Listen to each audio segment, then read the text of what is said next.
We must go now. Papa! Tiago, go with your mother to the trap.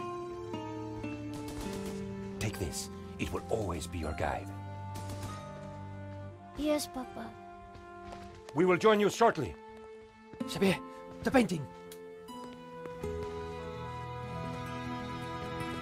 La maledicción.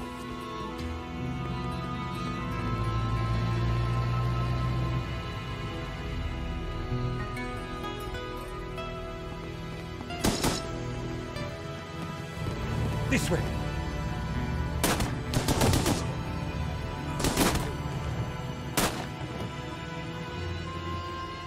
Senora, it is too late. Go! No! Papa! Senor, in here. Search them.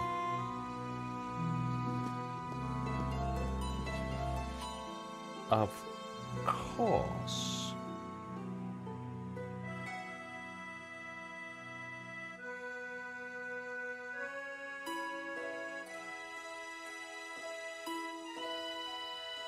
Paris in the spring. Passion, romance, l'amour. I was working in art insurance. It paid the rent, just about. And then, by chance, I met Nico at a private view. You didn't tell me that you were back in Paris, George? We should catch up. Let's have lunch. Nobody move!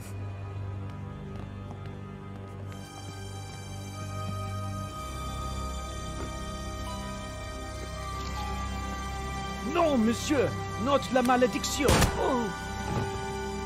Stay back. Once again, Paris had shown me her dark side. A brutal robbery, a senseless murder. Nico and I were about to be drawn into a new and terrifying adventure together.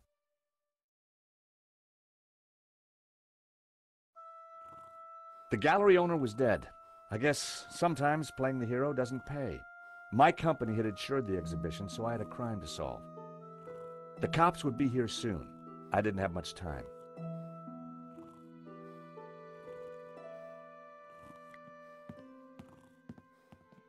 Excuse me, Father.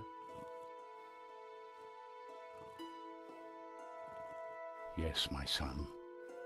I'm George Stobart. My company insured the exhibition. My name is Simeon. Is there anything I can do? You can pray for his soul. A senseless murder. On the contrary, this killing makes plenty of sense. What do you mean? A great evil has taken place. This is the work of the devil. What? I am a Dominican priest. I know these things. And now, excuse me, I must pray. 1 minute, I'd been planning dinner with Nico. The next, I was talking art theft, murder, and the devil with a priest.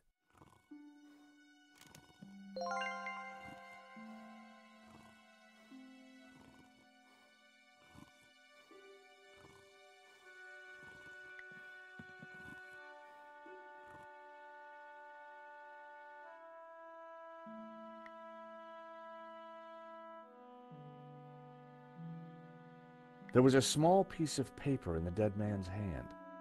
It was too intriguing not to take a look. It read, 2:30 p.m., be ready.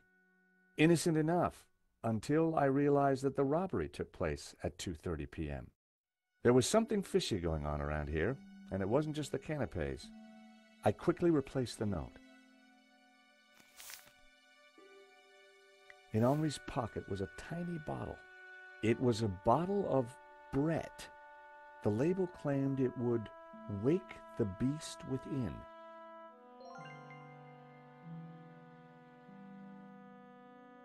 A cryptic note and a bottle of overpowering cologne. No personal effects or anything else of substance. I needed to find where he kept his records.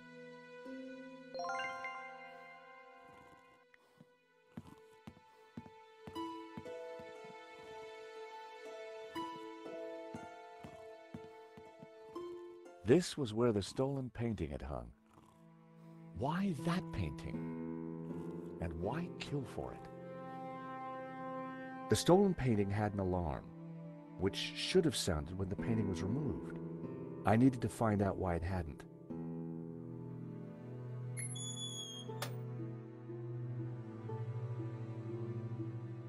So that was why the alarm hadn't sounded.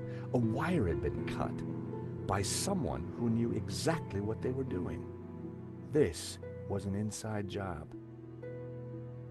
The pressure pad appeared to be working fine, but the cut wire had ensured that the alarm wouldn't sound when the painting was removed.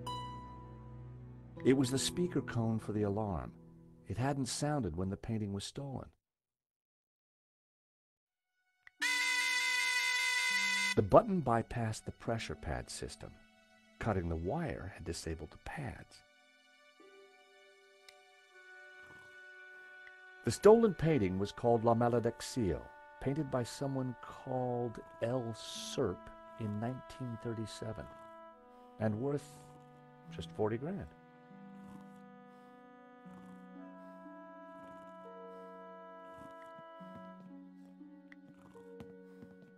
The label said it was painted in 1932.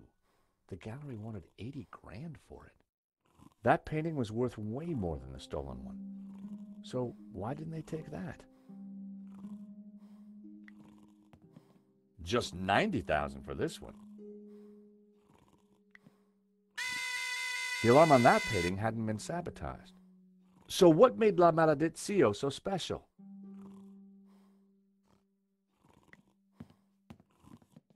With luck, the security camera had captured the robbery. The cable for the camera ran into the room marked private.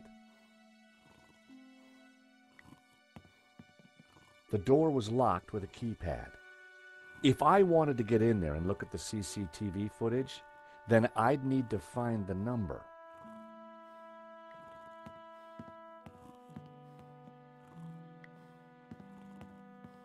The thief left the pizza box behind.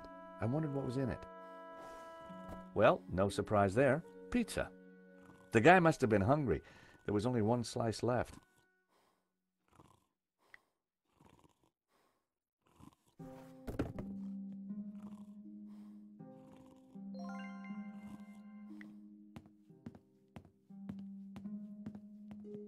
It was Hector Lane, France's greatest art critic. We'd met before. It hadn't ended well. For a moment, I thought he was dead, but from the snoring, I guessed he'd only fainted.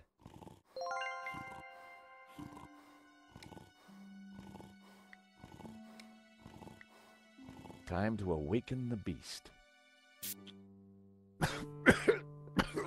What?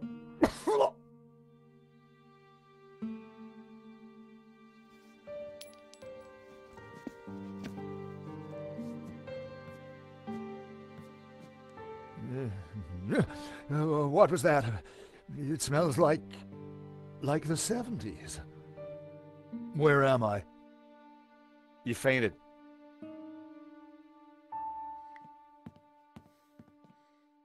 The nail clippers were monogrammed with the letters H.L. Hector Lane. They must have fallen out of his pocket.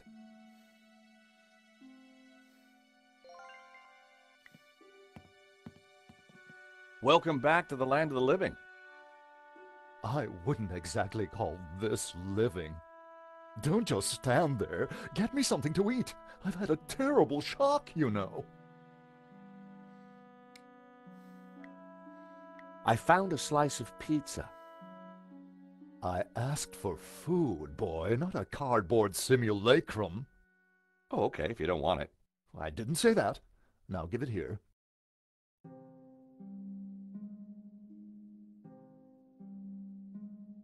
Given the circumstances, that was surprisingly acceptable. Now, what's been going on? Oh, Henri, is he dead? Afraid so. Poor chap. Just like him to steal the limelight, though.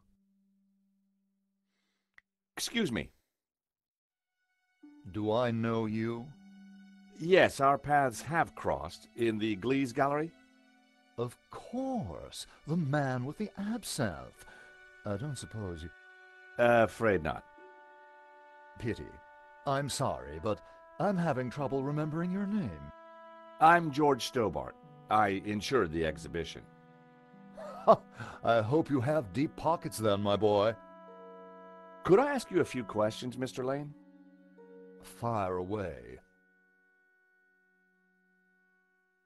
Did you know the gallery owner? Of course. We worked together on the exhibition. Oh, really?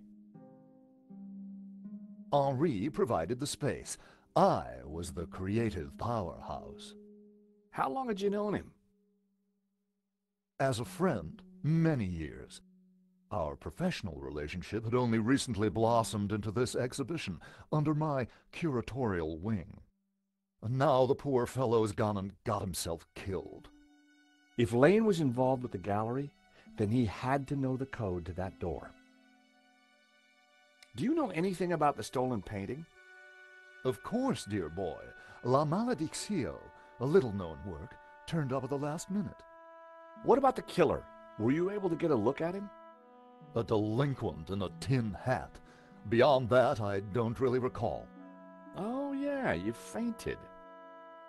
Those of us with a higher aesthetic are more sensitive to violence. So you curated the exhibition? What's it about? A brilliant retrospective. A dialectical window on European art's ongoing discourse with the unresolved psychoses of the nation-state. Wow, you took the words right out of my mouth. So, you help run this place? Maybe you can give me the code to that door. The code to the office? I just thought you might have the number. I do, but I couldn't possibly give you access before the police arrive. I figured I wasn't going to get the door code from Lane by playing nice. I needed to turn the heat up. Mr. Lane, you're really going to have to give me the code to that door.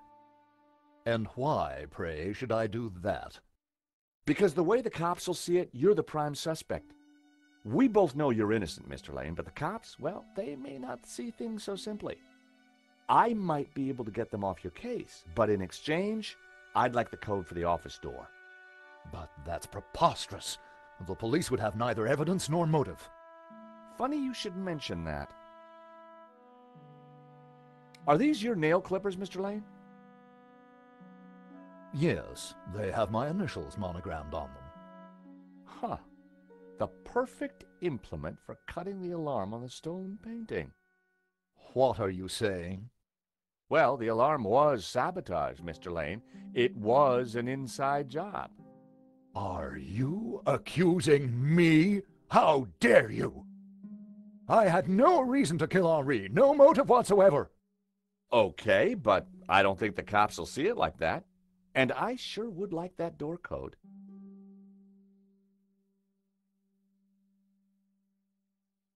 This is an inside job for sure, Mr. Lane. The police are going to be very interested in your recent movements. I've been out of town for several days, and last night I retired early. Just saying. You're not going to scare me into giving you that door code, you know. I was onto something here, and I knew it. Lane was sweating. It wasn't pretty.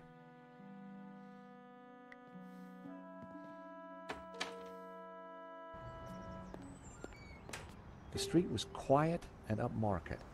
Not the kind of place for an opportunist thief.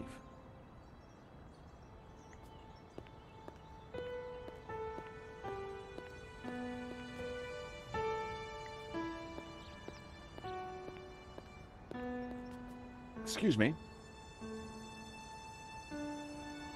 Monsieur? There's just been a robbery at the gallery. Oh, really? You don't sound surprised. All property is theft, monsieur. And all art is property. Therefore, all art is theft. Do you not agree? When you put it like that, it's hard not to. The gallery owner, Henri, was shot dead trying to stop the robbery. Life has no meaning the moment you lose the illusion of being eternal. Right. Did you know him well? Can we ever truly know another human being, monsieur? He spent little time at the cafe, unlike his friend, Monsieur Lane. What do you know about Le Lizard Bleu? It's bourgeois, vacuous, and overpriced. Just like its curator Lane. He's always in here, you know, talking art to his latest flusée. What do you know about Hector Lane? Lane? Oh yes. He drinks here sometimes. He slid away last night without paying. Last night? What sort of time? After midnight for sure. If you see him, give him this bill and tell him to pay up next time.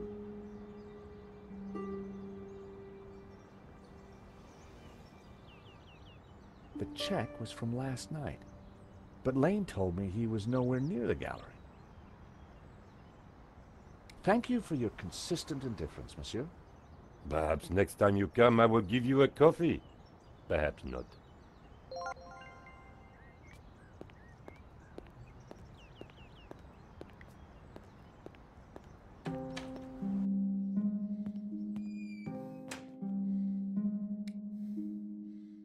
Lane had run up quite a bill at the cafe.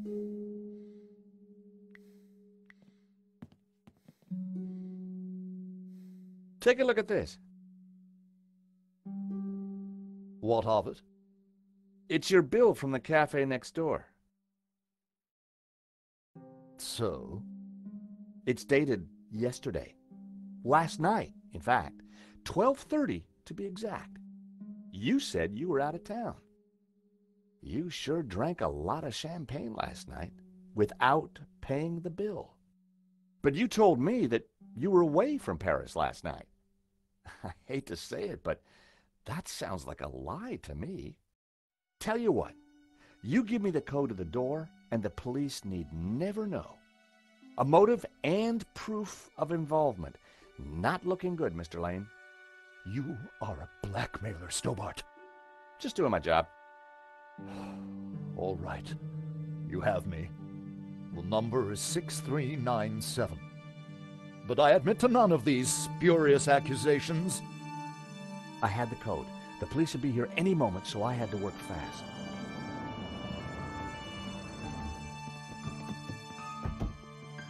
What was that number again? 642... No. Everyone, hold it right there. Damn it. I am Inspector Navet of the Paris Serious Crime Squad, and I hereby declare this crime scene open. Closed. Now, nobody move, especially you on the floor. Mo, I want a total lockdown. Nobody in or out. Apart from me, of course.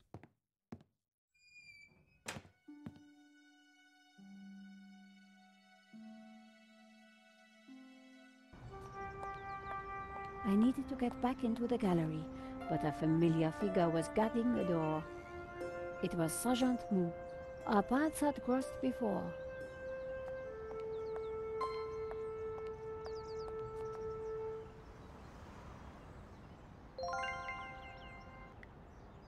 Sergeant Mou, we meet again. Aha, Madame Collard, an unexpected pleasure. I was in the gallery at the time of the theft. Can I get back in? I am sorry, but I am under strict orders from Inspector Navet. Nobody in, nobody out. And I must correct you, madame. It is no longer just a theft. It is a murder. Mon Dieu! That poor man! Who is Inspector Navet? The most promising young investigator on the force. A genius, a man blessed with almost superhuman insight. He sounds highly perspicacious. Madame, it is not for us to talk about the inspector's sweaty proclivities. He is about to solve his third case in as many days. So, what's he got that the other investigators don't have? Blood spatter. He is the world expert. He reads the entrails of the crime scene like a book. Here's my press card. Do you have a statement for the paper? Yes, madame. Stay away from the crime scene and let the police do their job. And always leave a light on when you go out at night. I really need to get into the gallery and speak to Inspector Nave. Tut. He is not to be disturbed. He is applying his famous scientific methods. Any moment now, the case will be cracked. I certainly hope so. I am dog-tired and want to go home. Why are you so tired, Sergeant Mu? I have been working for 3 days with no rest. Nave is a genius in his field, and he assumes that we all have his energy and vigor. Oh, you poor man. If you'd like to go and get some sleep, I will watch the door for you. That's very thoughtful of you. Ha! A cunning attempt to make me a deserter, madame. A gendarme never leaves his post. Well, how about a hot drink? Ah, that would do the trick for sure. Unfortunately, I mustn't drink on duty. My doctor specifically warned me against it after the last incident. Thanks a lot, Sergeant Mu. You've been so helpful.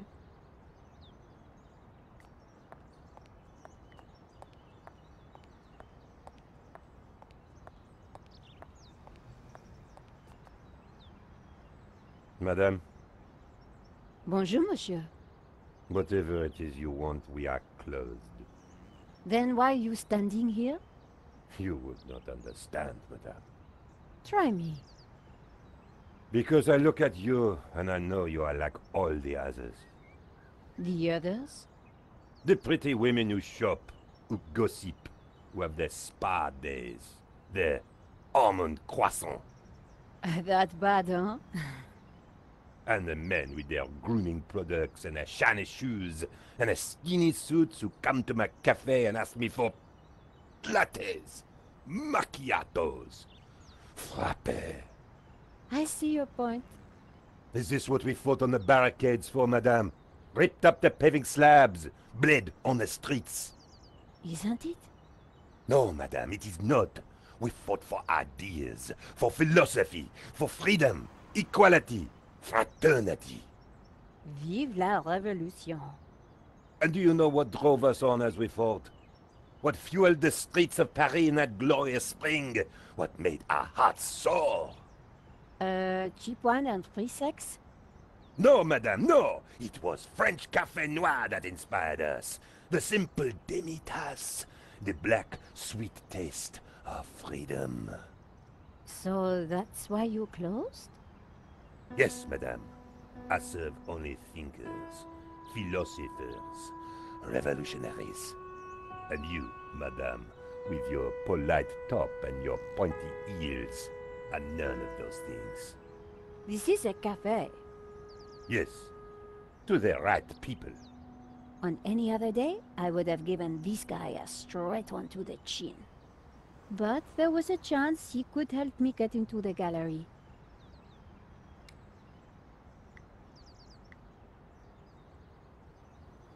Here's my press card. La Liberté. Madame, you are not the person that I took you to be. You must accept my deepest, my most profound apologies. Well, of course I accept. But why? La Liberté, the great journal of freedom. At the height of the battle, as the tear gas blew and the blood flowed, it was La Liberté which carried the voice of our revolution to the world. I know now that you are not the kind of woman who would ask me for almond croissant. You are a true daughter of France, and I am your humble servant. Monsieur.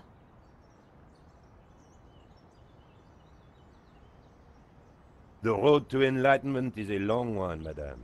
Perhaps you will walk that road with me? Could we have a little chat? Anytime, madame. How about some coffee? For you, madame, of course. There is only one coffee that I can serve you. Black, strong, and in a tiny cup. One moment.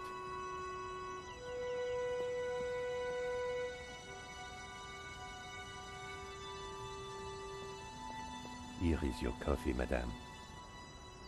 Thank you, monsieur.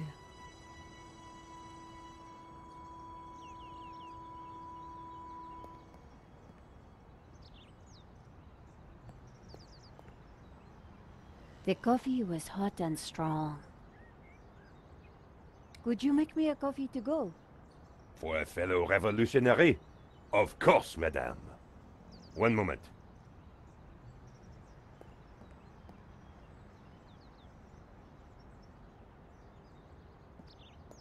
Here's your takeaway coffee, madame. Thank you, monsieur. As always, Paris looked beautiful.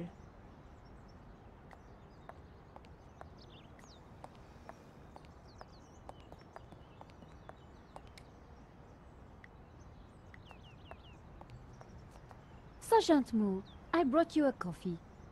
Coffee? Fantastic. Just what I need. But wait. I must not. My little problem. I'm sure one little cup of coffee won't hurt. I'm tempted, madame, but I cannot risk it. I am sorry.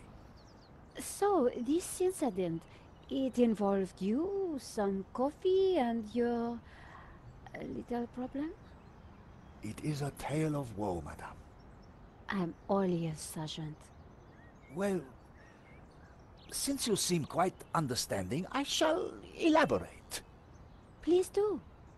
I was in charge of canine security for the president himself. One day, en vacances, he went for a private discussion with a lady minister.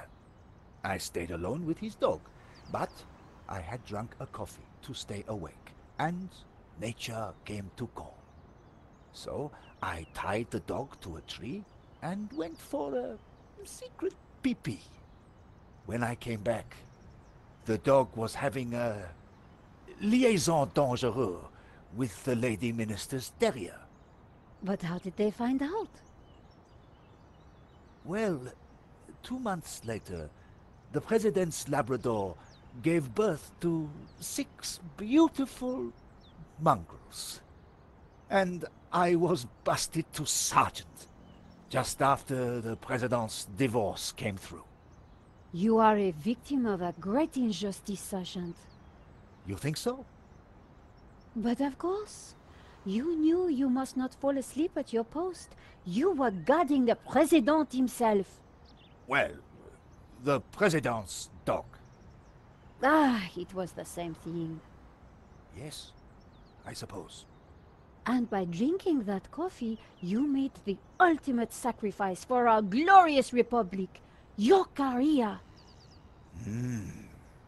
Now you put it like that? And now France is calling you again. She is saying, drink, Sergeant Moore, drink! She is? She is. Drink or fall asleep at your post. Which is it to be? I suppose it is drink? Bravo, Sergeant!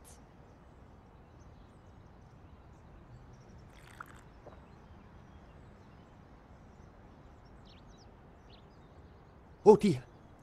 Oh dear. Excuse me, madame. I must use the petit gendarme's room. It has gone straight through me.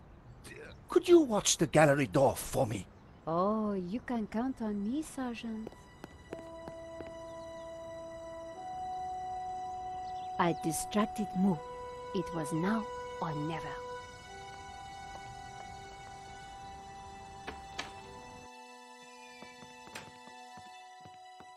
How did you get past Sergeant Moore? Well, you won't fool me so easily, madame. I shall question you later.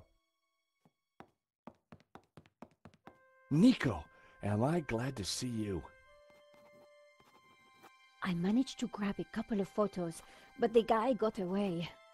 Poor Henri is dead. I know. Why kill him? I've been trying to find out. Turns out the alarm was tampered with. It looks to me like an inside job. So, no ordinary robbery? And no ordinary painting. The priest claims that La Maledizio is evil. I need to get into the office and see what the CCTV has to offer. So, what's the problem? The inspector's watching me like a hawk. I'll never get in without some sort of distraction. I'll see what I can do.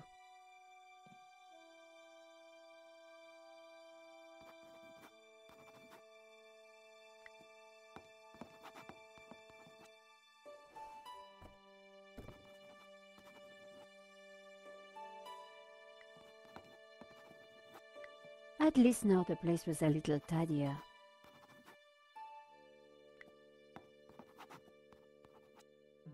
The tomato sauce had splattered on the floor.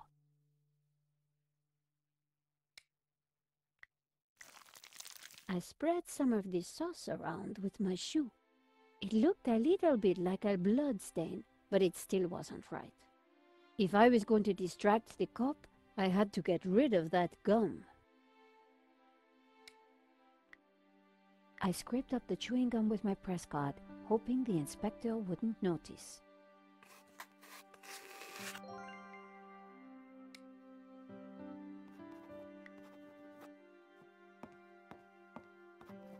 Inspector Navet, do you have a moment?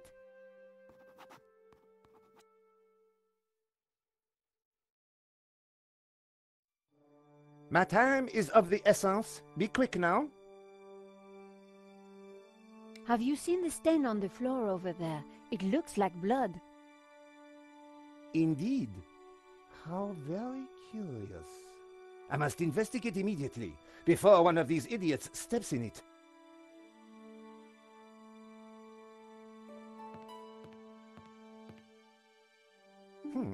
Interesting. Maybe it is time to employ the machine. Okay, Georges, that should distract him for a while. Nice work, Nico. I'll let you know what I find in the office.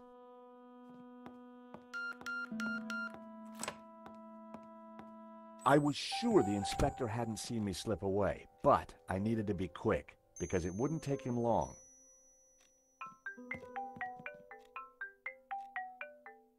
At last, Stobart. Sorry, Mr. Rickenbacker. I've been busy. Yeah, I damn well hope so. I'm watching the news. Oh, anything interesting? Yeah, someone stole a painting. Oh, really? And it was one you insured. What's going on? Ah, yes. Well, the guy was armed, sir. So? You think I should have thrown myself in front of the thief, wrestled him to the ground, got myself shot? Sure would have made me feel better. Anyway, find that painting, or give me a good reason not to pay out. Please tell me that you have some leads. I'm working on it.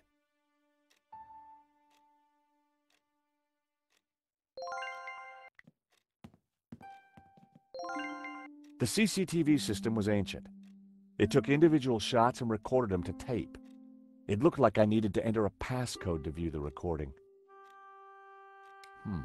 I needed to find a 4-digit number. The calendar looked like a child's school project. Henri had ringed 27th May and scrawled birthday. Poor guy hadn't quite made it to his big day.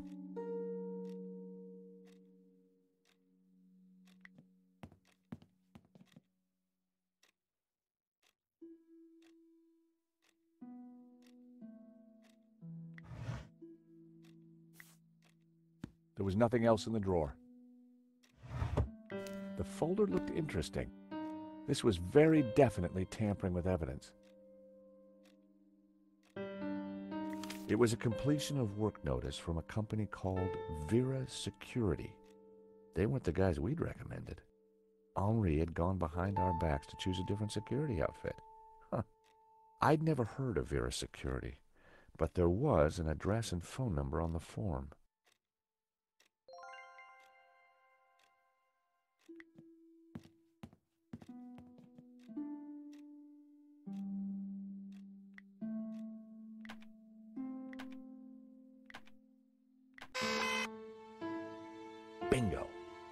I rewound the tape to before the robbery.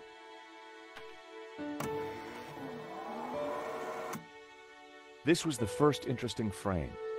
It was Henri studying La Malédiction. He couldn't have had any idea what was about to happen. That was the earliest shot with anything interesting on it. Nico and I were taking a look at La Malédiction just before the robbery. Funny, the painting didn't strike me as remarkable at the time, just odd. The image was a little fuzzy, but in the center of the painting was what looked like a snake eating its own tail. I thought about what the priest said. There was definitely something unsettling about the picture. A good view of La Malédiction. I could kind of see why Father Simeon thought it was evil. There was a certain presence about it. The killer caught in the act. There was nothing really distinctive about him. The CCTV had caught the killer in the act of lifting La Malédiction from the wall. He knew exactly which painting to take. The moment it all went horribly wrong. There was some writing on the front of his helmet, but I couldn't quite make it out. The alarm should have sounded when the killer took the painting, but it had been sabotaged. I wondered who could have done that. Maybe Lane, or even Henri himself. Or perhaps even Vera Security, who'd installed the system.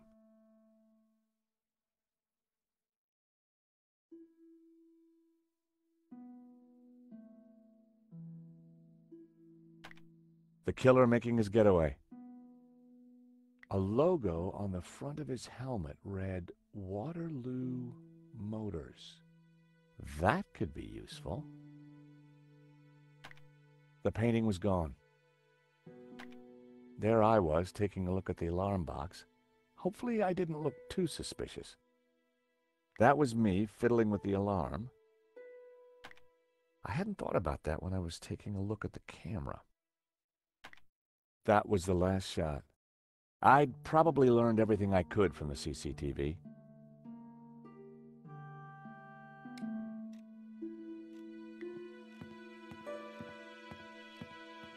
The statue was jaunty. Up close and personal, I could see that the fig leaf was hinged. Thankfully, there was no one around to see me do this. Very interesting.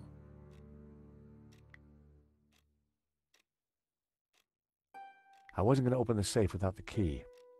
I was fairly sure that even Henri wouldn't be silly enough to keep it hidden in the office.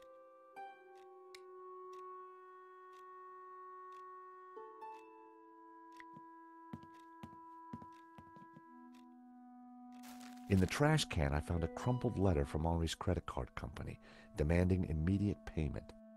It listed extravagant purchases from a variety of ladies' fashion stores. The address indicated that Henri lived in the chic and expensive 16th arrondissement of Paris. I decided to put the letter back. Henri's financial problems weren't my business, but now I knew where he lived.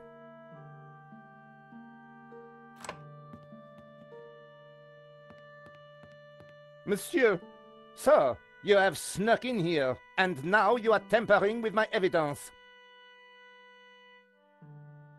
I'm just looking for the name of the caterer. That cheese was to die for. Ah, to die for? To kill for. I put it to you, Monsieur... Monsieur... Stobart. George Stobart. I put it to you that you came here in search of cheese and killed the owner in a fromage-induced frenzy. Well, no. I'm from Paris Mutual. We insured the exhibition.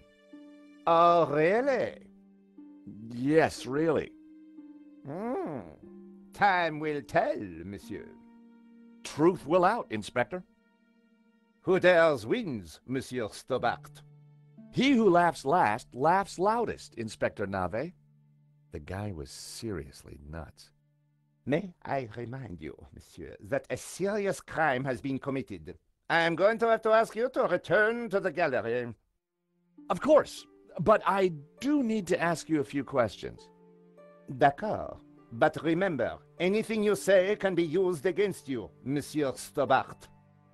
Okay, I'll bear that in mind. Do you know anything about a company called Vera Security? No, I have never heard of them. Now, I must get on with my investigation. It's very likely that the security camera holds a clue to the killer's identity. Monsieur, I am a professional, and you are an amateur. So, leave the investigating to me, huh, pal? Monsieur, you are American, no? Yeah, California born and bred. Of course. I think perhaps you are wanting to be like that Starsky and Butch, monsieur. No? Rolling around on top of fast cars with beautiful ladies, firing your gun. Interesting idea, Inspector, but not really my style. Indeed. Well, let me tell you something, monsieur. You are my prime suspect.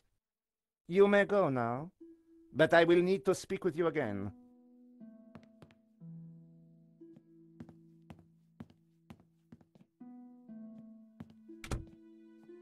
I had some valuable leads, but before following up on them, I had important business to attend to.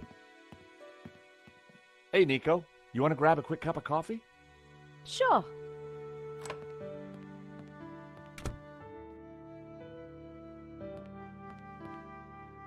I am pleased to announce that I have finished my preliminary investigation. This is now an official crime scene, and you must all go. I shall be questioning all of you again in the coming days. Nobody is to leave the country, particularly you, Monsieur Stobart.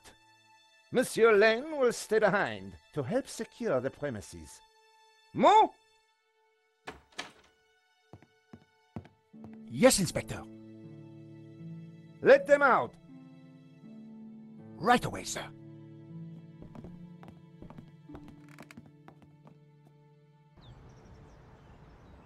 Two coffees, please.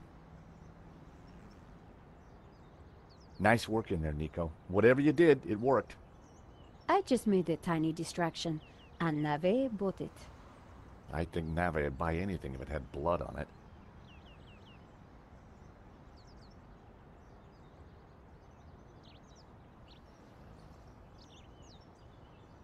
You know, this whole setup, the theft, the murder, it just doesn't make sense. What do you mean?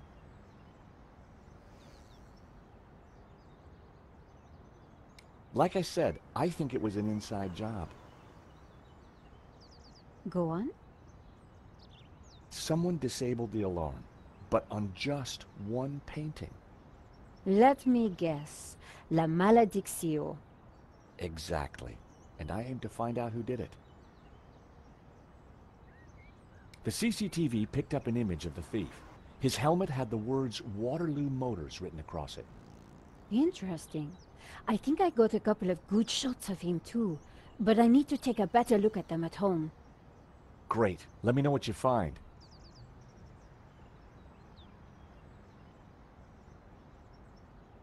Well, the priest thinks La Maledictio is evil. Charles, she's just crazy. Yeah, you're probably right. But there's something strange going on. I found the address of the security company Henri employed. It was not the one that I recommended. Good luck with your investigations. Well, I guess I should go. This story won't write itself. And Josh? Yeah? It's good to see you again. Great to see you too, Nico. I watched her walk away. The sound of traffic, the sun shining, a crime to solve, and Nico back in my life.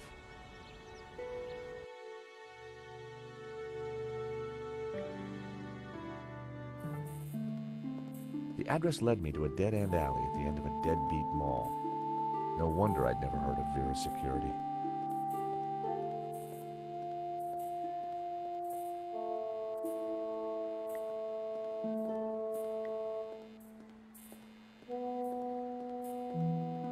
The stall was a myriad of retro kitsch. Bottle stoppers, keychains, musical cards. Hi! I wonder if you can help me. I'm looking for Vera's security. Yes, of course. It's the shop behind you. Thank you. The name's George, by the way. Call me Bassam. And do please forgive me, but I'm in no mood to talk. I have a resounding headache. Bad migraine, eh? The worst. The buzzing and flashing from the old sign is killing me. I thought the neon sign had potential until it broke. Is it your sign? No, the previous owners used to be a restaurant. But this is horrible. Adversely affecting my footfall and giving me a splitting headache. You want me to try fixing that sign for you? Do you know what you're doing? I'm very good at fixing things. Then please do. I'm no good at electricals. Marketing analysis and predicting trends is more my thing.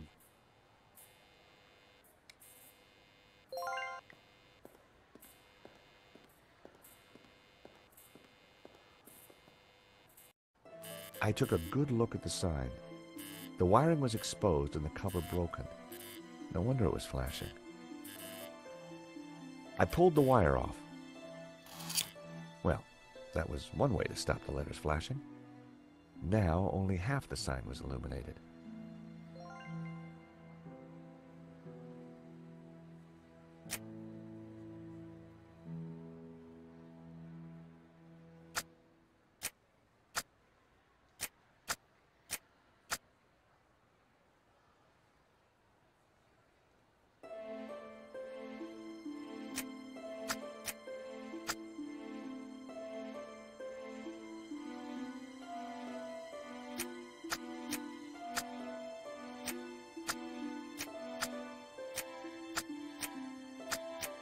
Aha!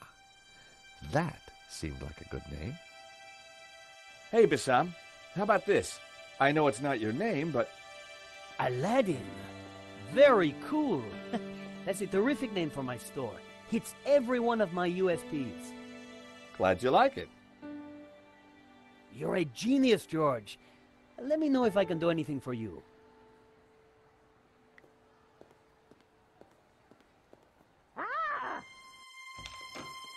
Help! What's wrong? There's a monster What? Where? on the floor. Get rid of it. Oh, the cockroach. Yes, the cockroach. Help!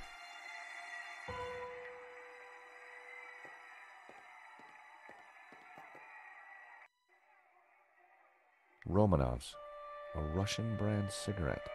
The pack was empty. As a child, I'd always been told not to play with matches, but I never could resist.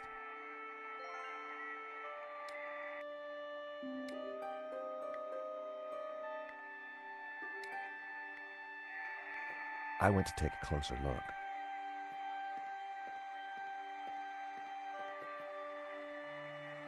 Come here, little fella.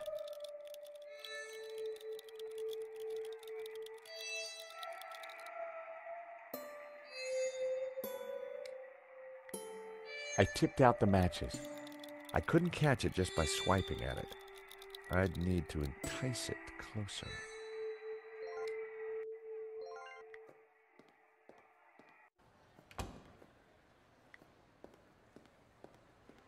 Aha, Mr. Stobart. What can I do for you?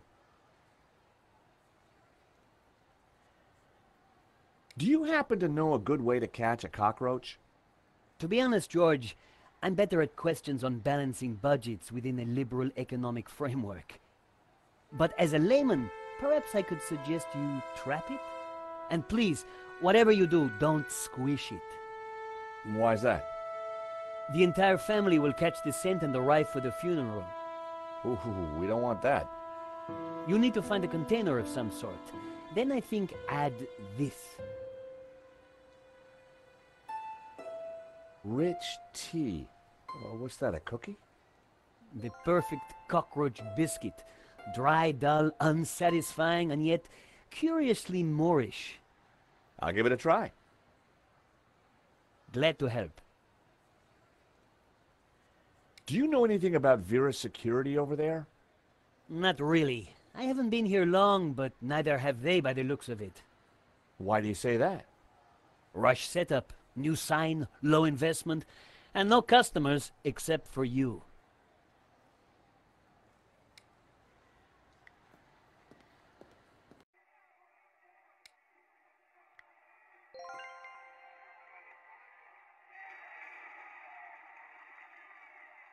I'd made a great home for a little critter.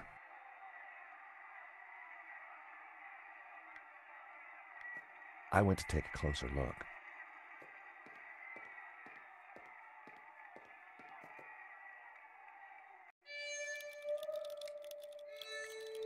I needed to set the trap down somewhere and wait for my friend to make his move.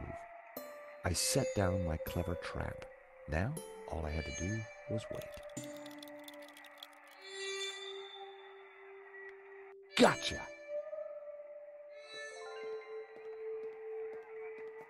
You are a gentleman and no mistake. I hate cockroaches.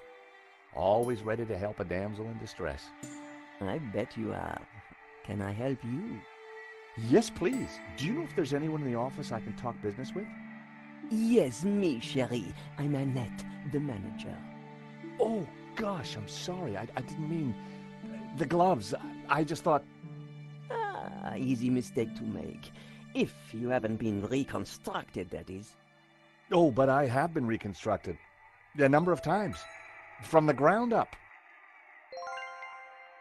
Yes? There's been a theft at Le Lézard Bleu. A painting's been stolen. Shame. Still, I'm sure you'll get over it. I believe your company set up the security. Oh, no, we didn't. Oh, yes, you did. Didn't. Did. I've got all day. But I didn't. It says here that Vera was hired to do the security at the gallery. Didn't do a very good job, did you? Where did you get that? At the gallery. That job was signed off. You can't say we were to blame. I was getting a bad feeling. The place looked like a front, and the only person there wasn't helping. Maybe the office itself could give me more information. Are you done? Only I want to listen to this next race. Thanks.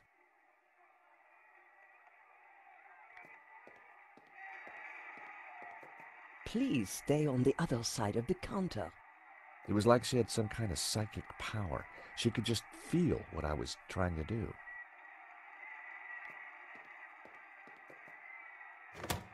Hands off, mister. Can I just have a look? Certainly not. That book is very private.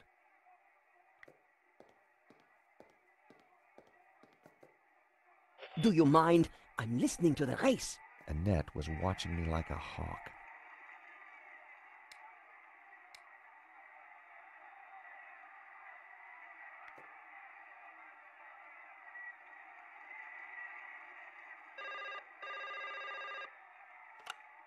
Hello, Vera Security. We make you secure.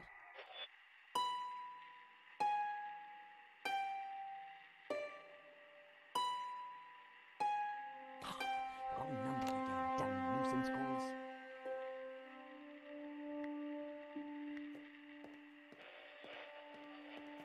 I wanted to see what secrets the book might contain. There was a photo. Of course, I grabbed it. What can I do for you? Are you betting on a horse? No, I just like hearing the sound of hooves. Oh, well, that's unusual. Don't be an idiot. I got 50 euros on Lucky Break. Ah, well, I hope you win. So do I, chérie. So do I.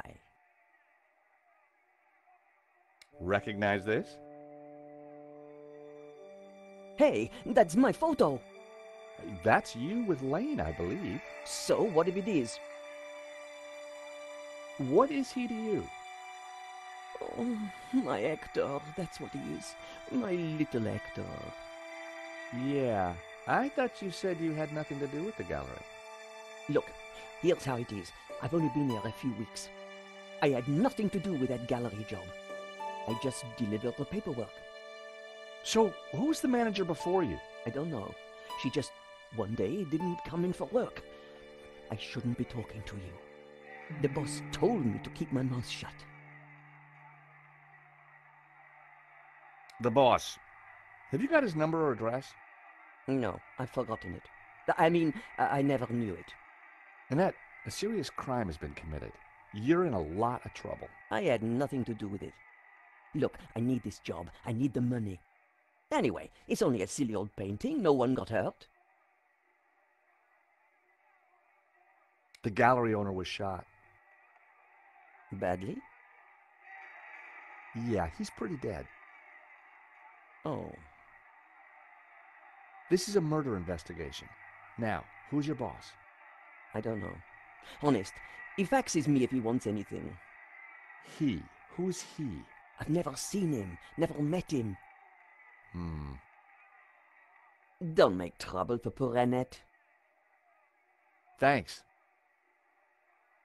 I was pretty sure Annette had told me all she was going to. She sounded scared.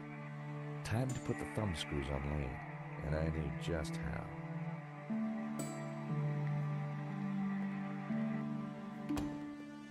Time to confront Lane.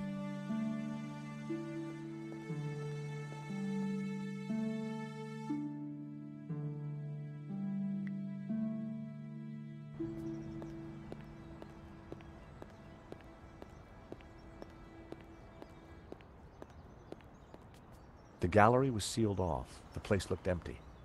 Lane wasn't exactly easy to miss, and it looked like he wasn't around.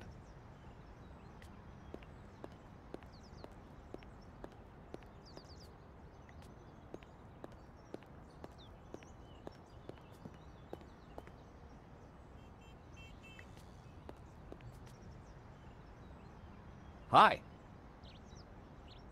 Monsieur? I'm looking for Mr. Lane. Has he been here? Ah, yes, monsieur. He came by earlier. Told me he was off to console Henri's widow. I hope she's out.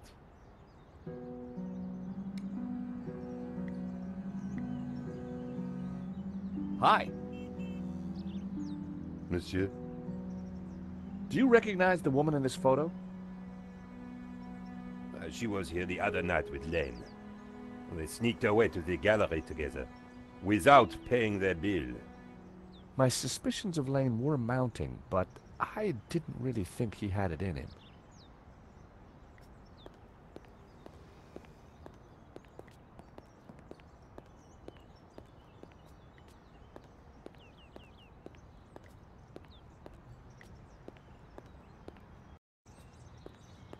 So Lane was consoling the widow. What a big heart that guy had.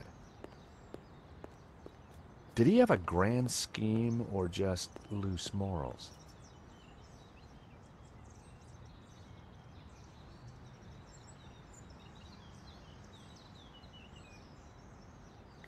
Parisian spring fashion. Reminds me why I love this city. I recognize the name Sasha from the charges listed in Henri's credit card letter. The Bois de Boulogne was just across the road.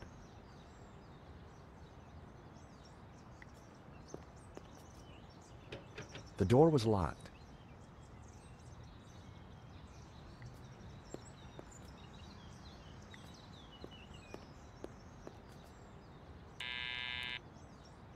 Hello? This is George Stobart. May I come up? I'm sorry, this is a very inconvenient time. Come back later. I know that's you, Mr. Lane. I need to talk to you. Mr. Lane, does the name Annette mean anything to you? I have no idea what you're talking about. I need to talk to Madame Dubois. I'm sure it can wait. Mm-hmm. If you don't let me in, I'll tell the police about your interesting connection to the security company. All right then. Come up, but make it brief.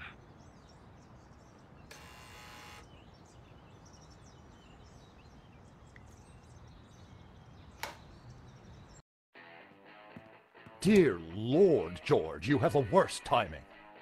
Is this a bad time to accuse you of lying?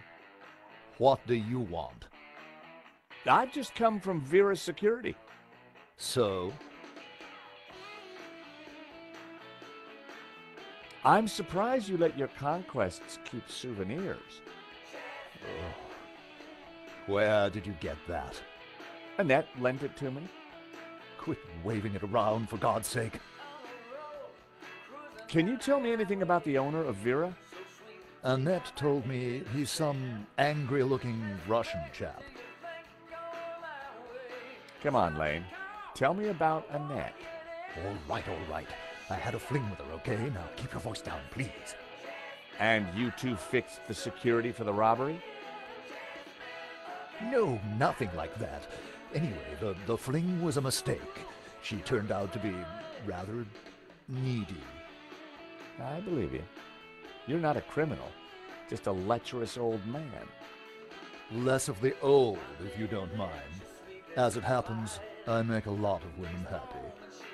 Especially when you leave them. Okay, Lane, take off. You can't tell me what to do. You want me to show Bijou this picture? All right, I'm going. You haven't heard the last of me, Stobart. Promise? And give me that photo.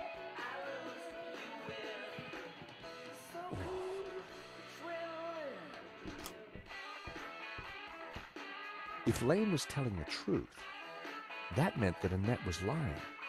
She said she'd never met the owner and was very keen to get rid of me. I wondered if she was hiding something interesting in that back office. Are you going to introduce yourself properly?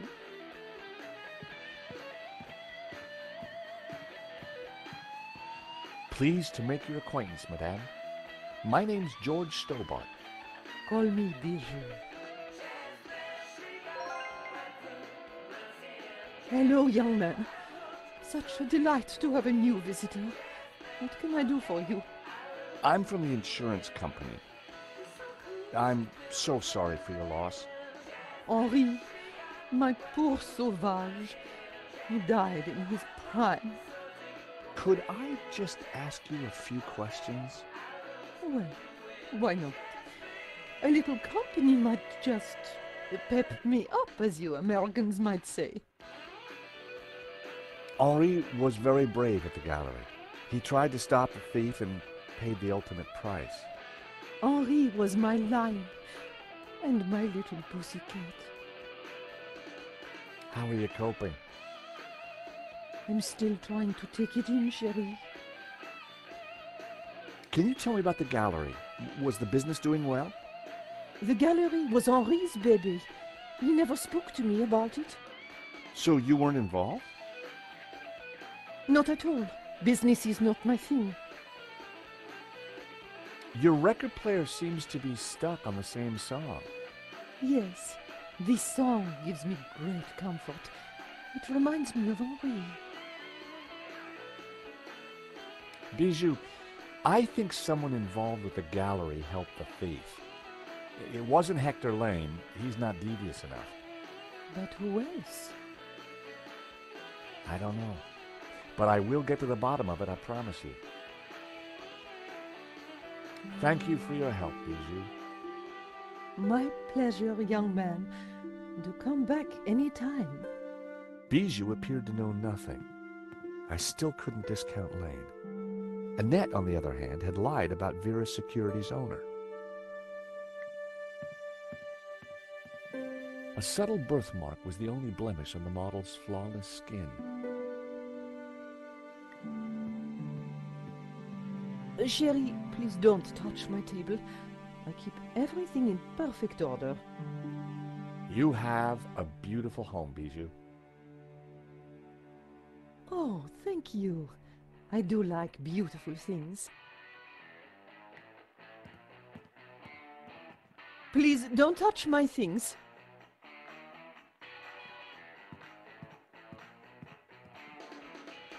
Henri was now dressed in a cheap suit. On balance, I prefer the waistcoat. A small stuffed dog sat on the table. Poor creature. Was that a tear in its glassy eye?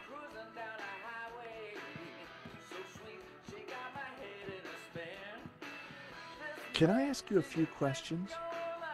Truth or dare? Truth. And there was I hoping you'd say dare. What's the song called? Jasmine by the Airy Lobsters. Before your time, I'm sure. It's a band that Henri fronted in the 70s. They got to #2 in the Swedish charts. Big time, huh? What's the story behind the stuffed dog? Oh, Fifi. I was heartbroken when she went. I had her preserved so that we could be together forever. That's very touching. Isn't it? Thank you for your help, Bijou. My pleasure, young man. Do come back any time.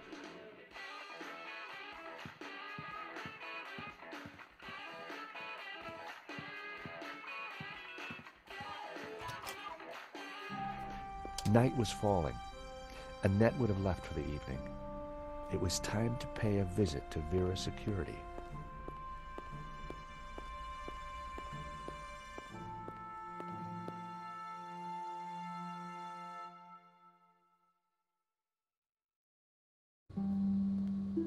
The empty mall was lit by bright moonlight, the perfect ambiance for a little detective work. I wanted a good look at that back office. I just had to find a way in.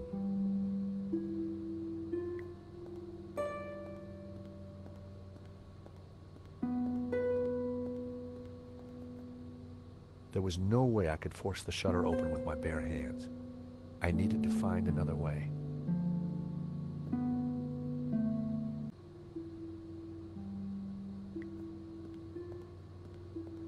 It was the shutter control.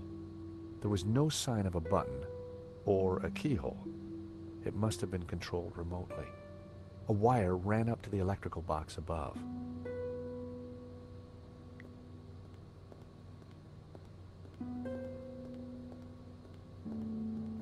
There was an electrical box up there, but I couldn't reach it from the ground.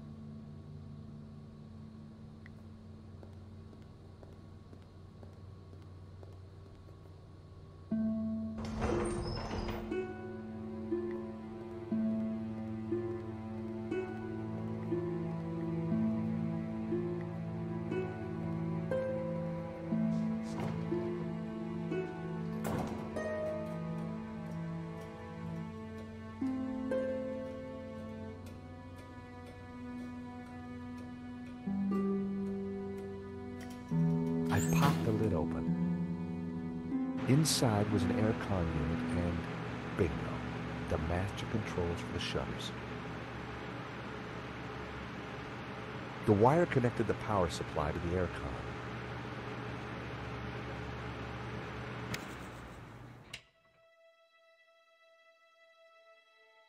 The wire connected the shutter motor to the master controller.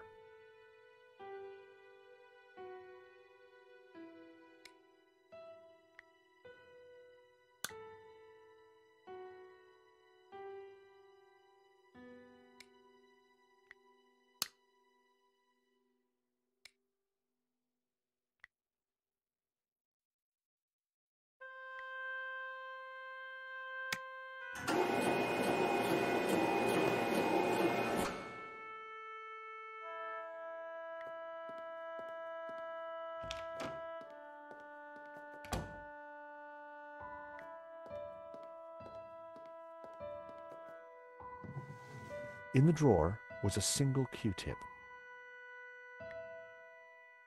It was my lucky day. It hadn't been used.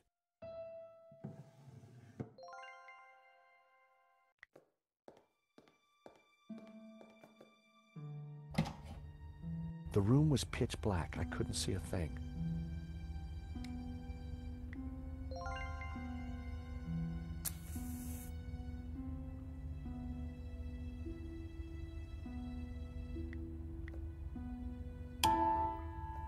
In the corner of the room was a pizza delivery scooter, just like the one the killer had escaped on. It was a pizza delivery scooter.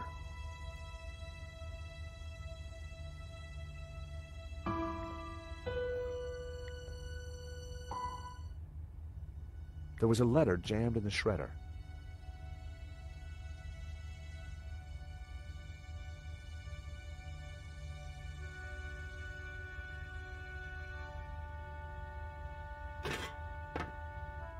I tried to free the gears, but they were jammed solid. Its service was long overdue.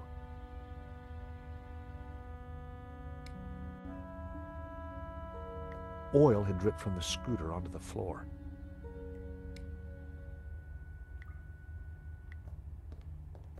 I smeared some oil onto the cotton bud.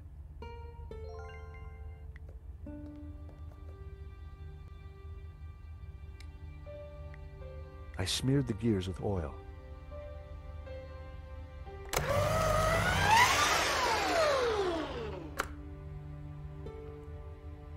It was time to see what was in the letter.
was the letter from Henri confirming that Vera Security had the contract for the exhibition.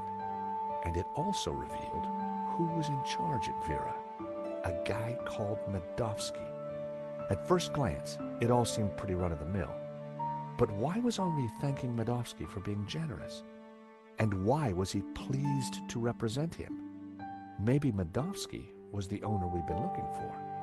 It didn't add up. I had a gut feeling. There was something fishy going on. I pocketed the letter and paperclip. The air vent had a tiny catch on the side.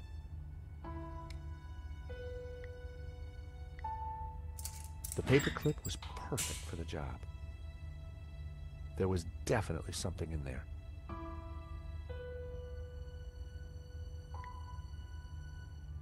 Now, what are you? Gotcha. Well, would you believe it? It was a gun, and very likely the one that had been used to shoot Henri. Aha! So, what have we here? L'Américain, Monsieur Stobart. You will rue the day you crossed my path, because now you are caught in my net like a little red herring. Inspector, I'm investigating the robbery. No, monsieur. You are breaking and entering an innocent storeroom. I found the murder weapon. Found? No. Planted? Yes. Mou, arrest this man and take him to the station. I shall squeeze you, Monsieur Stobart, until your pips squeak.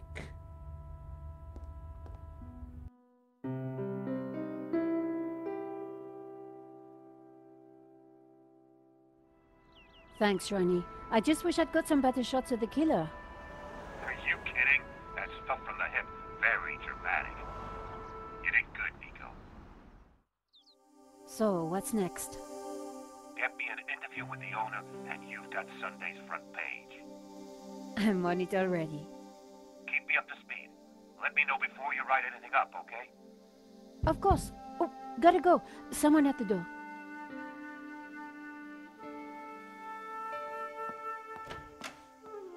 Monsieur? Are you Nicole Collard? Yes, can I help you? I need to sit down. You'd better come in.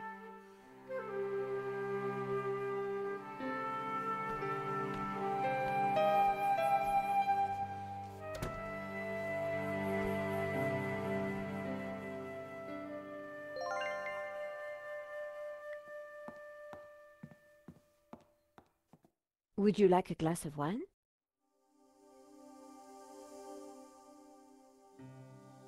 Yes, those stairs are a nightmare.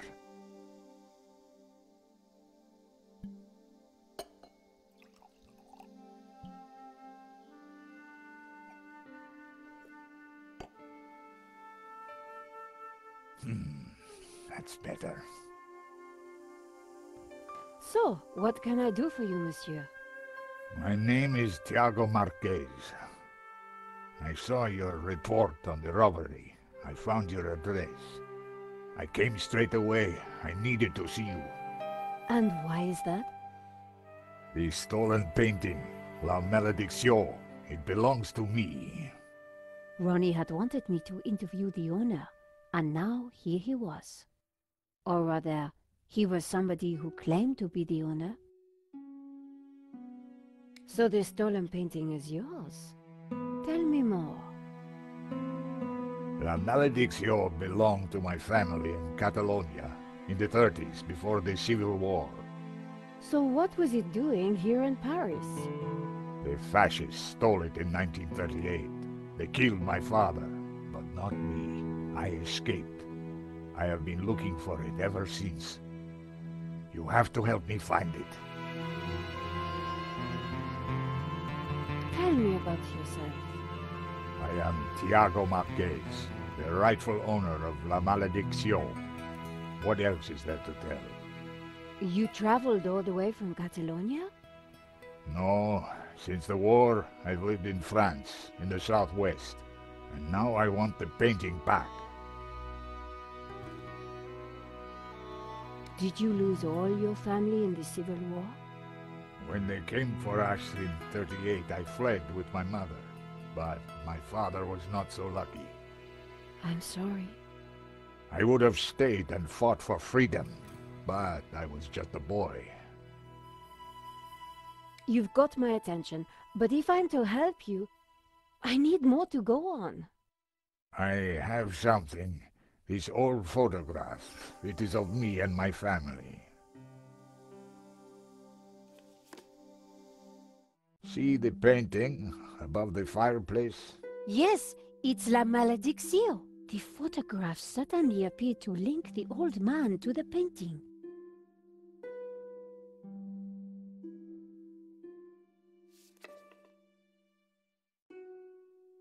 You took the photographs at that robbery, huh? I did, yes. I need to see them. Why? Please, I must see them. All right. Here they are.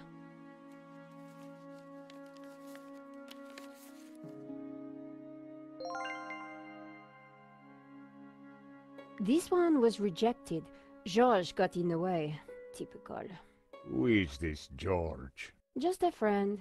He insured the painting. So, he will know who is this liar who claims to own my painting. I don't think he does. He would have told me. This is the best shot I took. They used it in the paper.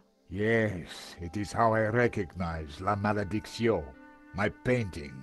It does look like the one in your photograph. So close, but now it is lost again. Here's the thief making off with the painting. What is that tattoo on his arm? Looks like a skull and crossbones. Headhunters, You will find him, and then you will find my painting. I can try, monsieur. You must, mademoiselle. This shot didn't come out too well. It's perfect. Perfect? Finally, La Maledicció in all its splendor. The lines, the color, the detail. It's been so long since I've seen it. Then take it. That shot is no good to me. Really? Thank you, mademoiselle. Marquez's story was very interesting, but I needed to corroborate it. I wondered if the gallery kept ownership records. And while I didn't wholly trust him, this was the one lead that I didn't want to lose. Where are you staying? What? Nowhere. Here, perhaps. I didn't want him to stay in my apartment. There was another solution. My neighbor is out of town for a few days. You could stay there. Yes, that would be good. Thank you. Great. Let's go.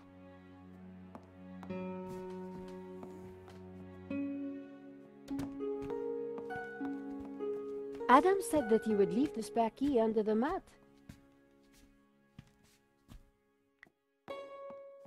My neighbor had left a key for me under the doormat. Which reminded me I hadn't watered his plants for a week. The key wasn't there. The gap was wide, but not wide enough for my fingers.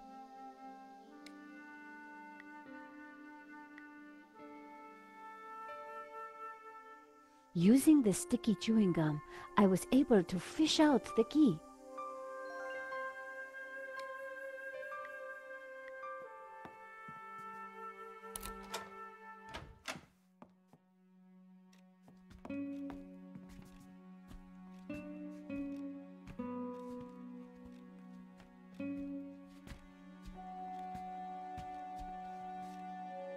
This will do. Glad it's up to standard. I have to go out, monsieur. Ronnie had promised me the front page if I got an interview with the painting's owner.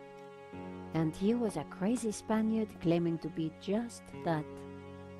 I needed to find out who had put the painting up for sale. Maybe there was more to find at the gallery.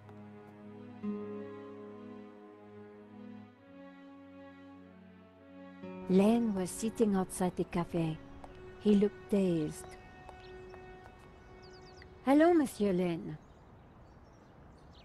Ah, the delectable Nicole Collard, super sleuth. How may I be of service? I was hoping I'd find you here. Always available for a lovely lady such as yourself.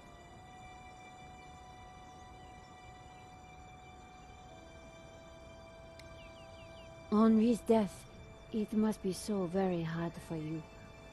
Yes, I shall miss him deeply. We had such a very special relationship.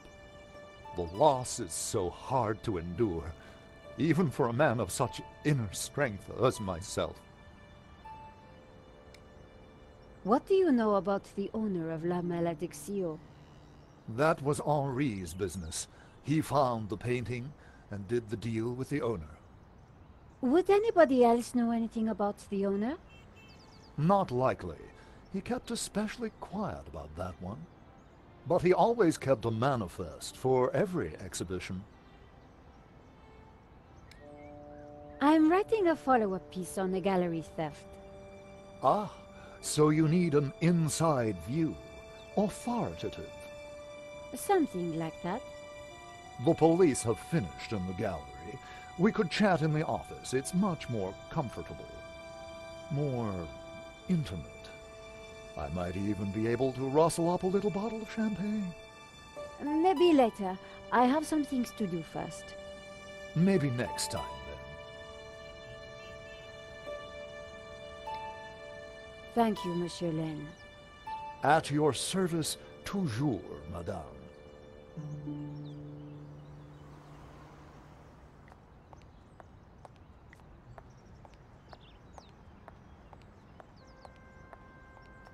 I needed to get inside, but the door was locked. I wasn't going to get anywhere without some help.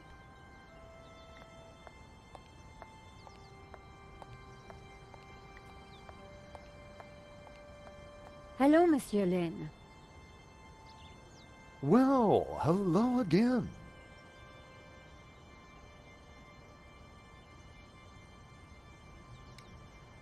About the gallery. Of course, my dear. We can go there now, if you would like. Maybe later. I have some things to do first. Maybe next time, then. You mentioned a manifest. How would one get a look at that? One might start in the office. That's where Henri kept most of his paperwork. About the gallery. Of course, my dear. We can go there now, if you would like. That sounds great. We can discuss my ordeal over a glass of champagne. A cozy chat with Lane was the last thing I wanted. But it was my best hope, if I wanted to get a look around the office. So, what are we waiting for?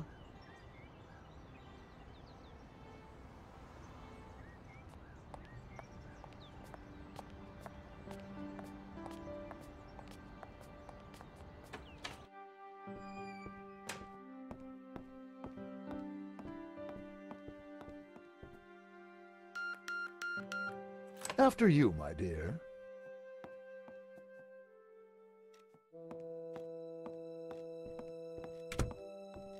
The place was heaving with junk. Finding what I wanted wouldn't be easy. As Lane sat down, something stuck out from beneath the cushion. It looked like a folder. Whatever it was, the police had missed it. I needed to get it. Come, join me on the couch. I'm ready for you. You will be gentle with me, won't you? Oh, I'm never gentle, Monsieur Lane. Oh. Do call me Hector.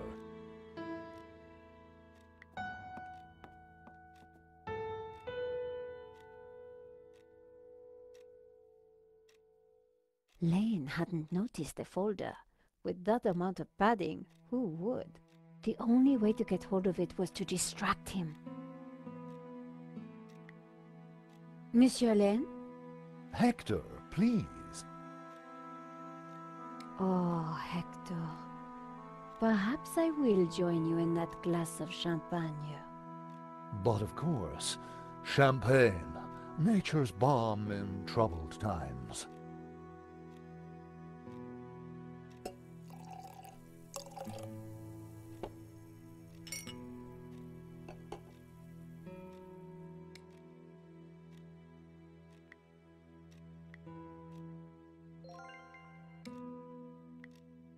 to new friends. To love.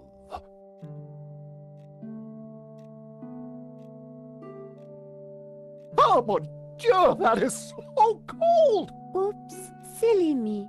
I am so sorry. I'll have to dry this off. Don't you worry, my dear. In the folder was a list of all the paintings in the exhibition. La Malediccio had to be there. It was. And next to it was the owner's name, Mr. Medovsky. The police had obviously not spotted the folder. I put it back. I had what I needed for my story. Monsieur Lane, thanks for everything. But I think I hear my editor calling. Ma chérie, no need to leave so soon. It's only a little spillage.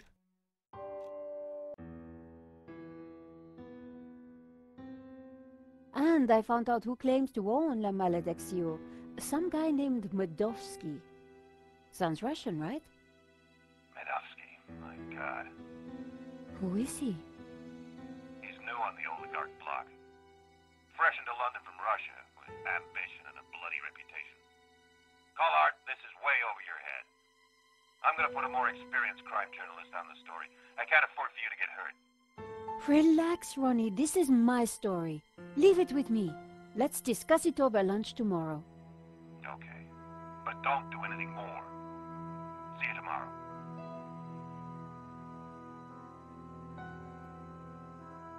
Ronnie didn't trust me on this story, but I wasn't going to let him give it to someone else. I was going to have to move fast. Come in. Hi, Georges. Great to see you. Hope you don't mind me just dropping in. No, not at all.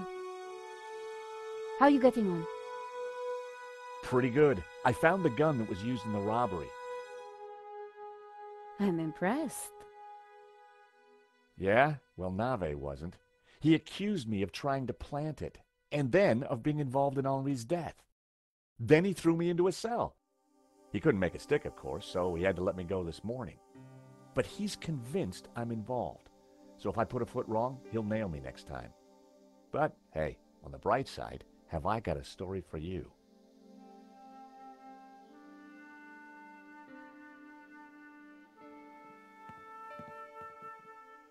Annette, the manager at Vera Security, lied about the owner of the company.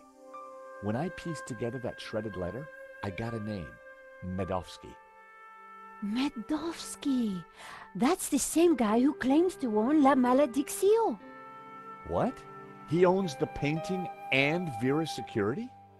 He has to be the one behind this whole scam. You're telling me? We have to be sure.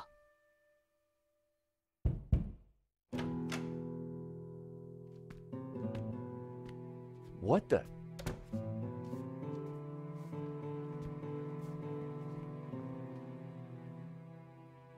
I cannot sleep on that bed. It is too soft. Georges, this is Senor Marquez. Nice to meet you. So you are this George, huh? Senor Marquez is staying in the apartment across the hall. Apparently, he's the real owner of La Malediccio. What? I thought you said Medovsky was the owner. Senor Marquez claims the painting was stolen from his family during the Spanish Civil War. Really? Do you have any proof? Senor Marquez, could you show him the photograph?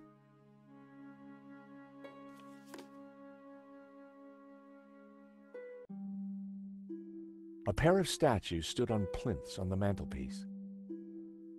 That's definitely La Malediccio hanging on the wall? It belonged to my family, so it belongs to me. How can we prove this is you as a child? The dates would tie up, Georges. Who's this? My mother, a good woman, a saint. Who is this? My father. When they came for us in 38, I fled with my mother. But my father was not so lucky. If the painting really was stolen during the 1930s, then this Medovsky guy has no legitimate claim to it. But how can I be sure that you're the boy in that picture? I can prove it. Look at my father in the photograph. You see the medallion he's wearing? He gave it to me just before he died. This medallion has been in our family for hundreds of years. You lost your father? Yes, he died when the fascists attacked our villa. It's definitely the same medallion. A snake eating its own tail. That's also on the painting. It is the Ouroboros. The what? The Ouroboros. It is a sign of my people, my family, my faith. The Gnostics. My father was a Gnostic leader. La Malédiction is sacred to the Gnostics. Hence they both display the Ouroboros. A priest I met said the painting was the devil's work. A thing of evil. Ha! He would say that. Do not believe all you hear from the church. Whatever you think, the painting is mine. If Marquez was the true owner of Malediccio, then Medovsky had no legal claim to it. Might be tough to prove, but if I could, we wouldn't have to pay out on the insurance. So, if the painting belongs to you, how did Medovsky get it? The fascists stole it. It went to Madrid, then Berlin, then, after the war, to Moscow. After that, it was lost, until now. We need to talk to this Medovsky, but how do we find him? Hey, Nico? Yes, George? What do we know about this Medovsky character? Ronnie said he was dangerous and very rich. He claims to be the owner of La Malediccio. And appears to be the boss of Vera's security who were supposed to protect it. Now that kind of figures. The best way to steal something is to get hired to look after it. But why steal a painting you already own? We need to talk to this guy. To do that, we need to find him. So let's go over what we know about the thief. Okay, well, he had a distinctive tattoo on one arm. And his helmet had Waterloo Motors across it. Not a lot to go on. I found the gun that Henri was shot with at Vera's security. If Medovsky owns Vera Security, it means that he must know the killer. Well, it can't be Annette, but she has to be involved in some way. Why would somebody steal their own painting? Insurance scam? But then why kill Henri? I get the impression that Henri was somehow involved. You said the thief had a tattoo. On his arm, it was a skull and crossbones with headhunters written around it. We need to track down Waterloo Motors. Have you tried the internet? I've been kind of busy. Okay, let's have a look. Waterloo Station, Battle of Waterloo, Waterloo Kebabs, Waterloo Sunset. Ah, here we go. Waterloo Motors. It's a garage in London. I'll send the number to your phone.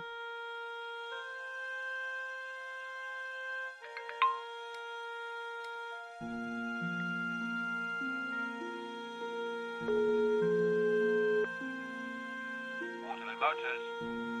Hi. How can I help you? My name is George Stobart. I'm investigating a murder that was committed here in Paris. What's that got to do with us? The guy we're looking for was wearing a helmet with Waterloo Motors on it. Oh, yeah. It's a very popular helmet. I don't suppose you know who might have bought one? Well, not unless you've got any more information, mate. The killer had a tattoo on his arm. It said, Headhunters. Oh, I know that guy. Yeah, he bought one of our helmets just the other day. Terrific. Do you know his name? Nah. He brings his boss's Merc here to have it serviced. Word to the wise, though. I hear he don't mess about. The car's registered on Dutchy Street, if there's any help. I mean, that's all I know, mate, sorry. No, that's more than enough. You've been a great help. Thanks for your time. See ya. Bingo! Good work. That has to be the guy. And now we've got his address. How about a trip to London? I thought you'd never ask. Senor Marquez, will you be okay here? The bed is uncomfortable, but it will do.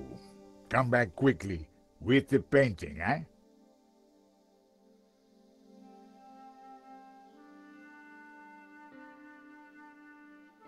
London cabbies. Gotta love them. This is the place, here on the right. To afford a place like this in London, you've got to be good at something.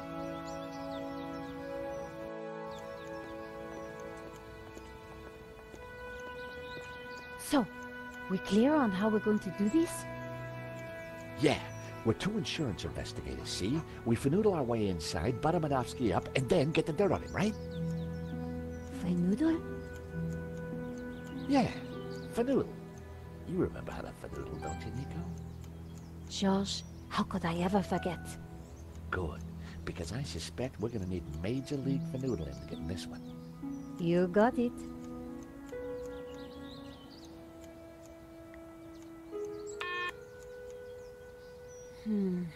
No answer.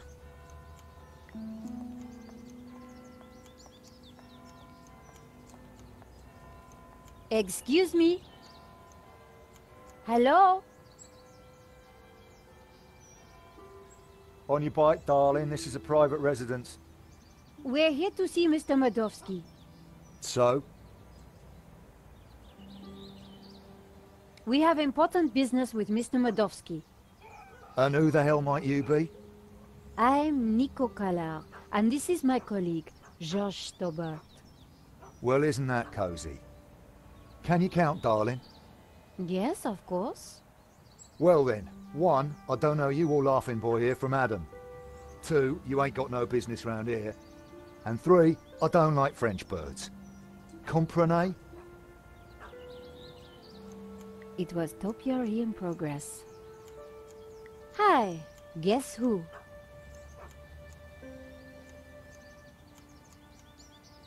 What do you want? Nice bush. Bush? This is so much more than just a bush. Oh, I am sorry. It's art, love. Or to be precise, topiary. And as everybody knows... Topiary is a transition form. That's right. A statement of man's dominance over nature. A metaphor for the human condition. And yet... It's not enough, is it? Not for the big questions. Life, death. Right and wrong. Tell me about it. You struggle, monsieur? Day and night. That is the human condition. Can we ever escape it? It is possible. Through meditation, contemplation. I see. It is our only salvation. Well, you give me food for thought, you have. Anytime. Much appreciated. At a difficult time. You are welcome, monsieur. So, anyway, this is my latest piece. What do you think? It's a very nice... eagle? A two-headed eagle. Result. Get in there, my son. Yes, it's a Russian Imperial Eagle for the boss. You spotted it straight off. I owe you one, lady. You have got that rare quality. Real insight. No, please. You have a rare talent. We have important business with Mr. Madovsky. I need a good reason to bother the boss with this. He's a busy man. I understand, but I think he'll want to speak with us. What makes what you have to say so important? La Maledicció, a painting that belongs to him, has been stolen.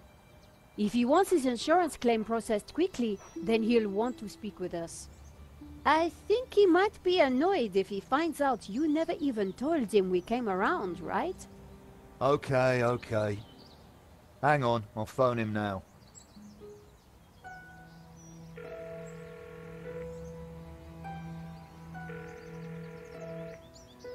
Yeah, Mr. Madovsky? Yeah,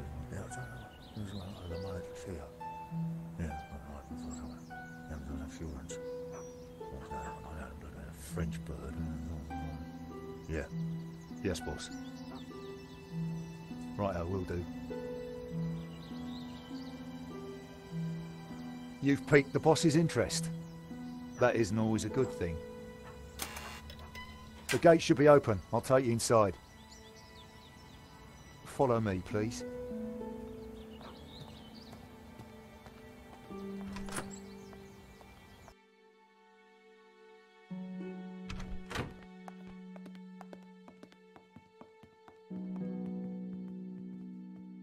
Mr. Medovsky will be right with you, madame. Well, we're in. Now what? We'll make him think we're all set to pay out on the policy. See if we can get him to talk.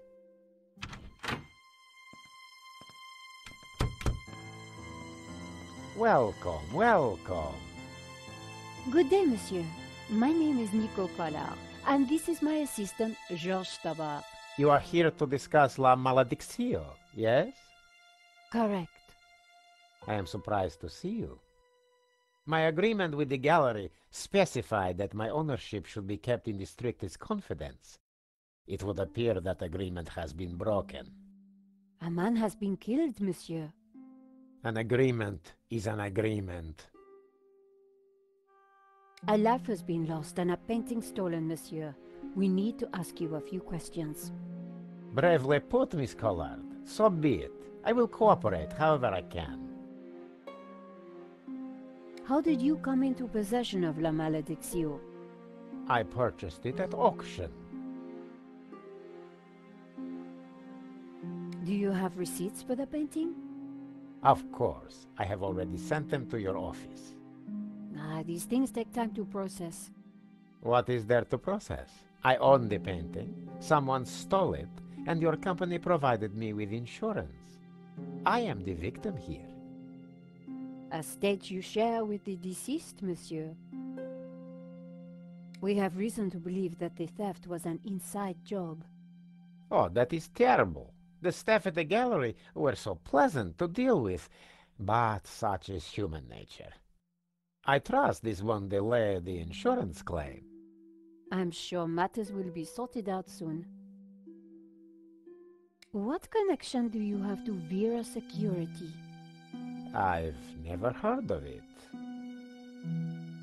There is strong evidence that ties you to Vera Security. Oh, you are beginning to sound like a policeman, madame. We are merely doing our jobs, monsieur. We must leave no stone unturned. I would leave this particular stone unturned, if I were you. I'd rattled him, but I didn't want to push too hard. Of course. We will check our information again. I would do that. Did you know Henri, the gallery owner? Oh, purely on a professional basis. My restorer recommended his gallery to me. Did you ever meet him personally? No, only via email. I rarely fly. I'm carbon neutral, you know. Very conscientious, monsieur. Well, the planet won't save itself. Your restorer, how does he fit into all this? Hobbs? Well, he did a little cleaning work on La Maledicció, that's all. I think that is enough for now. When do you expect the claim to be paid out? It will not be long, monsieur. When exactly? Surely you can give me a date. Monsieur Medovsky, I'm sure you... Please excuse the interruption, sir. What is it, Shears? Hobbs is here. Tell him I'm busy. He mentioned the portfolio, sir. For pity's sake, can he not just follow simple instructions?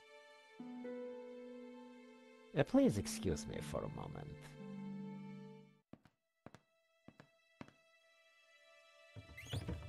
The gardener's called Shears? Yeah, probably not what his mother christened him.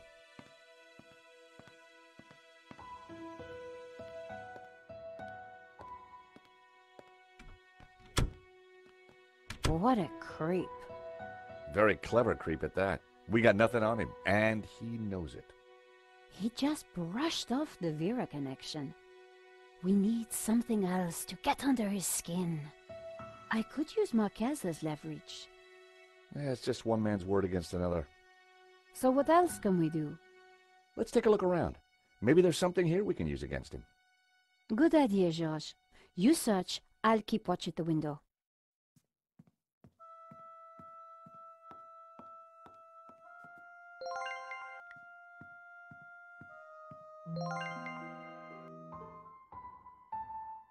The catch had snapped. Can you hear what they're saying? Yes. You should not have turned up here, Mr. Hobbs. I made it clear I would deliver the package later today. I wanted to make sure it got to me all right. I've got a lot of work to do on it. This is most inconvenient. Medovsky's arguing with his visitor, Hobbs, about the portfolio. That portfolio is important, I'm sure of it.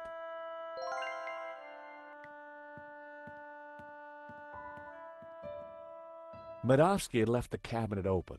On the shelf inside was a business card and a scribbled note. I picked up the business card. It read, Wilfred Hobbs, Fine Art Restoration. I made a note of the address. Then I put the card back where I'd found it. No point arousing Medovsky's suspicions. The note read, L. Cirque Drawings for you to check. W.H. Now we're cooking with gas. I wondered if the painting could be in the portfolio that Medovsky had taken. See a penny, pick it up, then all day you'll have good luck. A Russian imperial egg. It looked rather plain. It was a thank you note from a British politician. Medovsky certainly had some dubious friends.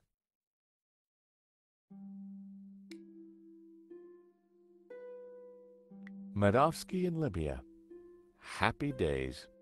What kind of guy hangs a picture of himself and Colonel Gaddafi on the wall? The kind who will commit murder in order to steal their own painting. It was a Russian privatization voucher. I wondered why Medovsky displayed it so proudly.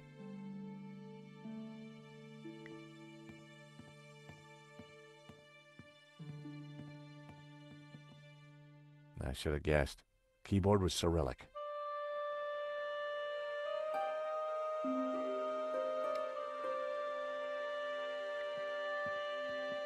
Medovsky had an extensive collection of management books.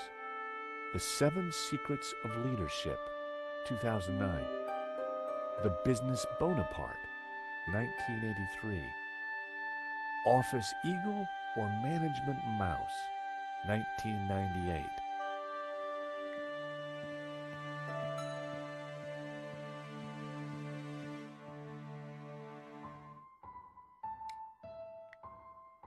By extraordinary good fortune, the coin I'd picked up was the perfect shape to flip open the broken catch. Fancy that. Keys are always useful. Romanovs. The same brand of cigarettes that were in the ashtray in Vera's security.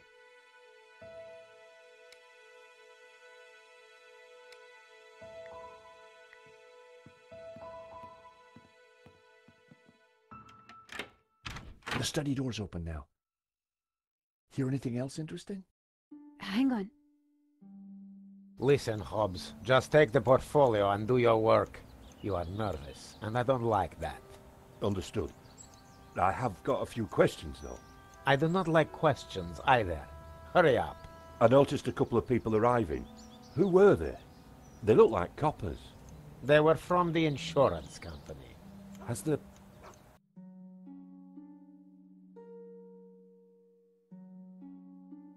Hobbs is going to head off with the portfolio. Whatever's in there is important. We need to stay with it. I got Hobbs' address from his card. When we're done here, we should check it out. Okay, Josh, but hurry. Medovsky will be back soon. I'm going to check out the study. Okay.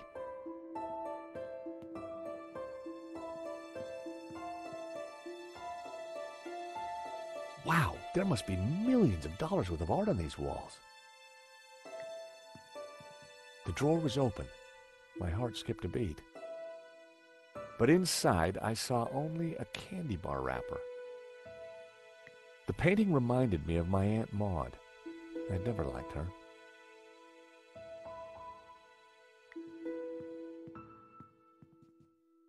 The desk was magnificent.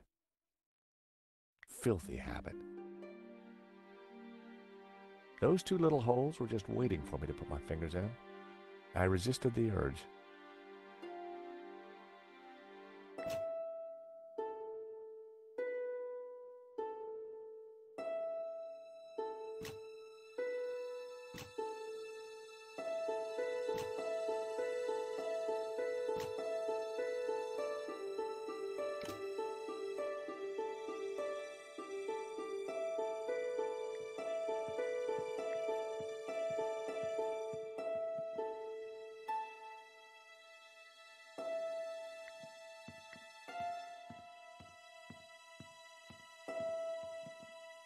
I should have guessed. Keyboard was Cyrillic. A-S-D...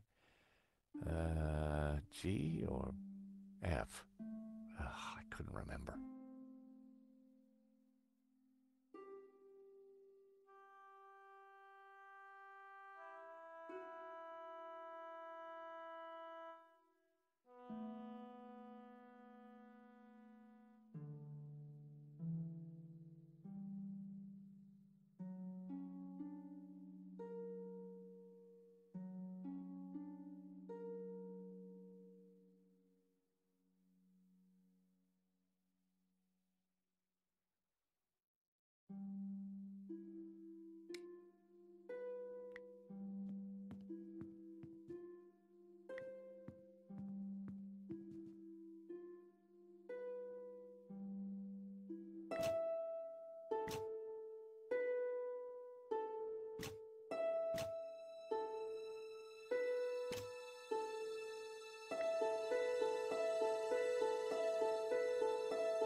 A secret drawer popped open.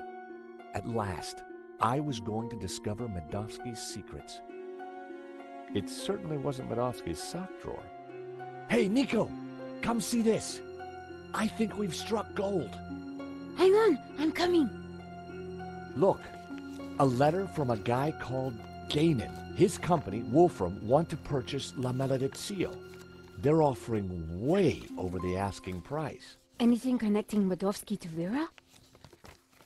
Well, let's see. Here we go. A lease for Vera's security. Aha! Then we have the proof we need. Hang on, what's this? Expenses for a Mr. Shears. Waterloo Motors, one helmet. These are from Paris. Madame La Trex. Hotel Britannique. Pizza. Nico. Pizza. I think your friend Shears might just be Henri's killer. Georges, what have we got ourselves into? I just heard the front door close. Medovsky's coming. Put everything back in order, quick! Right.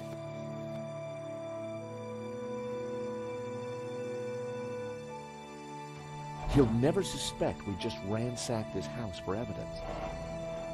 Georges, the coin! Damn, no time.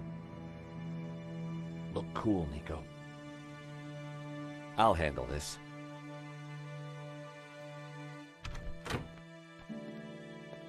I apologize for the lengthy wait. As you can imagine, my time is at a premium. That's fine, Mr. Medovsky. I think we're almost finished anyway. And payment? Very soon, monsieur. Very soon. Is there anything else I can assist you with?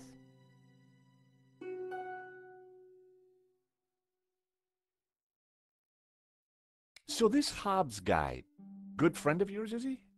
No, we simply have a business arrangement. We've been through this already. You must be upset at the theft of La Malediccio. Yes, I'm disappointed that someone would kill for such a minor piece. Is that a picture of you with Colonel Gaddafi? A deeply wonderful man. He was a great fan of the Impressionists. Well, he certainly left quite an impression on Libya. So, what brought you into the art business, Mr. Medovsky? Oh, an eye for great artists, an appreciation of fine culture, and a love of what you Americans call the greenback. Now, please, if you're quite finished, I'm a busy man. Thank you for your time, Monsieur Medovsky. We'll be in touch soon. Well, no prizes for guessing where we go now. Hobbs' place, right? Got it in one. Medovsky's pretty shady, don't you think? He bought our act, though. You make a pretty good insurance man, Georges. Yeah, who'd have thought it? By the time he realizes we're not assessing his claim, we'll have cracked the case and be toasting our success. Here's hoping. Looks like rain. Come on, let's get that cab. Taxi!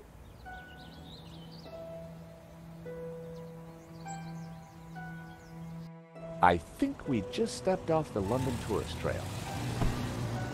I guess this Hobbs character doesn't like visitors.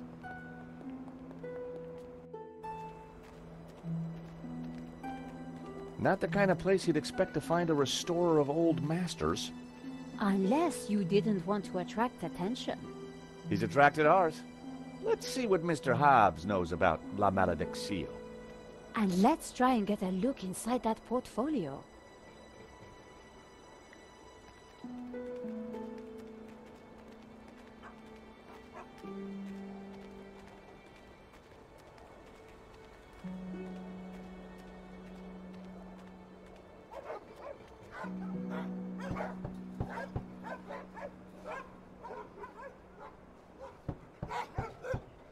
I don't think there's anyone home. There's a light on upstairs. It was Hobbs's mailbox. There was a note hanging out. For a second, I debated the morality of mail snooping. It was a short debate, and I won.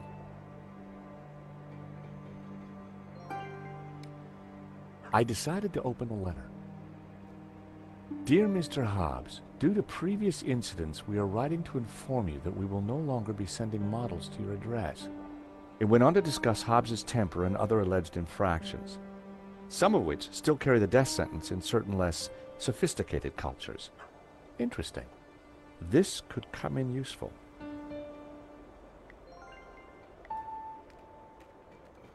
Climbing drain pipes was something I preferred to avoid, unless I had a great reason to do so.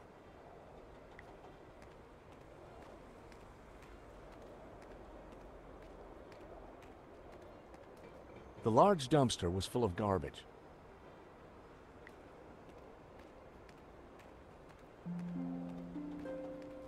Piles of junk, mostly boxes of old paints and scraps of picture frames. Mixed in were wires, cardboard, and some dubious-looking old clothes.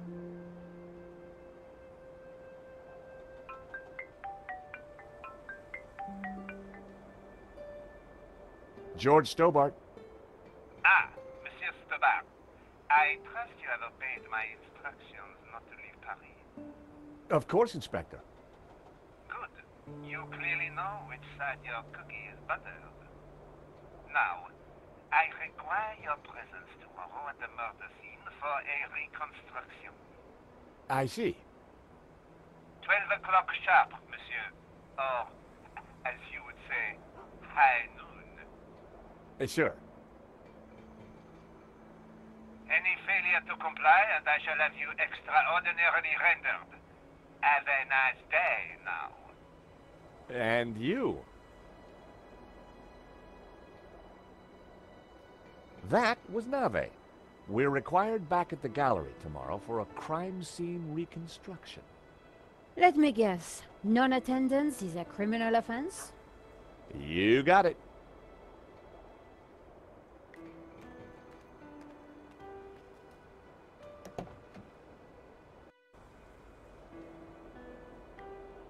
Slasha. Not a sound. The horn wasn't working. I popped open the van's hood.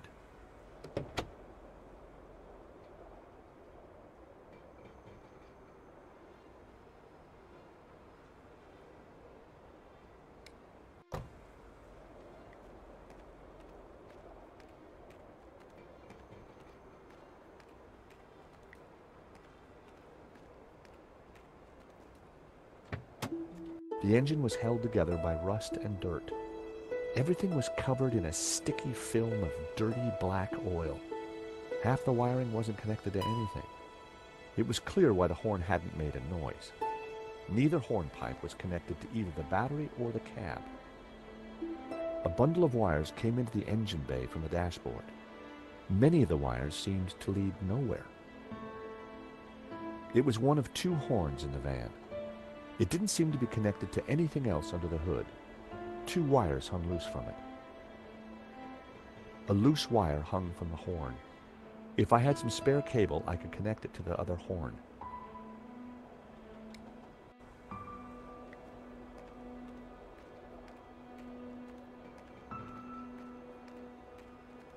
I had found just what I needed. Two lengths of wire.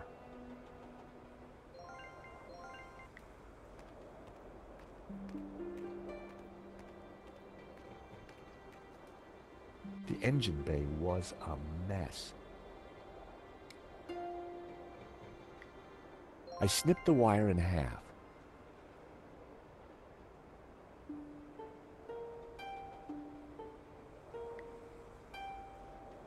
I connected the wires from the cab to the horn.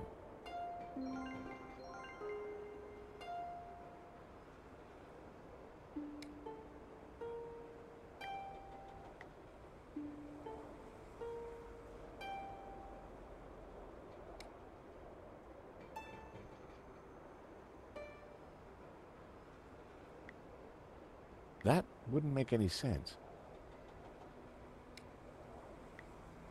The wire was just long enough to connect the battery to the horn. Everything was wired up. The horn had power.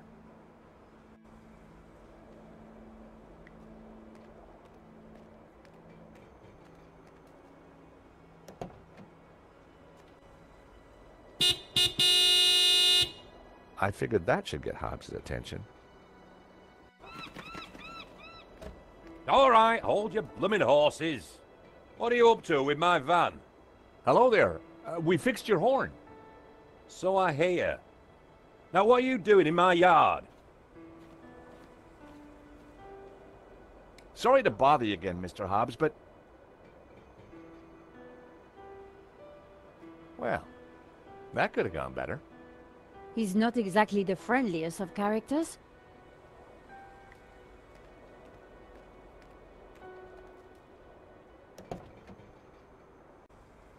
I decided to give it another blast.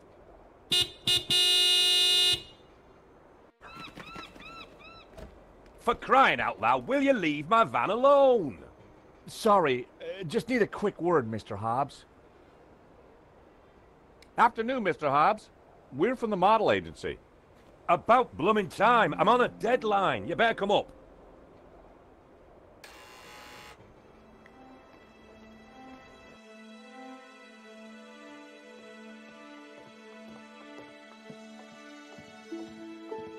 About time you two showed up. Hello, Mr. Hobbs. I was just wondering if... Can it, Goldilocks? I don't have time for chit-chat. Just get undressed behind that screen. Undressed? That was the deal. An extra 20 quid because I need you with your kit off. The studio was freezing. And as for you, darling, no need to get undressed. I've got a vivid imagination, so I'll just use that. Either way, just go sit over there on that rug and give me your best Belle Epoque floozy.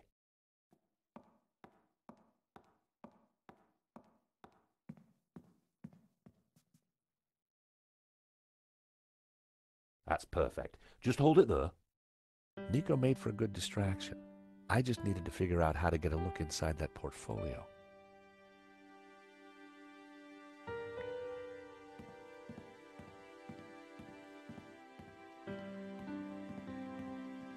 My, if it isn't George Stobart. Lady Piermont. Oh, my.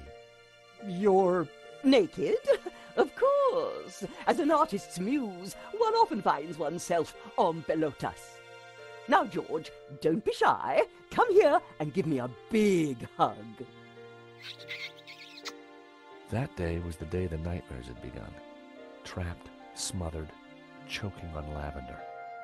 George, darling, pass me my robe. It's terribly cold in here.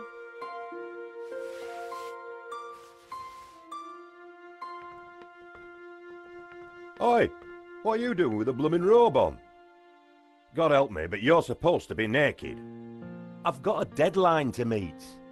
Well, you won't be meeting any deadlines with manners like that. And besides, it's freezing in here.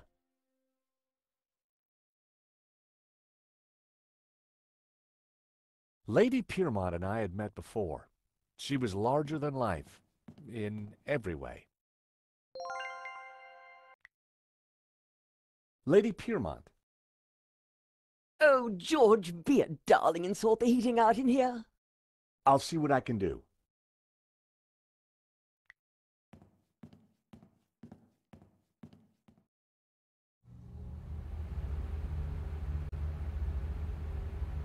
Hey! Leave that dial alone. Sorry, but Lady Piermont is cold. I thought... Look, pal, I know it's brass monkeys in here, but the wiring in this building is ancient, and the fuse box won't take it. Her Majesty will just have to get used to chapel hat pegs. Lady Piermont, Mr. Hobbs won't let me turn up the heating.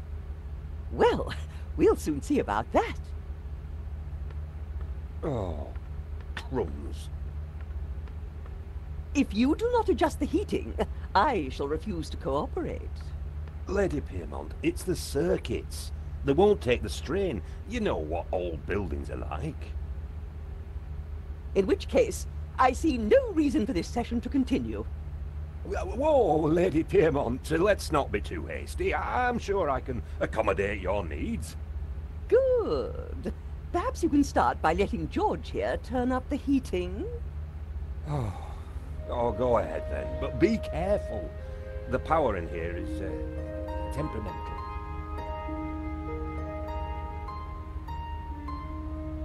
I turned the thermostat up as far as it would go.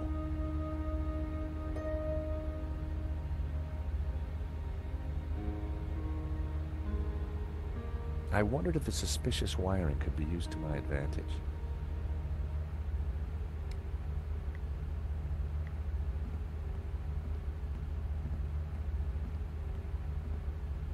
How about a top-up, Mr. Hobbs? Don't mind if I do.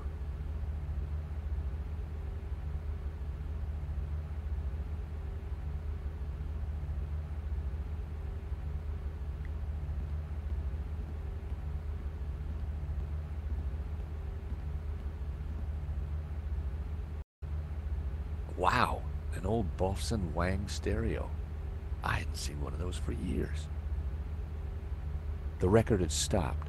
It was Jasmine Breeze by the Hairy Lobsters. I turned the volume up a few notches.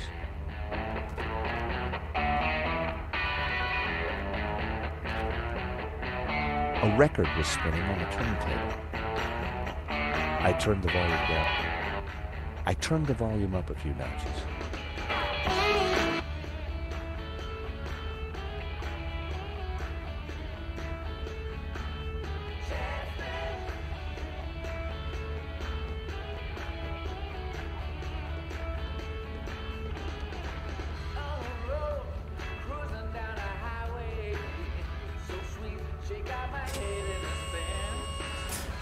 Oh, you! Get down from there. You'll trip the power in the whole building if you're not careful. Blowing the power would certainly have distracted Hobbs, but the elevator alone wasn't going to trip the whole system.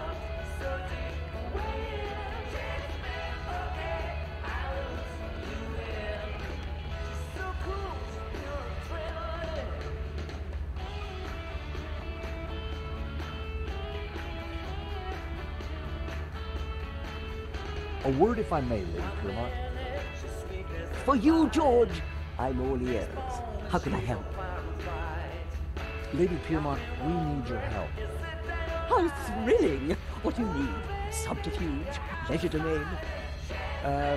Actually, I just need you to step on that lift behind you. Oh, but of course.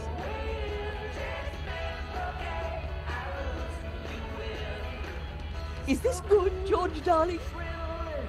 Perfect. Now, just stay right there.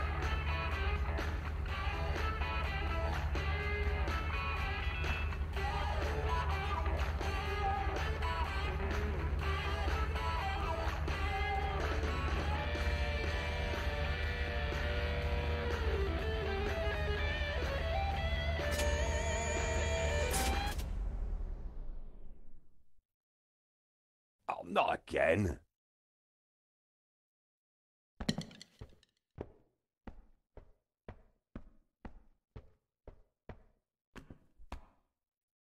There we go.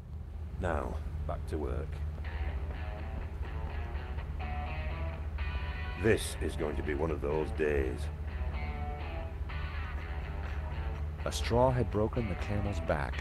Hobbs was very drunk.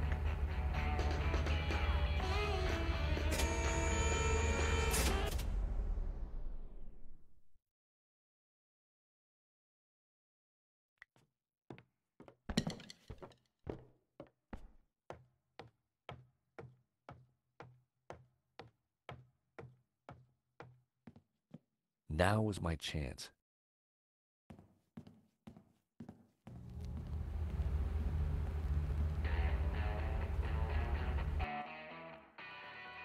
Hobbs was good, but no way was he going to sketch me in the nude. Hobbs was good, but no way was he going to sketch me in the nude.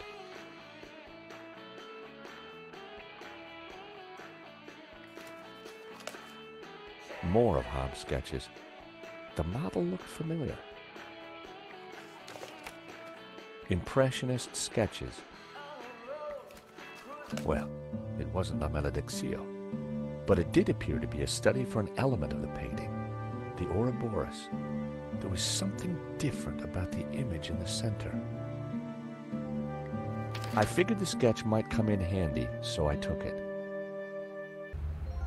What the heck? I told you that portfolio was private. Huh? Well, that was fun. Just like when you were a private dick, George. So, you're not models? No, Mr. Hobbs. Well, you can't be a copper. You're not stupid enough. So what the blazes are you doing in my studio? We're investigating the theft of a painting, La Malediccio, by the Spanish artist El Serp. One of these sketches is a study of that painting. Well, sure, but what's that got to do with that? I'm a restorer, and I restored it. I've got naught to do with what happened after that painting left this studio. How was I to know it was going to get Henri killed? Hang on a second. How do you know Henri's dead? Look, he and I went back a long way. Le Lézard Bleu was on the ropes, so I got the painting into his exhibition. Nothing like this was supposed to happen. We're not accusing you of anything, Mr. Hobbs. We just want to get to the bottom of this. I get that, and I'll help you however I can, but this mess is way above my pay grade.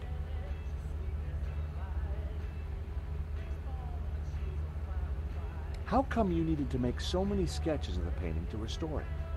Restoration's not about throwing a load of paint around. It takes research. The Serp is a complicated painting. A lot of subtext, a lot of symbols. Why would anyone want to steal La Malediccio? It's not exactly a famous painting. True, but there is something special about it that's hard to describe. There's conviction in every brushstroke. Whoever El Serp was, he had a tale to tell. The symbolism is deeply religious. We have reason to believe that Madovsky is mixed up in the theft of La Malediccio. Eh? What would he gain from stealing his own painting?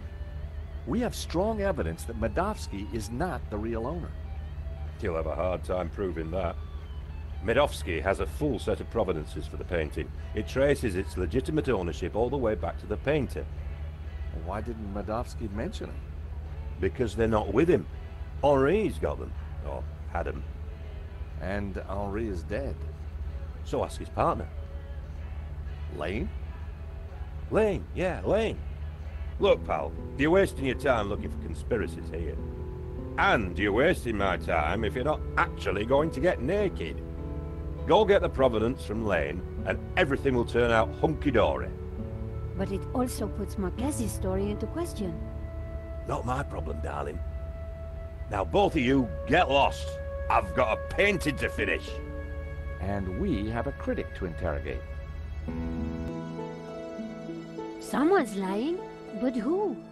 Is it the gangster or the old Spaniard? The painter or the art critic? I need to head back for Nave's reconstruction. What about the evidence from Medovsky's house? Will you give it to Nave? I think I should. And I can put the squeeze on Lane. Ask him about the provenance. Good. I've got lunch with Ronnie tomorrow. This story is hotting up, and I want to make sure he keeps me on it. Taxi?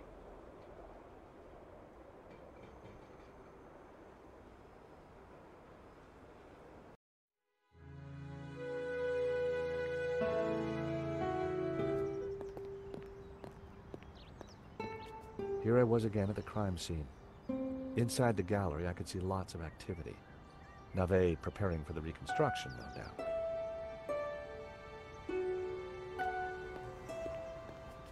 Nico and I had a good idea who the killer was. Now all we had to do was persuade Nave.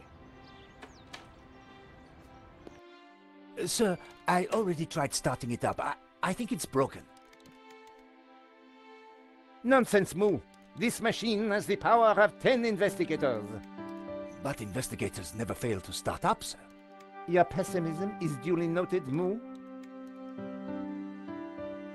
But have faith. This machine will analyze the scene, compute the data, and deduce everything for us. The location of the second shooter will be a mystery no more. One moment. A marvel indeed, sir. Though at the moment, it is kaput. Your pessimism has obviously infected the circuitry, Moo. Let me think for a moment. If I could just... Shh! Eh bien, Moo, now try realigning the laser matrix. Sir, I have no idea what that is. Move over, Moo. Now, let me see. Oscillating reverberator? Check. Refraction spectrometer? Check. Now, what can I do? Ah, Monsieur Stobart, it's only you. Glad you could finally make it. Inspector, I've got some good news and some bad news. Oh, yes? I shall be the judge of that. I think I know who the killer is. Really? Yep, he's a gardener called Shears living in London. Fascinating. And the good news? We don't need to do your reconstruction. You joke with me, Monsieur Stobart. It's not a joke. This guy Shears was working for a Russian ex-mobster. It's all part of a highly complex fraud. Gardeners, KGB, fraud. You are a fantasist, monsieur. And I have no time for fantasy. Reality is my suitcase, as you Americans say. Now, stand over there and keep out of trouble until the others arrive.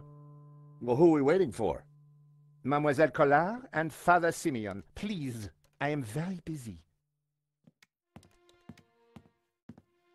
Ah, Moo, a clever choice. But no cigar for you. Try the red.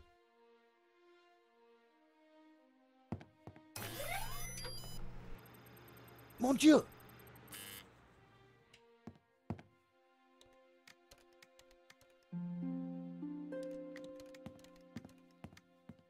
Lane. Stobart.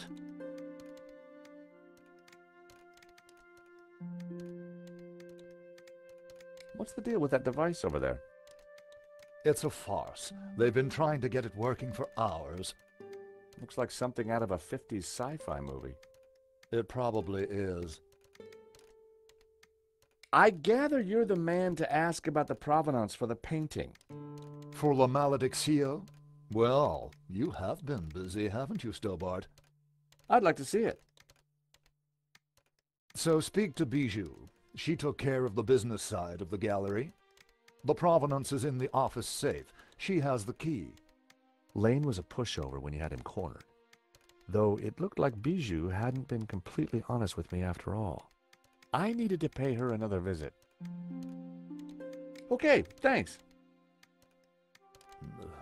Yes. Sir, I think we are ready to fire her up. Yes, Moo, I was just about to say the same thing. Do it. Moo, what have you done? Pardon me, sir, but I believe it was you who said... This is no time for blame. You have broken the machine. Mon Dieu.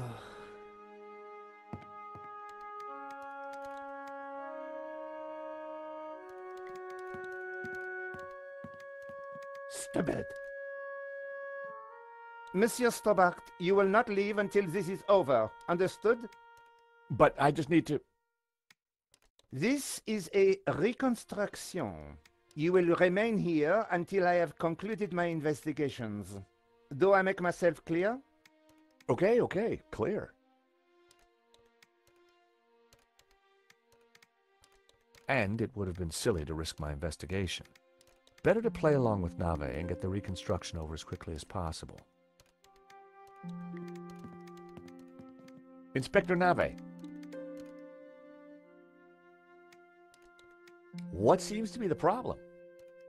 Monsieur Stobart, if Paris' finest cannot get this very expensive and very complex machine to work, then I doubt if an insurance salesman can... I'm an insurance assessor, actually. Oh, I see. Well, la-di-da to you, monsieur. Oh, yeah? Well, la-di-da to you back. Whatever. You are neither qualified nor clever enough to operate such an instrument. Like us. What was that, Moo? I said, unlike us, sir.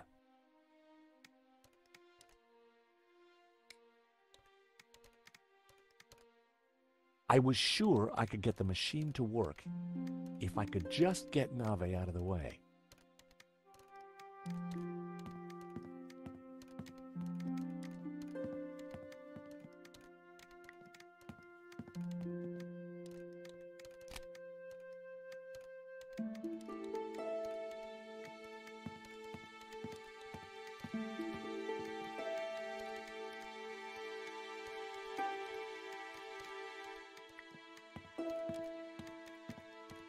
Inspector Nave. I know this sounds obvious, but are you sure it's plugged in? Monsieur Stobart, do you really think I would be so stupid as to not check the fundamentals? We all make mistakes. What a ridiculous generalization, monsieur. Look, I can see from here it's... Ah. Do you need assistance, sir? Very funny, Moo. One moment. That got rid of him. Now is my chance. I was going to have to figure that out quickly.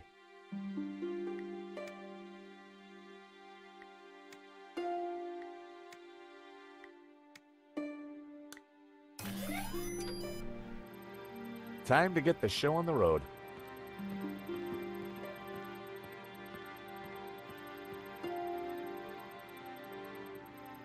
See, Moo? I knew I would get it working. I'm not sure that you... Precisely. You knew my superior intellect would win through in the end. Yes, sir. Sir, I beg your pardon, but I think there is a teeny snag. Go on. We have no victim.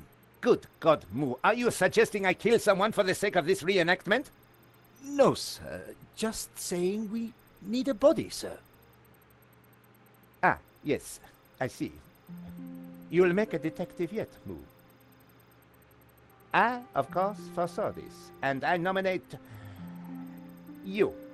Me? Well, I'm not dead. Have you ever acted, Monsieur Stobart? Well, I don't like to blow my own trumpet, but I went down a storm playing the lead in Cat on a Felt-Tip Roof last summer. You played the cat? No. So, not the lead. Half-truths again, monsieur. Nevertheless, here is your chance to play a real lead role. But he looks nothing like the victim, sir. Oh, damn it, Moo. Must you find problems all the time? Let me think of a way to make this work. Relying on Nave's problem-solving skills could mean a long, long wait. I had to find something to make me more like Henri. I'll have a look around. Maybe I'll find something. Yes, you do that. Verisimilitude is the key, Stobart.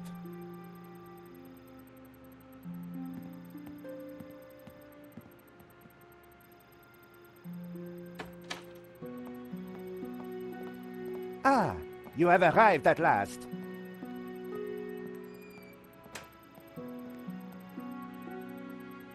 Please, make yourselves comfortable. We are just making some last-minute adjustments. Father Simeon, Nico. Hi, George. Welcome to the asylum. Let me guess. Nave is overjoyed we've solved the case and he's putting us up for an award. Not quite. I told him about Shears and Medovsky. He says it's fantasy. But that's crazy. Tell me about it. So what do we do now? Carry on anyway, and nail Medovsky. What about Nave? Ignore him. And this charade? The reconstruction? Well, sooner it starts, sooner it's over. George, what on earth is that machine? It's Nave's baby. Supposedly, it's going to analyze the crime scene and tell us what happened. But we already know what happened. Sure we do. But Nave doesn't. Quiet, please! How can I concentrate with all this racket going on? Nave was in a crime world of his very own.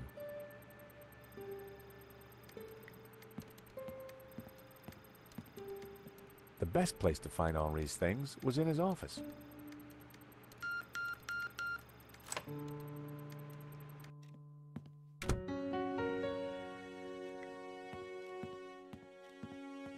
On the head of the statue was a pair of Henri's glasses.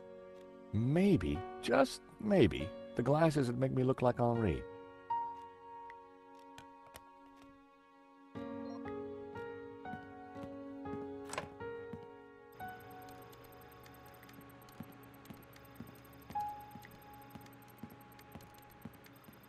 I've found Henri's glasses.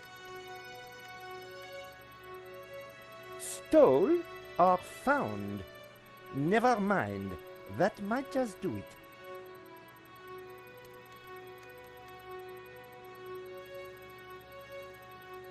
Come on, everyone, into position.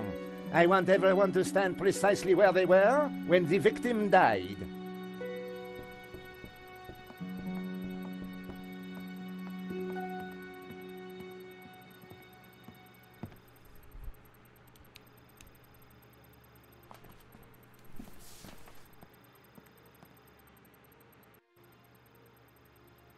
This process is ridiculous.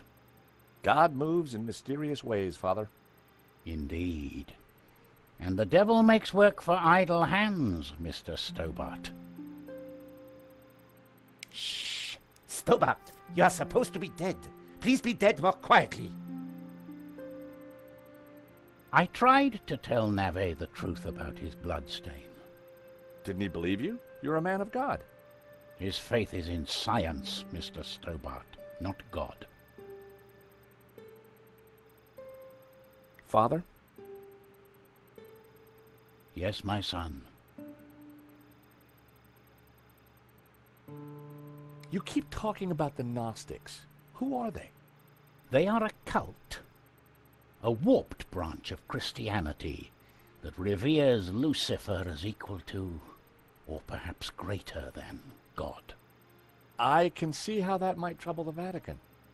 The Vatican is the least of your worries. Please be quiet! Last time we met, you said the stolen painting was evil. Let me explain. I'm a Dominican, Mr. Stobart. The Dominican order was founded to seek out and destroy heresy. Why? Because heresy is evil. Okay. For 1,000 years we have fought against heresy. Indeed, our enemies gave us a nickname, the Hounds of God. Dominicanis, Dominican, you see? Very clever. Now this painting, the Benedictio, is without doubt heretical. Whoa, hold on. How can a painting be heretical? Because it is filled with Gnostic imagery. And Gnostics are heretics. What kind of imagery? Evil imagery.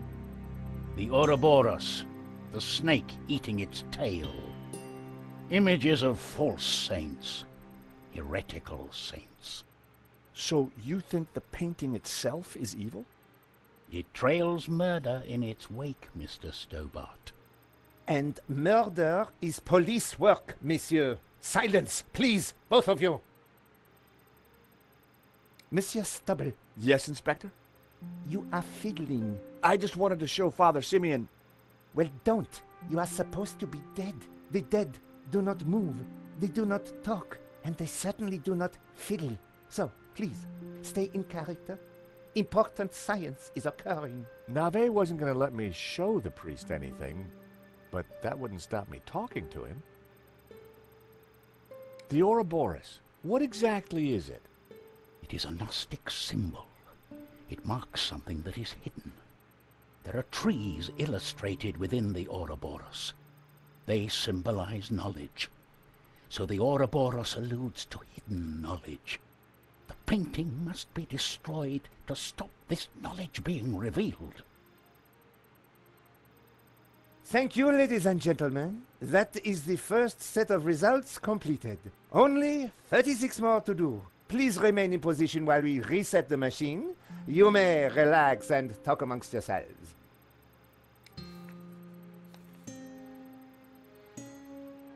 Vade retro satana. What's the matter? It is worse than I thought. What is it? It's just a sketch. Not just a sketch. The painting. I wondered if it was something I'd said. I have to get out of here. Now. Father Simeon, I forbid you to leave. This is an official investigation. Don't you understand? The great evil is upon us. The painting is evil. The heretical Gnostics in league with the devil himself. The devil? Don't you understand? The Tabula Veritatis, the tablet of truth. It is real. Well, well, someone is upset. Pressing your witnesses a little too hard, Inspector Nave? And you are? This is official police business? Richard Langham, Interpol, serious art theft. We spoke on the phone, Inspector? Ah, yes, sir. You didn't say you would be attending my crime scene. What exactly is this machine, Inspector? A little invention of mine, Monsieur Langham. It will compute whose blood this is on the floor, and... Not to worry, Inspector. Perhaps you could move aside? I'm intrigued to see what you're up to. Ah, of course. It is rather groundbreaking. Pizza box.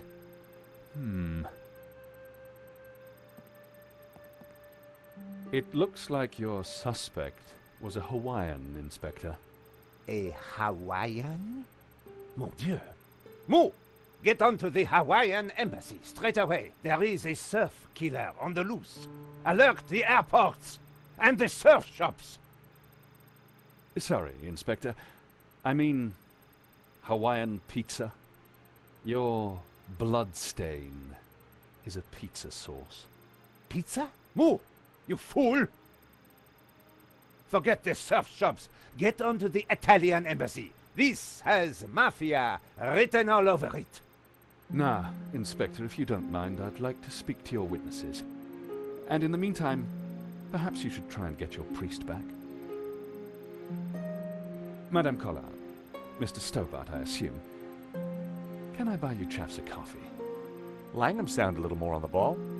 Maybe he'd bring a dose of common sense to the case.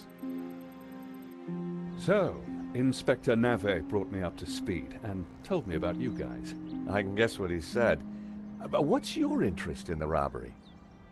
I've been tracking a gang of art thieves for some time, and this looked like a good lead.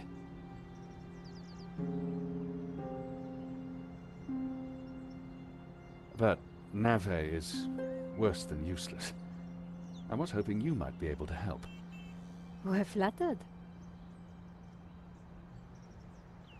Just doing our jobs. We all are, or at least trying to. So, maybe we can help each other. I gather you insured the exhibition. That's right, and we're liable to lose a packet. Any leads so far? Maybe. There's a Russian guy called Madovsky who turns out to be the owner of the painting. Madovsky? You know him? Oligarch, oil, art, aluminium. Ex-KGB. Very nasty. You need to be careful. Madovsky's dangerous. He kills anyone who gets in his way. For a cop, Langham seemed okay. Trouble with doing deals with cops, there's usually a payback down the line. But I figured that'd be a price worth paying to bring down Madovsky. We found evidence that links Madovsky to the company that installed the security at the gallery. Interesting. And one of his men, a guy called Shears, was in Paris on the day of the robbery. Really? We also found a letter from someone called Gainan wanting to buy the painting from Madovsky. Gainan? The name rings a bell? Did you find anything else about him? No, we were in a hurry. What about the priest? Ah, the good Father Simeon. Well, something spooked him, that's for sure. So I gather. He kept saying La Maledizio was evil. Perhaps he's right. It certainly caused evil, hasn't it? I'll take leads from anyone, Mr. Stobart, even a crazy priest. Let's keep in touch. Thank you for your help. Coffee's on me, or rather, on Interpol. Miss Collard, Mr. Stobart. So, George, what do you think? Interesting. He seems to be on top of things. I agree. You know, Nico, this could start getting dangerous. You think Langham's right about Madovsky? Well, he appears to be on the ball. I thought he was cute. He was English, Nico. They're all cute to you. Hidden depths, too. Oh, yeah? What about my hidden depths? You showed me those long ago, Georges. Well, I'm off home to write up the story so far. You? I have to see a woman about a dog. A stuffed dog, that is. You're talking riddles again, Georges. I need to pay Bijou another visit. She's not been completely honest with me.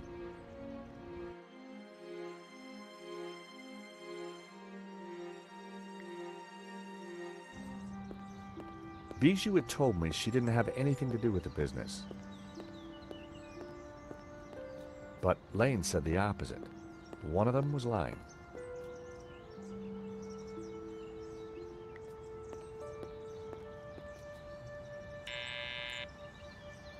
Yes? Bijou, it's George again.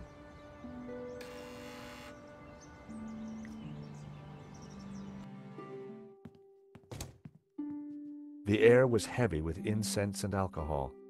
Reminded me of the old alma mater. What happened? George, please help me. I am lost.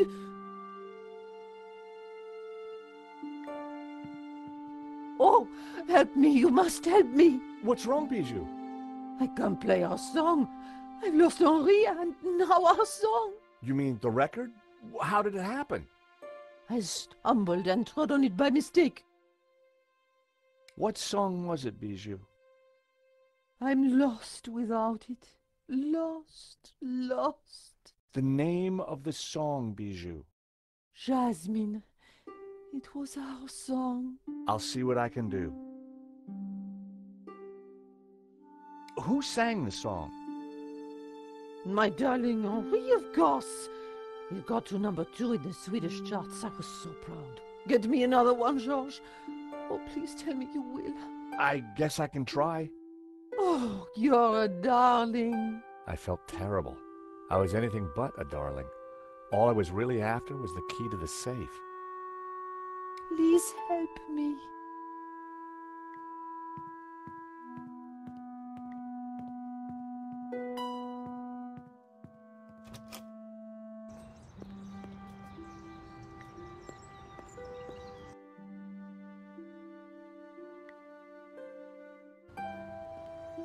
I arrived back at the shopping arcade.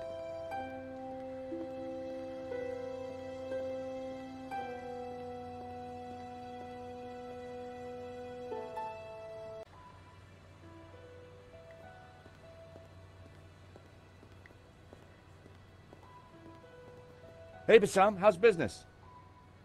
Good to see you, George.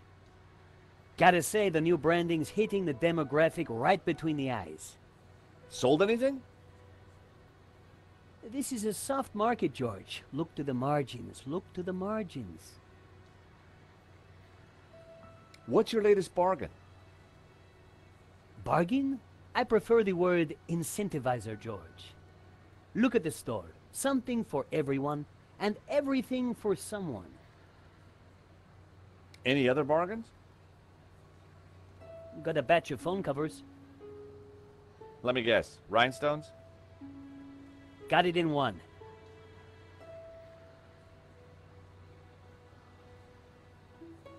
Thank you. I had a closer look at Bassam's stock. Check it out, George.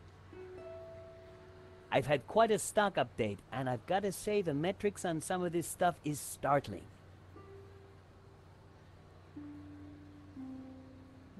They looked interesting.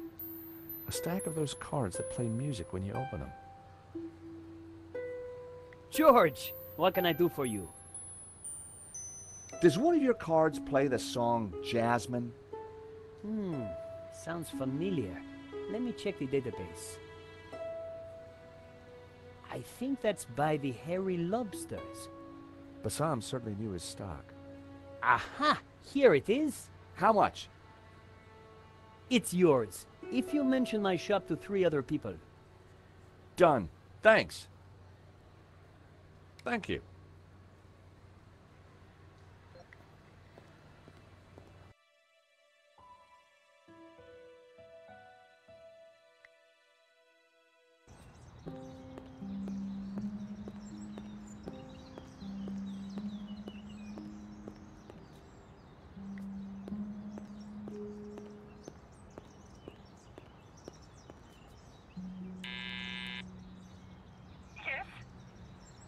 Bijou, it's George again.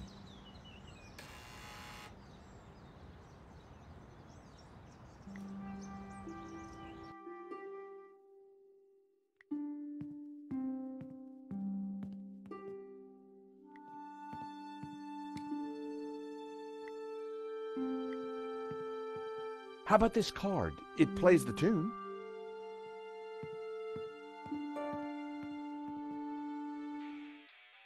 Our song. Oh, how wonderful. Dance with me, Henri.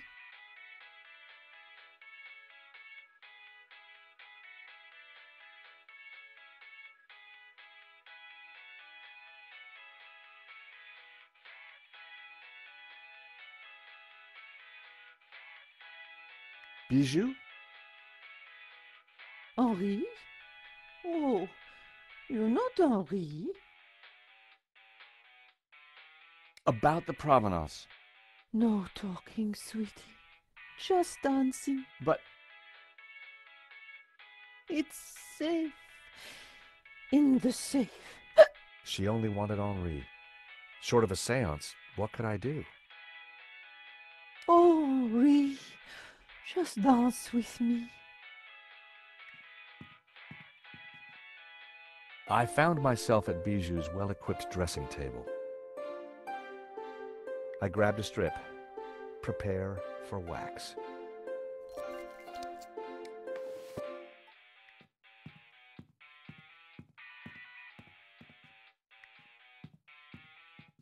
Stealing a flower from a corpse. How low had I sunk?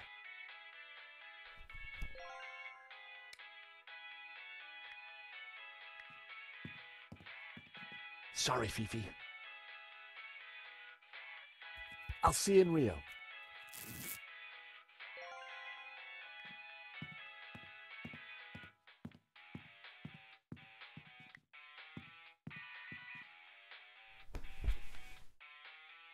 I didn't want it on my eyes, but perhaps a slight dusting.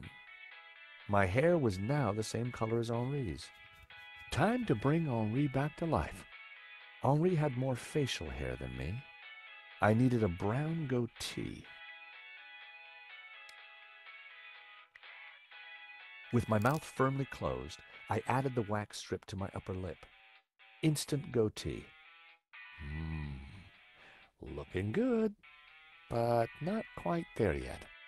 It was hard to see the color of Henri's eyes behind the glasses. I added Henri's glasses. I looked more and more like a gallery owner. It was working, but I needed something else. I needed to flower power my outfit. I added Henri's flower to my buttonhole. The jasmine definitely gave me that perfect hippie vibe. Looking good, but not quite there yet. I had the outfit exactly, but I needed something extra to ensnare the senses.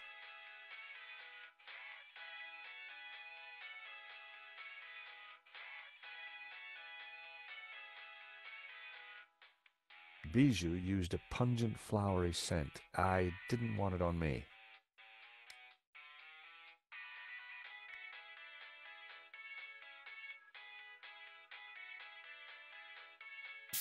I added Henri's Brett to my disguise, made my eyes water. There. As I looked into the mirror, I saw Henri looking back at me. Henri, there you are, you naughty boy. Dance with me, my little roll mop. I've missed you. With pleasure, chérie. Oh, Henri, isn't this wonderful? Just like old times.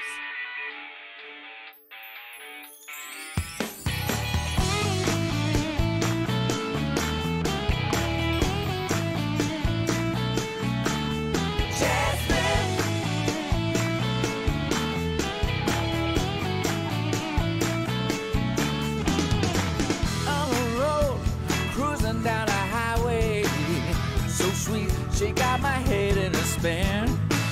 Listen, babe, Bijou, darling, I need the safe key. Do you have it? Of course. Didn't I promise? Here it is, sweetie. you in. She's so cool, she's pure adrenaline.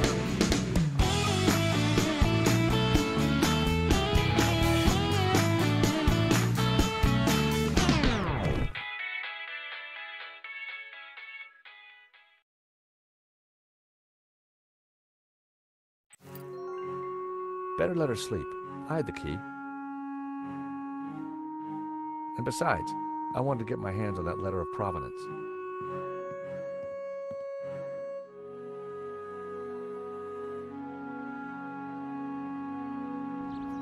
I was surprised to see Father Simeon at the cafe.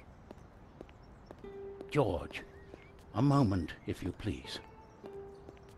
Is everything all right, Father? No, my son, not at all. Great evil is upon us. That sketch you showed me in the gallery, the study from La Maledictio, it showed an image hidden inside the Ouroboros, a dangerous image. Dangerous?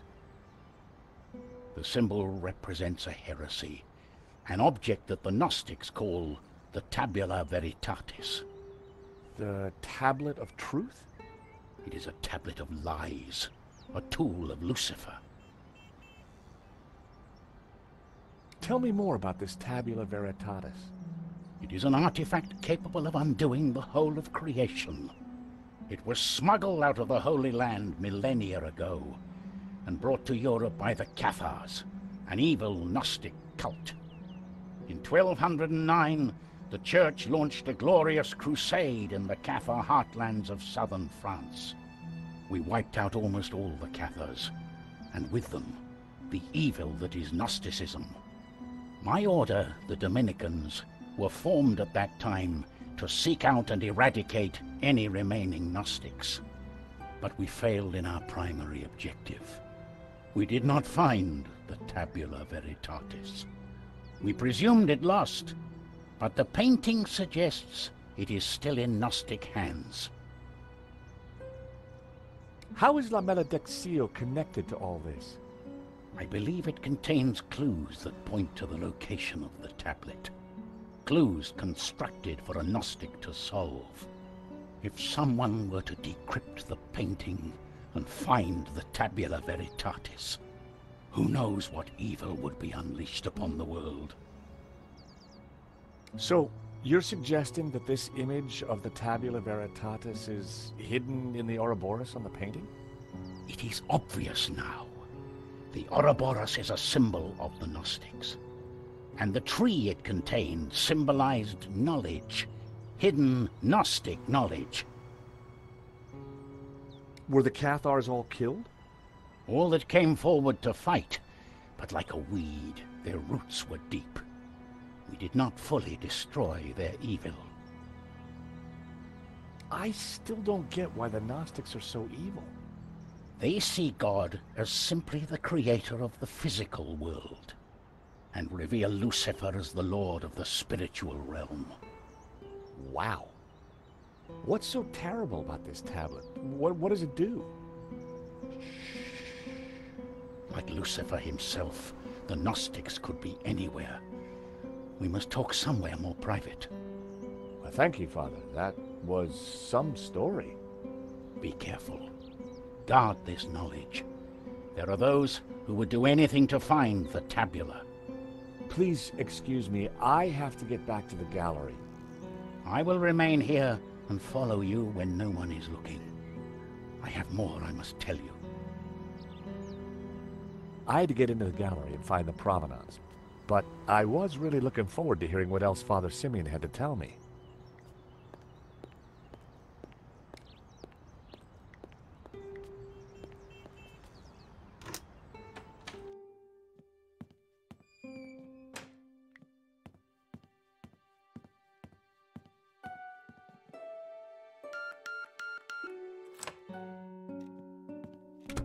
Time to look in the safe.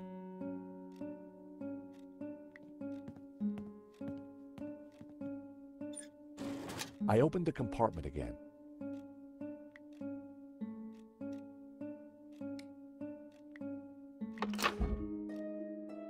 The ring had an inscription. Henri and Bijou forever. Huh. Henri had bought Bijou a big diamond ring. I had a feeling the ring would be useful. A note was attached to the front of the document wallet. It read, "Cherie, this should do the trick. Your darling Wilfie." Now why would Hobbs be sending romantic little notes to Bijou?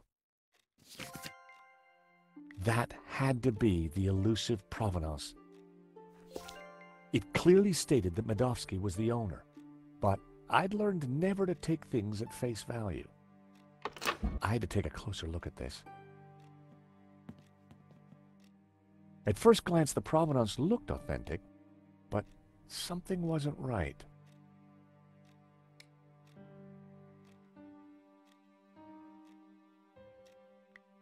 The sketch was drawn on similar paper to the provenance.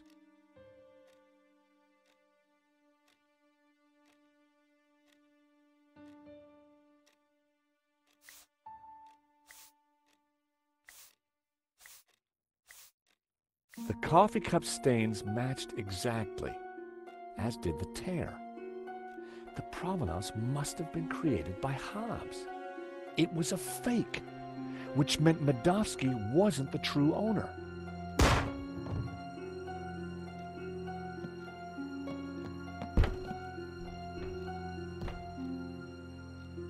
I had to get out there and find out what happened.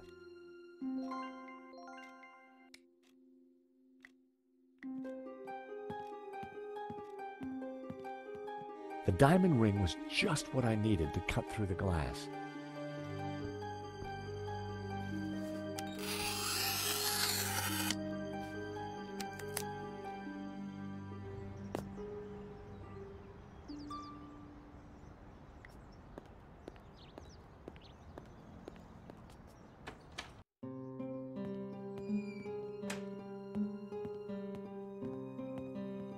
Father?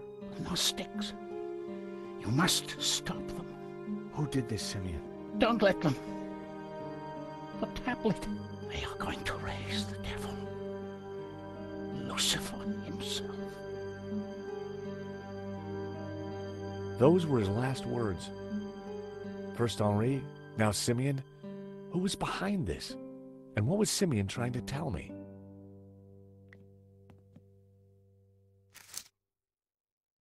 Simeon had been carrying a scan of an old manuscript with a covering note. Both were written in Latin. It was a photocopy of an old Latin text. Although a bit rusty, my Latin was still up to the job. It read, "And thus spoke the accused. In this ritual we find succor. Clad in blue, the perfecti take the form of the spiritual and look towards the rising sun, toward the tree of knowledge. Clad in green, the credentes look the other way, towards the setting sun, where stands the tree of life. And all shall know that the light of knowledge is blue, and that the light of life is green. For thus was the light of Eden, both blue and green, intertwined with the light of man to become pure. Pure light, white light, pure light will win. So it was written in the old texts, affirmed by the Tabula Veritatis. And these were the accused's last words. It was powerful stuff. I wondered how it connected to La Maledictio. The illustration showed a group of colored figures engaged in some sort of ritual. The blue and green figures appeared to be in control. The crowd in the foreground were colored red. I guessed it was a representation of the ritual in the text. Fortunately, I hadn't forgotten the Latin I'd learned at school. The note read, "The Tabula Veritatis only appears in one file. The Inquisition into Heretical Depravity by Nicholas Emmerich, A.D. 1376. Scan attached." The note was signed by the Vice Prefect of the Vatican Archives. Simeon must have done some digging after he recognized the symbol on Hobbs's sketch.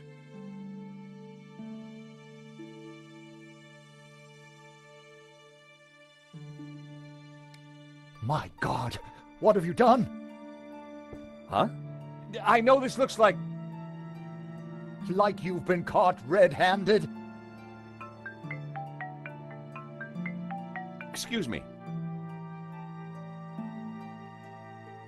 Josh, something terrible has happened at the apartment. Nico, hang on.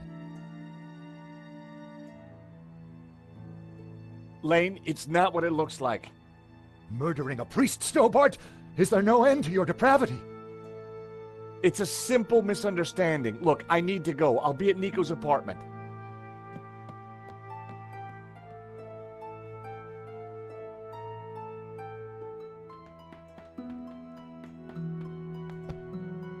Nico! In here.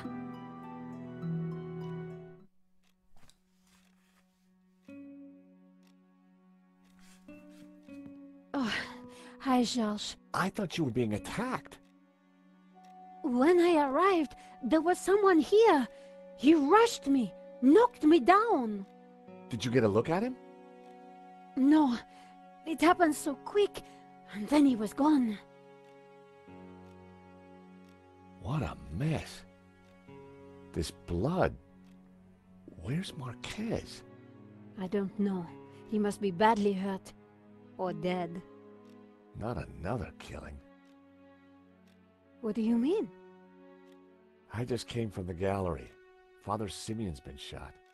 My God! Who did it? I don't know, but before he died, he begged me to stop the Gnostics from raising the devil. The devil? Whoever's doing the killing, Georges, it's certainly not him. Okay, but who? Simeon and Marquez were both attacked at the same time. Just what are we up against? I don't know, but whoever came here was looking for something. The place has been ransacked. I'm going to clean up. I'll be back in a minute. Okay, I'll take a look around.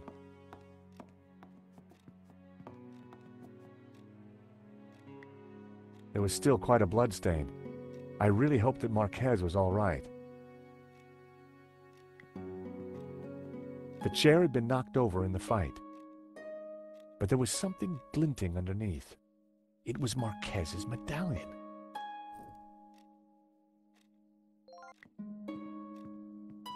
There'd clearly been a struggle. Marquez must have put up quite a fight.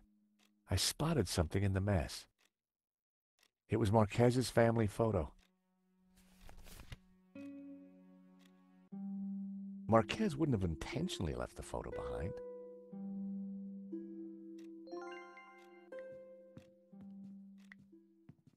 The sofa was a real mess, but there was something between the cushions. It was one of the photographs that Nico had taken during the robbery. It showed a section of La Malediccio. Marquez had written on it. Marquez had circled one of the figures and written Judas. I wondered if he was identifying him as Judas Iscariot. Back in Bible class, Judas was definitely one of the bad guys. Marquez had circled one of the figures in the tower and identified her as Magdalena. That had to mean Mary Magdalene.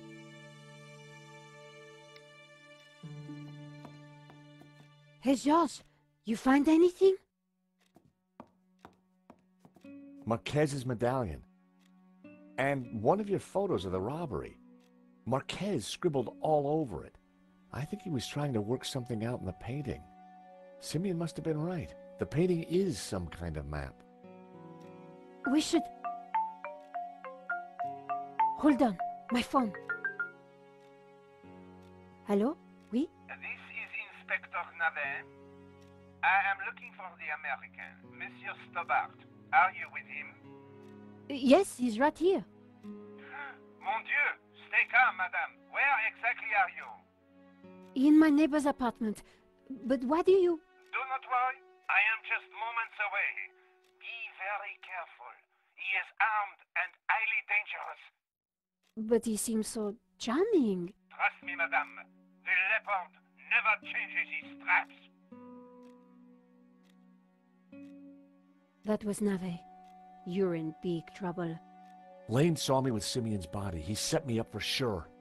Well, Navet's on his way, and he'll be here any moment. We have to go, Nico, now. Down the back stairs. We'll go through Fleur's shop.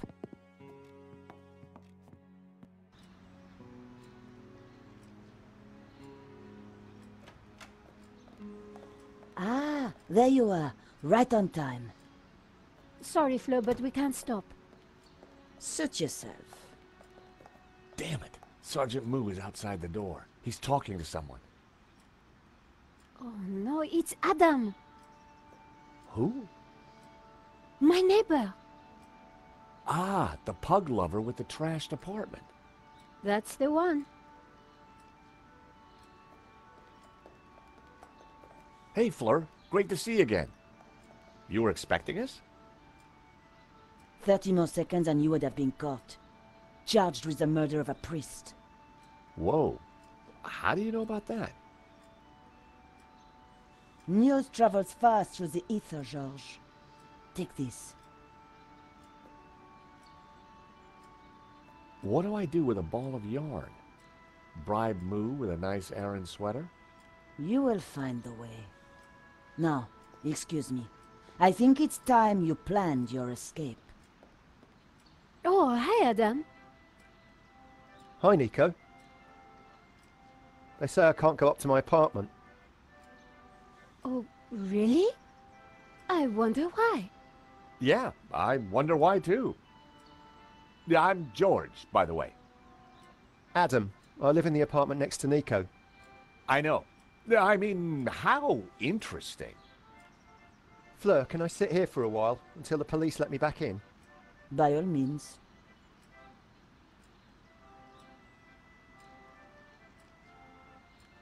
So what now? You take a look around. I'll see if there's a way to get past Moo.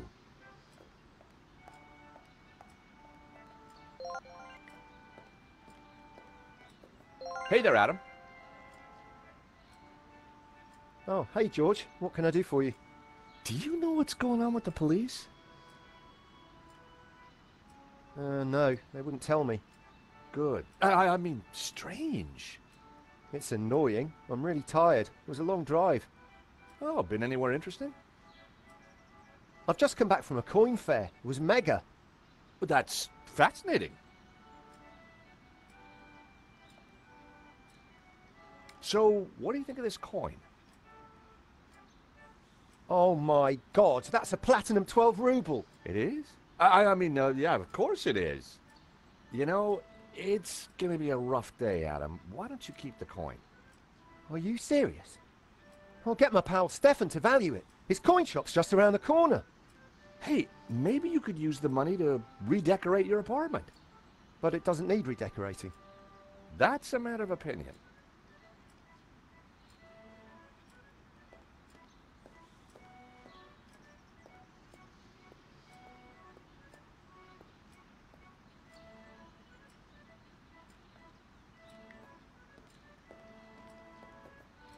Sorry to bust in on you like this, Fleur. Don't worry, George. I knew you were coming. You did? So what else do you know? There's a 36% chance of rain.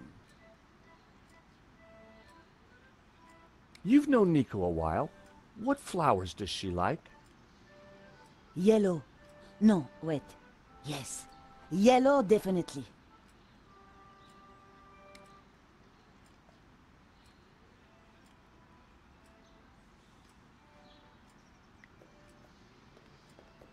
Go ahead, George. Take a few. Thanks.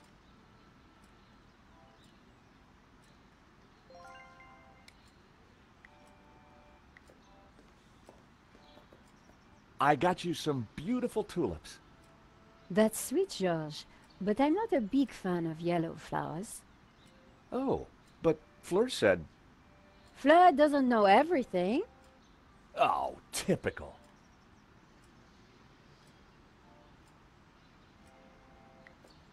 Nico? We're trapped. No way forward, no way back. Luckily, Inspector Nave is no Sherlock Holmes. But Sergeant Moo is a problem. At the gallery, I just plied him with coffee. His bladder problem did the rest. Ah, that reminds me of my late husband. Pipi Pierre, they called him. I don't suppose you have a coffee machine, Fleur? I'm afraid not. I don't even have a kettle. Let's keep looking. There's always a way.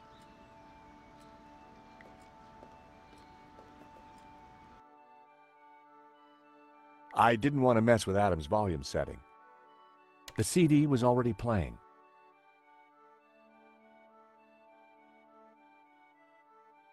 I stopped the disc.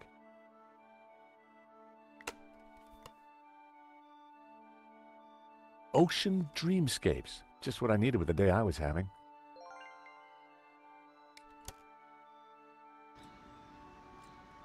It was Sergeant Moo. No way could we get past him without being spotted. Fleur's classics were blaring out into the street. Fleur, do you mind if I change the music? Good idea. The sound of lapping waves was affecting Moo, but I was going to need something more to open the floodgates.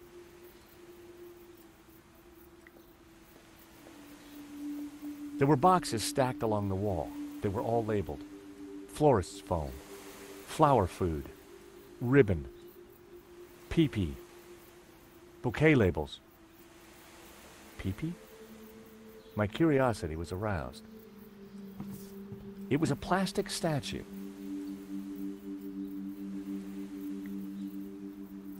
Careful with that. It's just come in. Special order. What is it? A replica mannequin piece. Fill it with water, pop in some batteries, and watch it go tinkle. Very tasteful.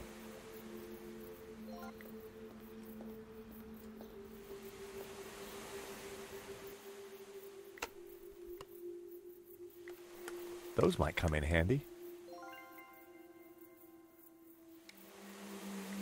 I slotted the battery into the mannequin. A jaunty series of LEDs lit up around the figure. I poured the whiskey into the mannequin. Slouch it, wee man. Slouch it.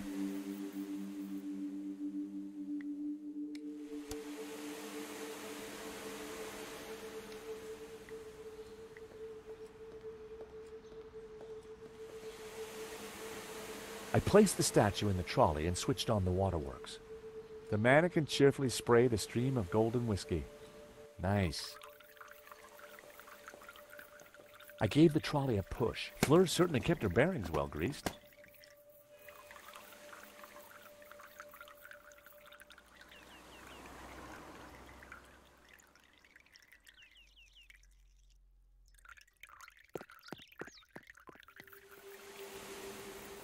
Okay, that's Moo out of the way. Let's go, Nico.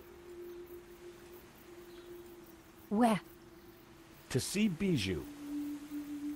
She's been telling me a crock of lies since day one, and right now, I want the truth.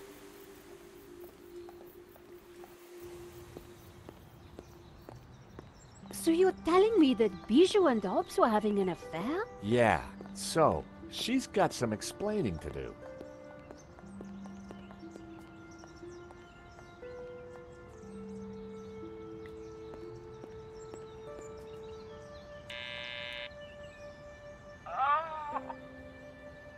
Bijou, I need to talk to you.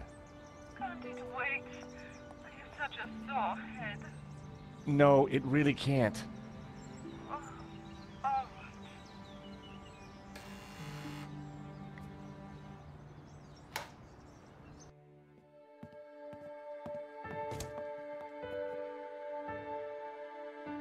In the daylight, and without the fog of incense, the apartment looked even weirder.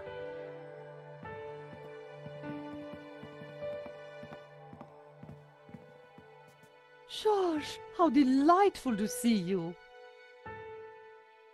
May I present my friend Nico? George and I go way back. Oh, really? Well, don't worry, my dear. I won't steal him, though he is rather a cutie. Bijou, we're here to clear up a few points, if you don't mind.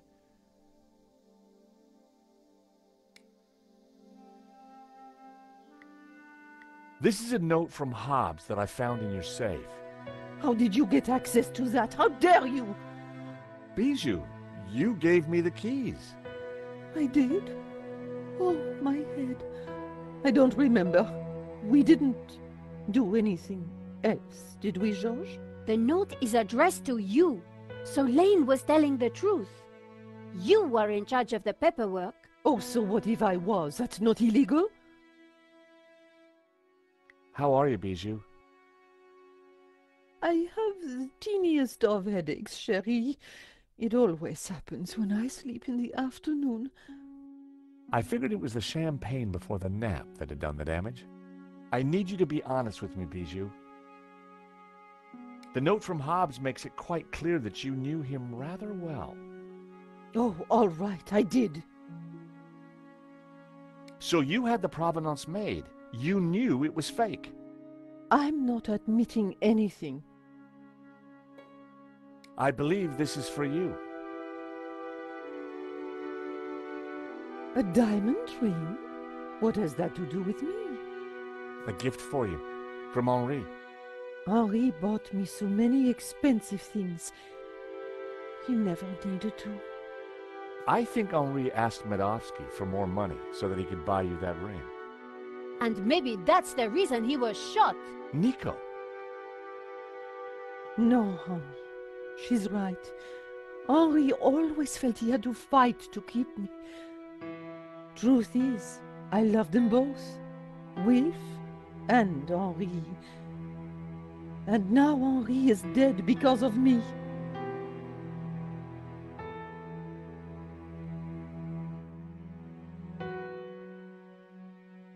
Go ahead. Ask your questions. I promise I will tell the truth this time. So, you and Hobbs are lovers? We have been ever since 75. Henri never knew about it. They were in a band together back then. So you were unfaithful to Henri right from the start. It was never cheating. I loved them both. So you had Hobbs fake the provenance so that Lane would approve it for the insurance? Wilf passed it to me, and I persuaded Lane to sign it. He never knew it was a fake. Wilf is brilliant at what he does. So what was Medovsky's role in all this? It was all his idea. He'd had an offer on La Malédiction from someone. So Wilf put Medovsky in touch with me and Henri. He wanted to cash in on both the sale and the insurance. He set up the security company to deal with the robbery. I've been such a fool. Henri was never supposed to die.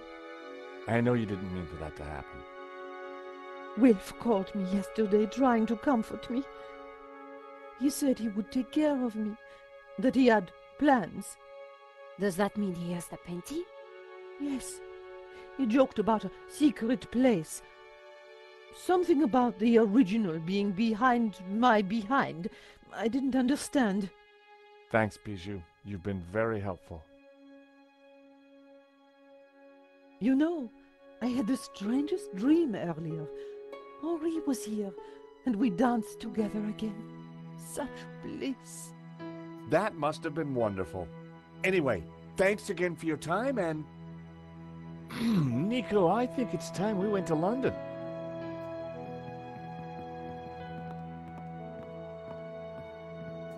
George, do you have something you need to tell me? No. Can't think of anything right now. But let's go, shall we?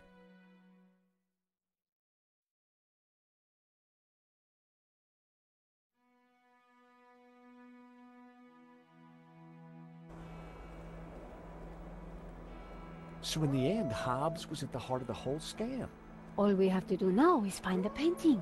Yeah, then we blow everything open and nail Medovsky. I get that front page story. And I get to clear my name, and keep my job. So much for your devil-worshipping Gnostics, George. Well, you know me. Nothing I like more than a good conspiracy.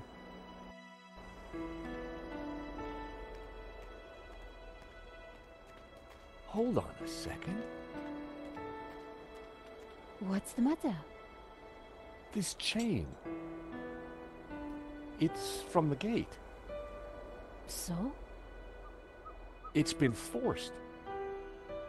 A break-in? Or maybe a breakout? Hobbs escaping from Lady Piermont? Maybe. But this doesn't feel right.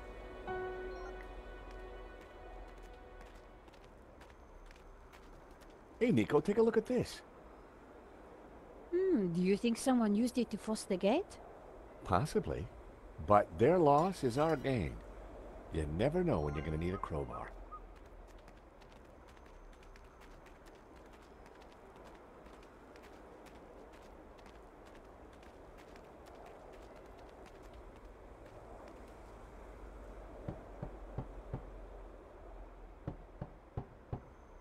1 Mississippi, 2 Mississippi, 3 Mississippi.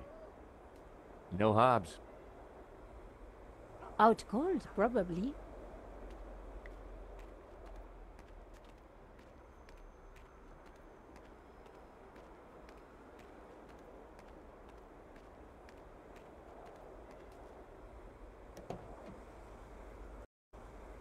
A blast on the horn had worked last time.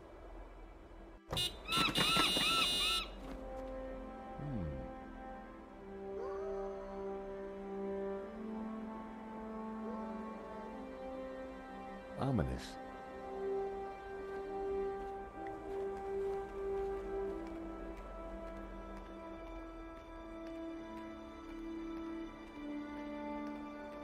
Hey, Nico. This drain pipe looks climbable. Are you mad?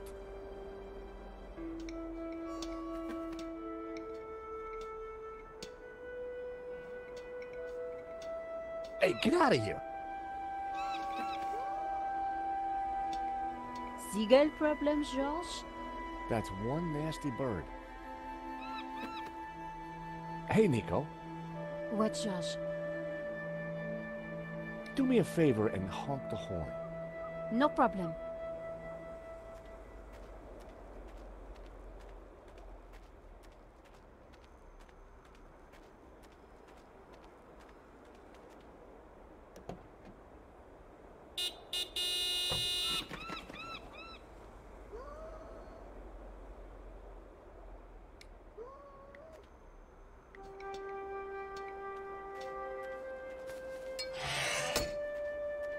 Be careful, George. Wait there, Nico. I'll come and let you in.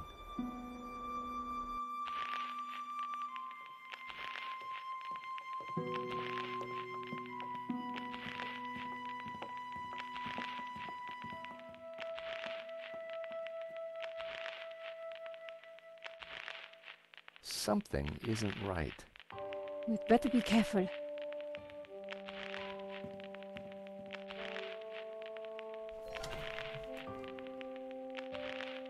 Whoa. You'd better come and take a look at this. Mon Dieu. It's a Manet. Oh, no, it's not. It's a Hobbs. In the style of Manet. Or, as the experts prefer to call it, a forged Manet. Hobbs isn't just a restorer, he's a full-blown forger. Oh, that must be... You. Hobbs is good. You look very pretty. And that's you. Oh my, you look very... Violated. Yes. Is that Lady Piermont? Yes. Is she Yep. in your... Yeah. Oh, so all along we were just modeling for a forgery. Forgery. Terrific, huh? I can add it to my murder rap. Let's just pretend this never happened, okay?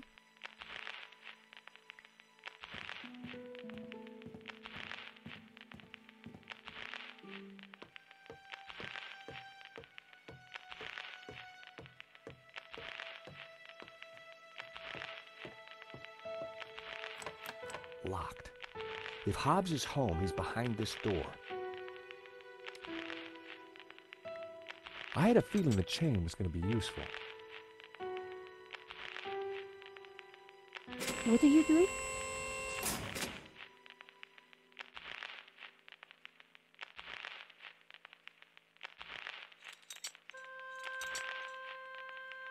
That should do the trick.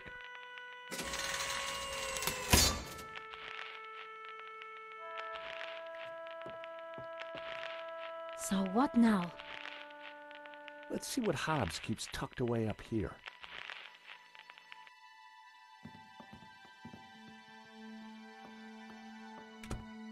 So this is Hobbs's lair. Not exactly the penthouse suite, is it? I wouldn't like to try and clean anything in this sink. Thankfully, I don't think you'll have to. Hobbs's sandals lay on the floor. The sofa was a wreck. Nico. What is it? Hobbs's answer phone, and he's got messages. Let's hear them. You have 2 messages. Message 1. Hobbs, Medovsky here. I'm at the airport. I have to be quick. My flight leaves shortly, and Final call for passengers for flight BA470 to Barcelona. It is a shame that you would like to be released from our agreement. It was mutually lucrative. But if that is your wish, I respect it. I shall send my men around to tie up any loose ends. Take care, my friend. Message 2. Hello, darling. It's Bijou. Look, sweetie, but I'm going to have to put our little plans on hold. I've spoken to that insurance man and his girlfriend and told them pretty much everything. I want to be with you, Willie, but Henri's murder, you know. Anyway, I can't possibly leave here until his name is cleared. I feel so guilty, darling. Do you think he knew about us? Do take care with that Russian, my love. Bon voyage, my love. A bientôt. You have no more messages. Wow. So Bijou knew about everything. At least she was faithful to Henri in the end. And what if Medovsky's guy got here first? What if Medovsky's guy's still here? Who knows what useful objects this cupboard might hold? Don't get too excited, George. Well, looky here. A useful bottle of Diet Cola. You never know when you might need a Diet Cola.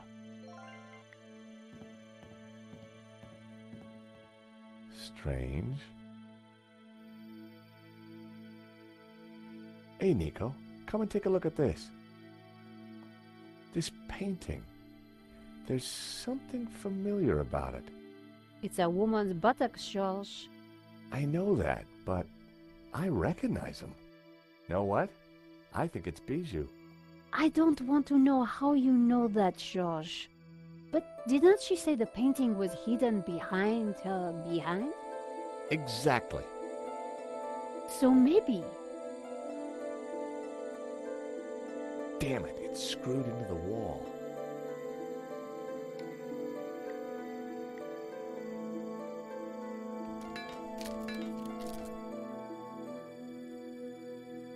La Maledizio! We found it! Amazing! You're sure it's the real thing? Well, I'm no expert, but yeah, it must be. Look! In the middle! It's the same face that Hobbs drew on his sketch, and the same symbol cut into his forehead. He must have uncovered it when he was cleaning the painting. But I wonder why a tree was originally painted over it. Like Simeon said, hidden Gnostic secrets. We've got the painting, Nico, but there's gotta be more to find in here. You're right. Once the police are involved, we won't get another chance.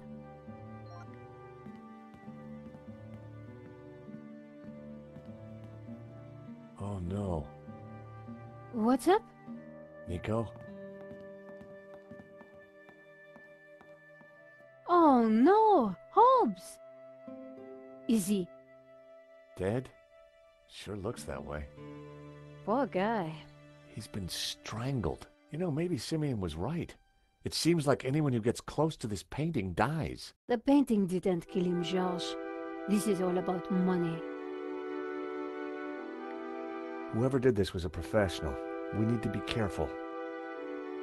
Dead man's mints. No law against taking them. You have no shame, Georges.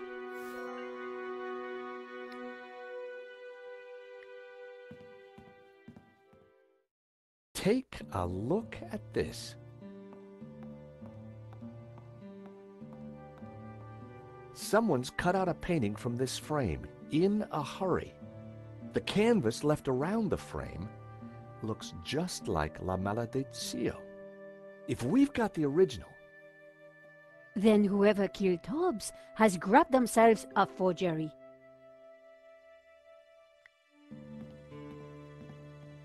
Nico, come and take a look at this. Looks like Hobbs has been busy. A map of Catalonia, sketches and notes on the painting. Do you think Hobbs was looking for this tabula veritatis? I think Hobbs was a lot cleverer than he seemed. It looks like a sketch of a figure from La Maledizione. I guess Hobbs was mining it for clues. A photograph of some kind of human pyramid. It's from an article about Castel Català? It's Catalan, I think. Catalan Castle. Hobbs linked it to his sketch of the human pyramid from the painting. I wondered what Hobbs was looking for on a map of Catalonia. Okay, so this is the human pyramid from the painting. Look, Hobbs has highlighted Castel again. And he connected the two. So this pyramid could be a castel. Something was familiar about this part of the painting. Marquez was interested in this sketch as well. It's scribbled all over it. It must be important. Another Ouroboros. Looks like Hobbs picked the painting apart for clues. There must be something here that shows us where the tablet is. It's the tree from the painting, the one with all the people in it. Very creepy.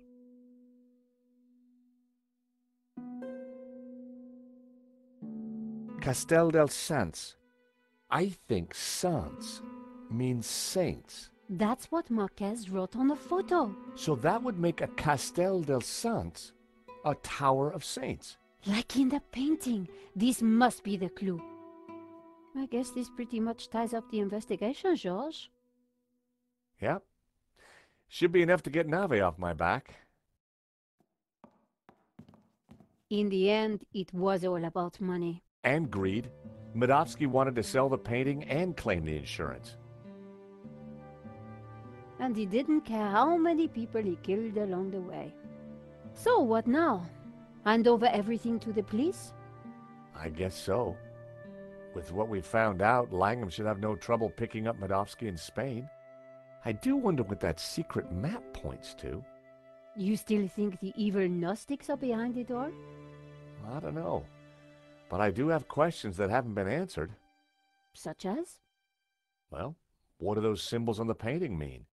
What was Marquez really up to? Why was the sign of the Tabula Veritatis hidden under layers of paint? And why is the building on fire? And what did you say fire?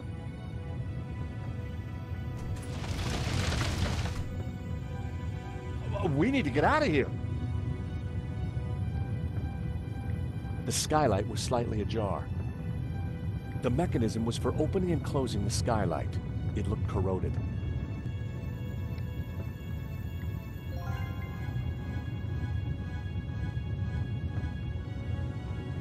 I dropped the mints into the cola and quickly tightened the cap again.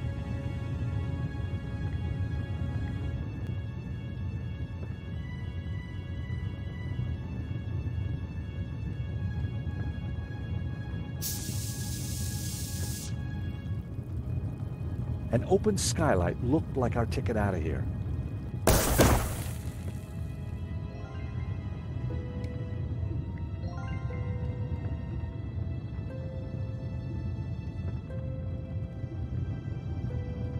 Tying the sheet to the crowbar made a halfway decent grappling hook. This should help us get out of here.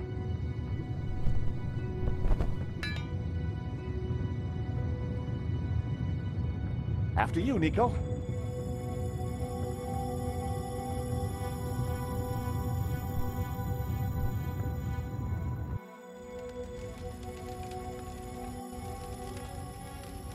Terrific. Out of the fire into the frying pan. Wait! Georges! Isn't that... Langham. Oh, thank God. Hey! Langham! Langham! Help! We're up here!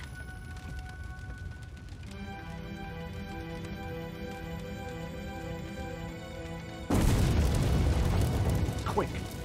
Round here. Why didn't he help us? I don't know. Maybe because he started the fire. Because he wanted to kill us. Why? I have no idea. You think he killed Hobbs? Could be. Maybe Simeon too. So who is he? And who does he really work for? I don't know. But I do know one thing. This is not over. George, do you hear that? London's finest. Now you be nice to the firemen. So what now? Now, we go to Spain in search of the Castel del Sans and the Tabula Veritatis.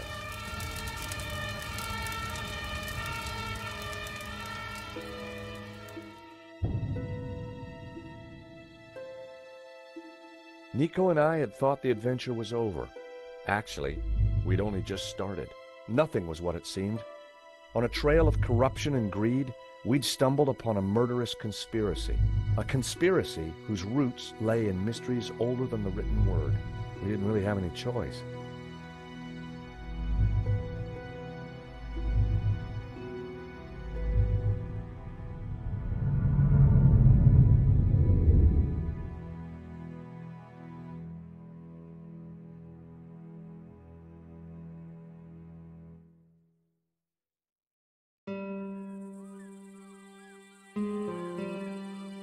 Catalonia, the foothills of the Pyrenees.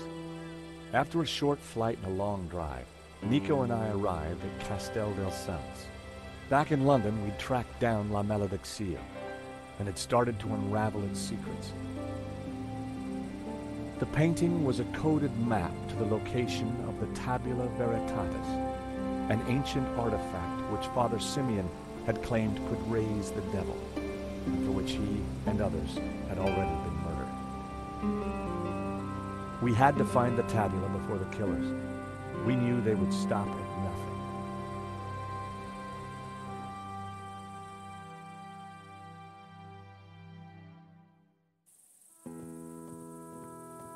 Let's just hope we got here before the bad guys. Seems quiet enough. Looks like nobody's been here for years. Must have been a beautiful place, once upon a time. You think the tabula is really going to be here? Somewhere, if we can just decode the painting. Well, it looks deserted.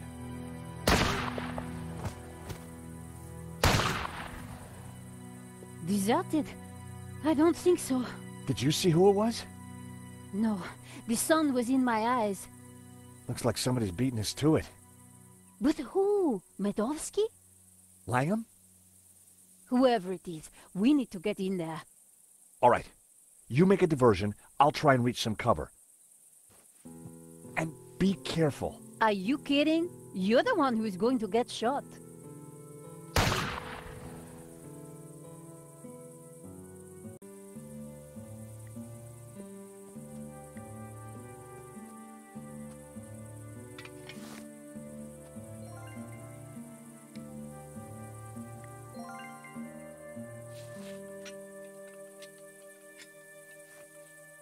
A helmet on a pole? Always useful. I just hope this works. Are you ready? Can't wait. Go!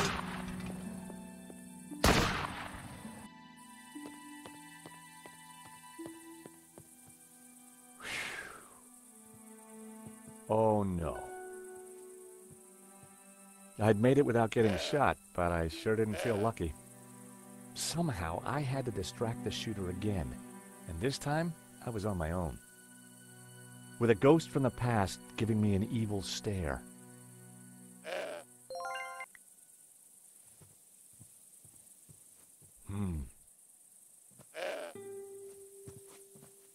The tree was way too sturdy for me to shake any apples down. Uh-oh! Ouch!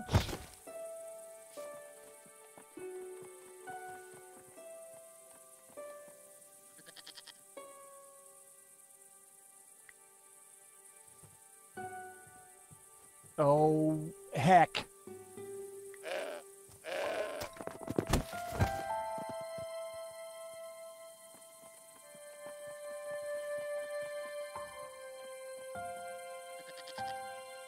The old tree offered.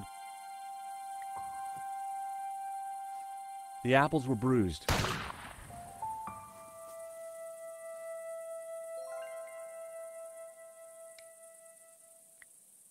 Oh boy, you're gonna love this.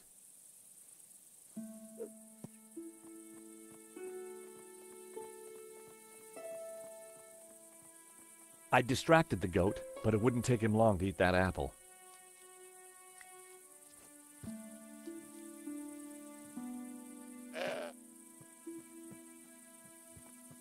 I still wasn't going to get near the car. Maybe the big pile of juicy apples over there was a better distraction. You want another apple, old fella?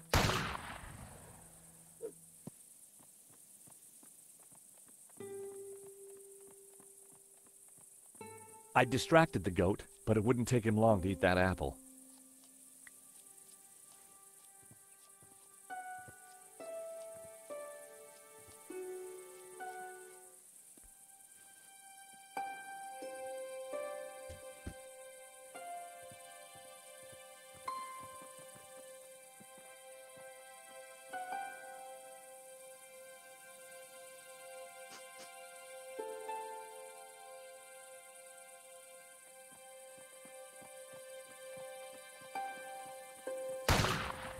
The goat now had a whole pile of apples to tuck into. I tossed him my last apple.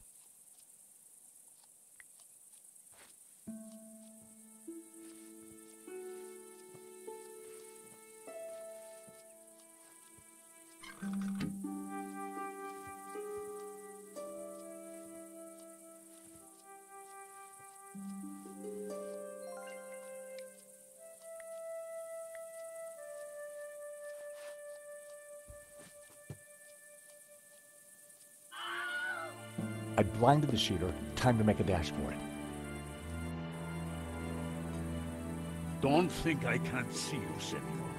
If you so much as move an inch, I shall shoot you.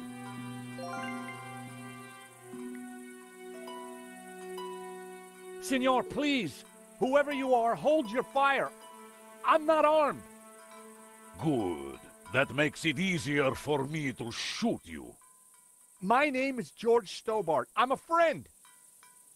I have no friends. Well, that doesn't surprise me. Please, put the gun down. No. Leave now, or I shoot. All we want is a quick look inside the Castel. I don't believe you.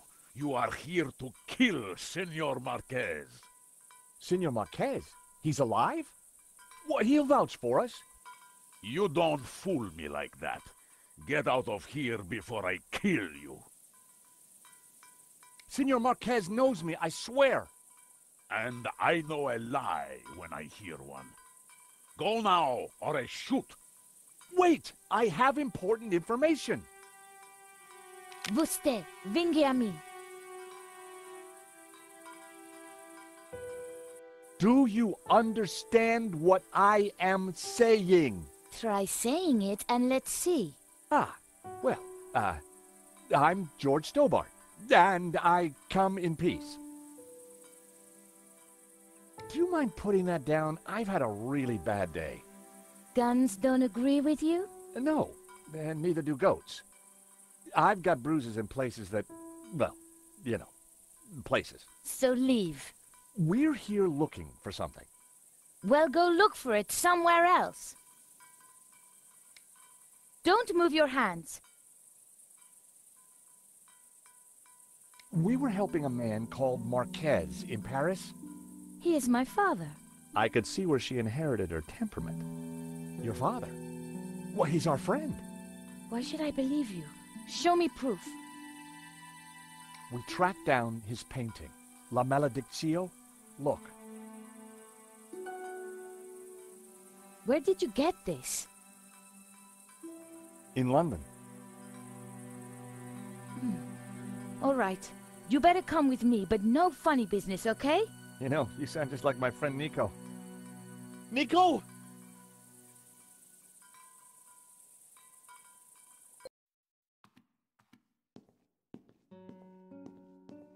What's going on, Ramon? Who's out there? Some crazy American. Don't worry. Eva will deal with him. Papa. These people want to talk to you. Eva, I thought we agreed to shoot intruders on sight. You, how did you find me? It wasn't easy, senor. We thought you were dead. You were wrong. They've brought you something, Papa. Can it be? At last, La Malédiction.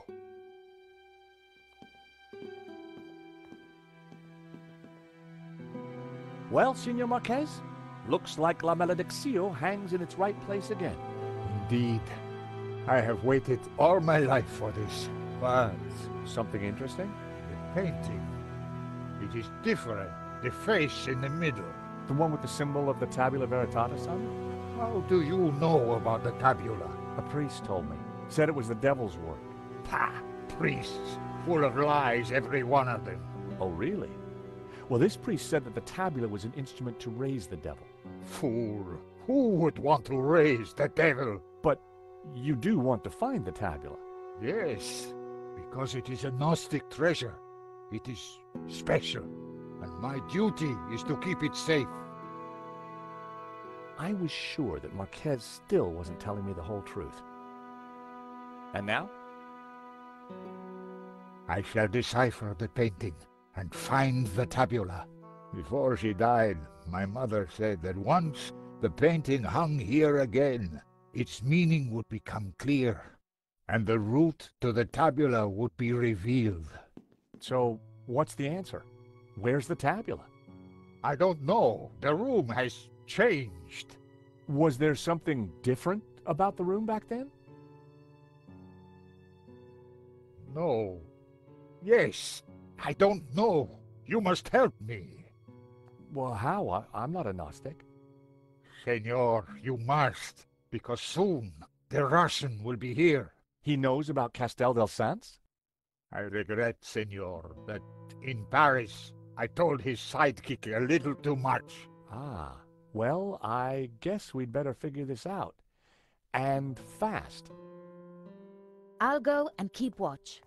Shoot on sight, remember. Well, Nico, what now?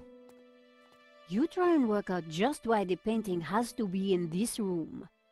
I'll go and see if Eva knows anything. Whether he knew it or not, I was sure Marquez had the answers.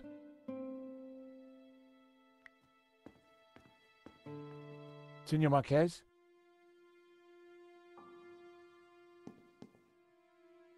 Mr. Stobart? If we're going to find the tabula... Yes? Then you will have to help. Of course. I mean, by being totally honest with us. When have I not been honest? Tell me about the painting. When I was a child, I would stand here for hours just staring at it. Who was the mysterious painter, El Serp, the serpent? And what did it mean, La Malédiction, the curse? I asked my father, but he just told me to be patient. He said that one day I would know everything. Senor, can you decipher any of the painting? The Tower of Saints, of course. I knew it was a Castel. And the saints themselves are Gnostic. You see the woman in red? The one you marked in the photo? She is Mary Magdalene. We revere her as Christ's greatest disciple. The rest, I don't know. The symbol on the face, it is obviously the tabula. But the elements around it, I don't know. When were you last here, Signor? Not since that day when my father was killed. So why did the painting bring us here? As I said, because only here in this room will its clues become clear. Why is the Tabula Veritatis so important to the Gnostics? It is an object of immense power. My ancestors kept it safe for hundreds of years. They brought it to Catalonia as exiles long ago. In any generation, only one Gnostic knows its exact location. My father, Xavier, was the last of these. He knew dark forces were gathering, but I was too young to learn the secret. So he commissioned La Malédiction, embedding clues to the location of the tabula within the painting. But what is the tabula? What does it do? I do not know. I know only that in the wrong hands it would be catastrophic for mankind. What happened back in Paris? We thought you were dead. A man came to the apartment looking for Miss Collard. He mentioned a stolen painting owned by a Russian. Obviously, I informed him that I was the true owner. Obviously. Next thing I knew, this thug had me pinned to a chair and was threatening to shoot me. So I told him of the Castel, and while he telephoned his boss, I hit him with the little China dog. Guess he didn't know you were the pugnacious type.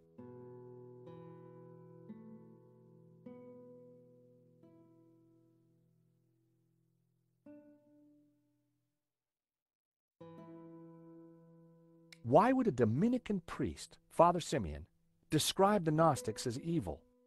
That order was founded specifically to fight heresy and to eradicate Gnosticism. Behind their backs, the Dominicans were nicknamed the Dominicanes, or Hounds of God. For years, these dogs hunted down and butchered my people. They called us heretics, but in truth, they sought to find and seize the tabula. We must find the answer.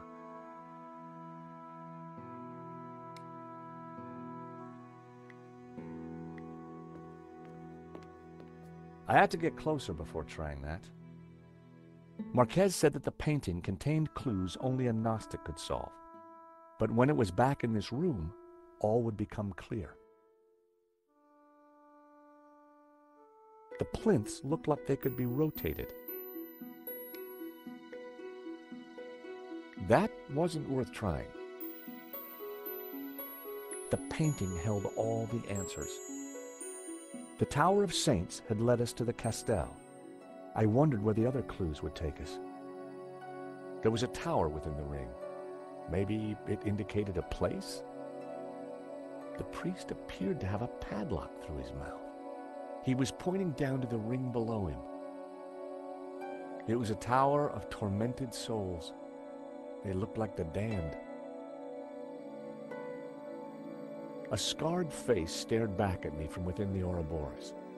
Hobbes must have uncovered the image when he was restoring the painting. But what did it mean? And what was its link to the Tabula Veritatis? A symbol was cut into the man's forehead. Simeon had claimed that it was the sign of the Tabula Veritatis. It was the figure of a priest, but with a dog's head. The figure was pointing up at a ring above him. Inside the ring was what looked like an affluent town. Within the ring, there were a number of houses. It was a village or a small town. Inside the ring was a castle gate. I had no idea what it signified. The bearded figure was similar to the one on the fireplace in the hall. I wondered if there was a connection. The orb in the old man's hand glowed with a green light. The figure of the young man was just like the one on the front of the fireplace. It couldn't be a coincidence. The youthful figure held a glowing blue orb in his hand. It was a castle of saints, Castel de Sants, in Catalonia.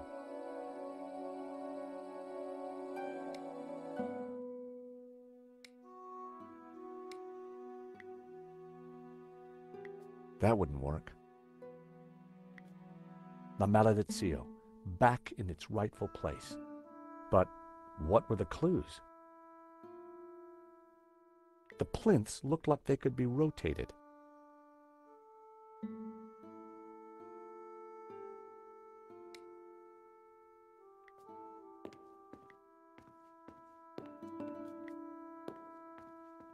The carved figure was like the bearded man in the painting. It also reminded me of the figures from the illustration in Simeon's notes. The carved figure resembled the young man in the painting. It also matched the pose of the figures in Simeon's picture. The carved trees bore a remarkable resemblance to the ones in Simeon's notes. Senor Marquez?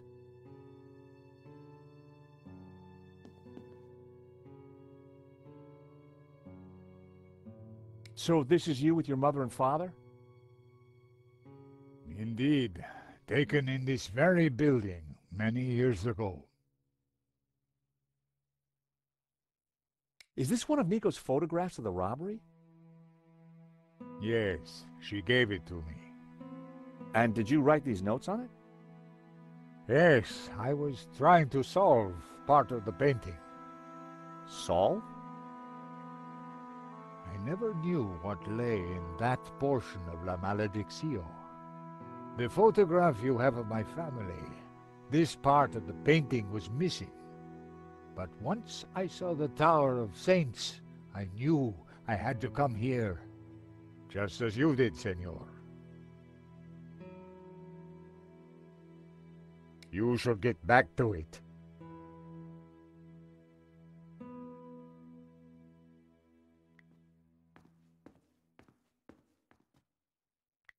It was a shield on which heraldic symbols had been painted. The scroll below the shield read Girona.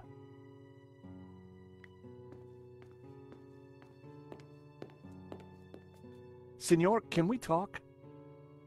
Well, I can. Can you? What I meant was... I'm busy. Ramon sure was a little light in the charm department.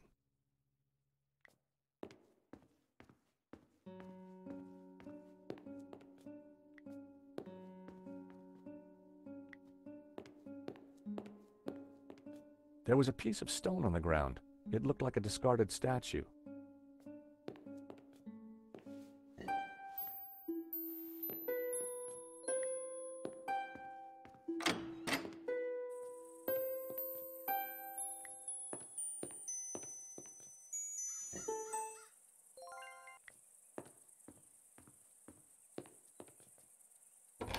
The door was locked.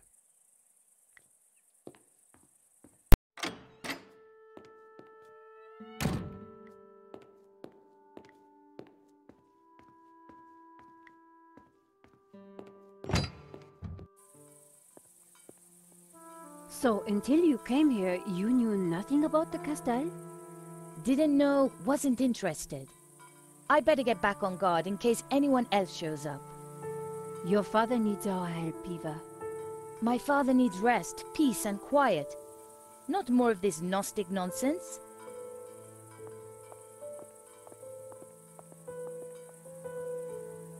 So, what did you find out? Not a lot. Eva thinks her father's losing it. She doesn't have much time for Gnosticism. She's never been here before. In fact, Marquez never even talked about the place. As far as I can tell, she and her father never got on. She left home the moment she could. I don't blame her. So why is she here now? Marquez begged her, said he was in danger. I guess maybe I'll go inside and have a look around too. Tell me if you find anything. I'm not having much luck so far.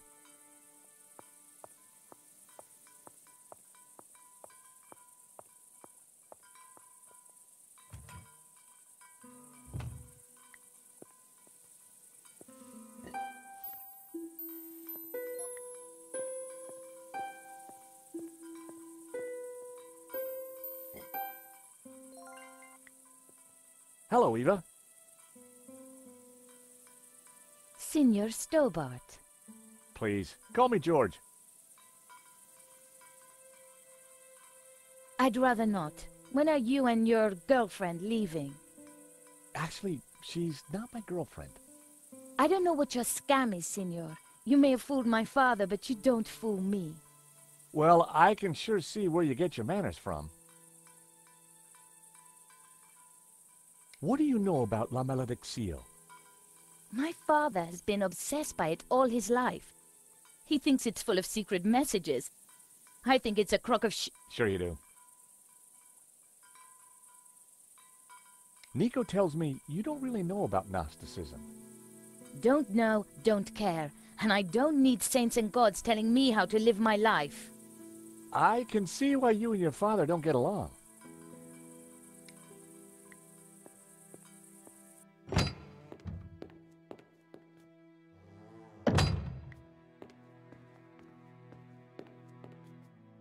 La Malediccio, back in its rightful place. But what were the clues? The photo was of the Marquez family. On the fireplace behind them were two identical statues. The young Marquez had no idea of the fate that was soon to befall his family.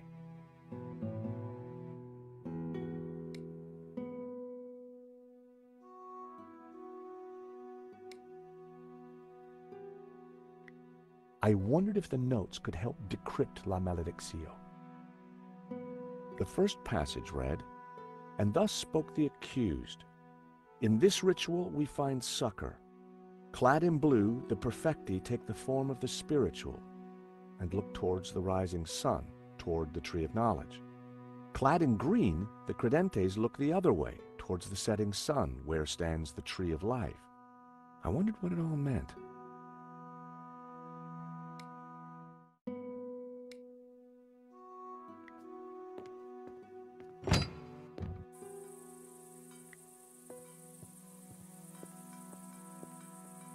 It was an old, weathered sundial. From the dial, I could see that the main doors of the house faced north.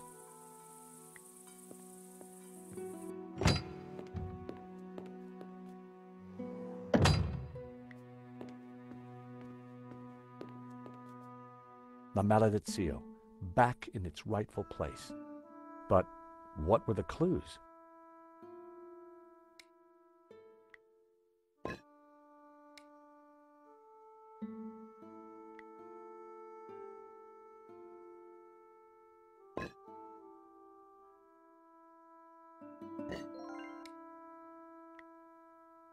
The statues were facing outward, just like in the Marquez photo.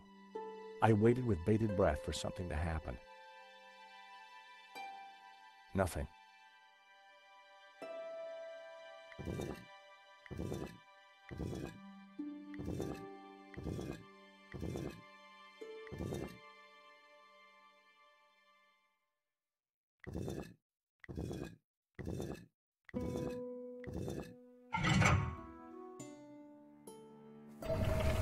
Ah, what is this? A staircase. I never knew. We must go up. We don't have much time.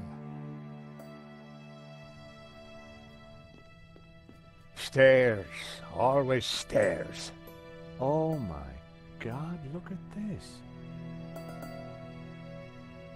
Georges? Georges! What's this? A piece of burnt paper with the word Wolfram. That sounds familiar. Wolfram. I curse that name forever. What do you know about Wolfram, senor? Wolfram. I spit on the name. So you have lived here for a long time? All my life. My father served here before me. In fact, he named me after Senor Xavier's favorite saint, Saint Ramon, patron saint of the falsely accused. That's nice. Not really. The Moors put a padlock through his mouth. Oh, I see. Well, I guess there's a lesson there for all of us. What is Wolfram? It was a mining company, run by a murdering swine called Ganon. In the Civil War, they backed the fascists. In return, Ganon was given soldiers to do his dirty work. They came here, brought their bloody war to this house, and killed Senor Xavier. They shot Xavier? Senor Marquez's father? I was just a boy, but I remember like it was yesterday. Shot him and his friend Hernandez, like animals. Why did they come here? They were searching for something, but they brought death with them. But there is one thing I have never understood. Xavier tried to escape through the library. But the library windows are barred. It is a dead end. This Ganon, who was he? He was Swiss, a businessman, and a murdering swine. So what did he want here? I don't know. When he wasn't torturing the locals, he disappeared to the library. Spent weeks in there, making notes and studying maps. His men, they crossed the whole of Catalonia searching for something. Did they find it? Who knows? One day, Ganon just disappeared. He never came back. An accident, perhaps, in the mountains. May his soul rot in hell. The soldiers didn't stay long to search for him. They hated him too.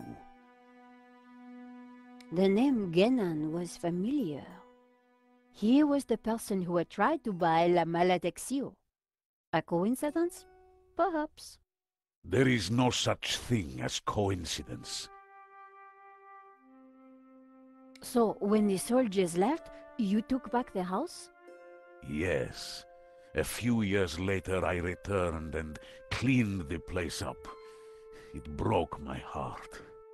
I locked the library. I could not bear to touch Ganon's papers. Can I have a look at the library? No. I have kept it locked to honor the memory of Senor Xavier. Please, this is important. I lost the key. You lost it? That evening when I locked it up, I drank to the memory of Senor Xavier. The cellars were well stocked, Senora. It was a long night.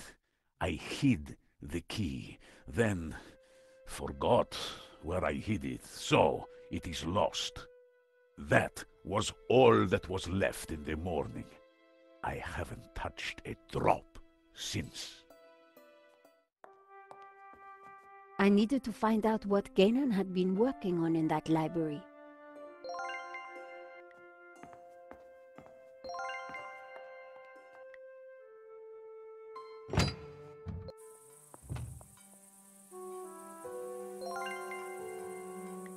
The wind chime looked like it was made from old cans.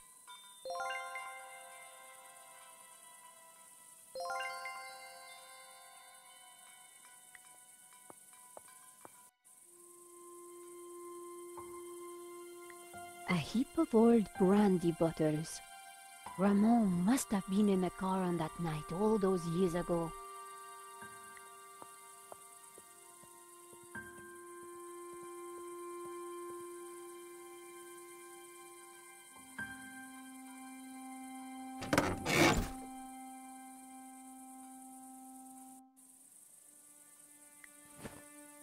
I picked up what looked like an old diary. It was Ramon's. The library will forever be a shrine. No one will enter. I shall hide the key in a safe place. Once I've eaten. I have just what I need and know what to do.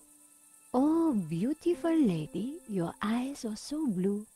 I just can't stop thinking of you. Ramon was quite the budding poet. Our lives are entwined like ivy on a tree. That is what you mean to me. Nice. Hey, I was reading that. The floor of the car was littered with keys from sardine cans. I guess that's where he got all the cans for the wind chime from.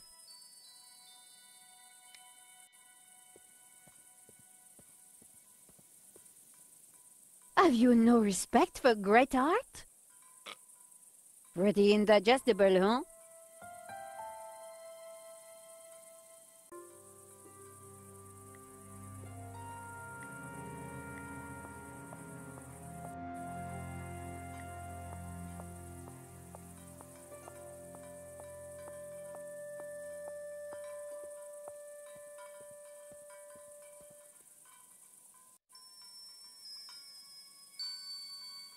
One old sardine can was bulging slightly. I fished around. There was something in it. And there it was, the key to the library.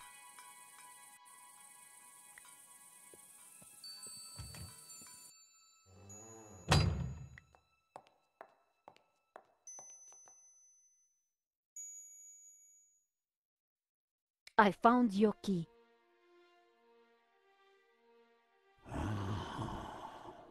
I thought it was lost forever. Do you want to be with me when I open the door? No. Some things are better left in the past. And anyway, I must look out for Eva.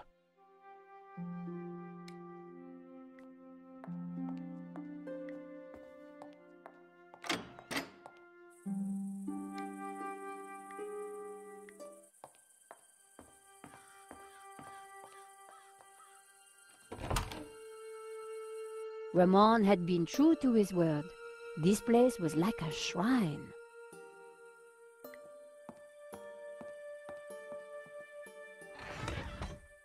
The trunk contained someone's personal possessions. At a guess, Genan's. I wondered what secrets they might hold.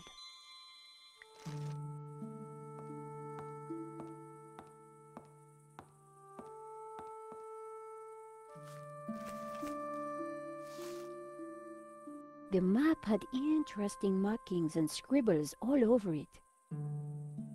Georges would be so jealous.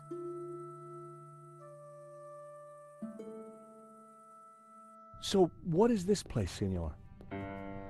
It is my family's chapel. It's not like any chapel I ever saw. Where's the altar, the crucifix, the Christian symbols?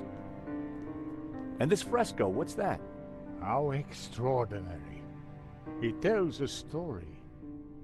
It depicts the journey of my ancestors, the Cathars, and their escape from the hilltop fortress of Montségur with the Tabula Veritatis, from under the very noses of the soldiers of the Albigensian Crusade. Whoa, wait a minute. Who are the Cathars? And what have they got to do with the Tabula? The Cathars were Gnostics. They lived in the south of France in the 12th century, at peace with the Jews and the Catholics of the Languedoc. They preached that men and women are equal, that God is within you, and that the Church is an obstacle to salvation. The Pope found their core beliefs abhorrent. The Cathars accused him and his Church of corruption. He condemned them as heretics. When the Pope learned that they were the guardians of the Tabula Veritatis, he conspired with the King of France and called for a holy war to wipe them out. The Albigensian Crusade was a callous, ruthless massacre. The final confrontation took place here at Montségur in 1244. The Crusaders believed that they had slaughtered all the heretics, but a handful managed to escape with the tabula. They traveled south across the Pyrenees along secret trails.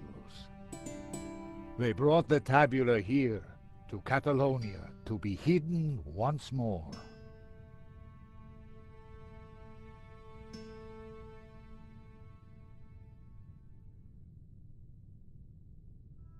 Sadly, it was not the end of their trials. The Spanish Inquisition saw to that. Nevertheless, for generations, my ancestors continued to guard the secret of the tabula. So, you understand why La Maledicció is important to me. It will lead us to the tabula again, so we can keep it safe from those who wish to abuse its power. The painting brought us up here, Senor. We need to find out why.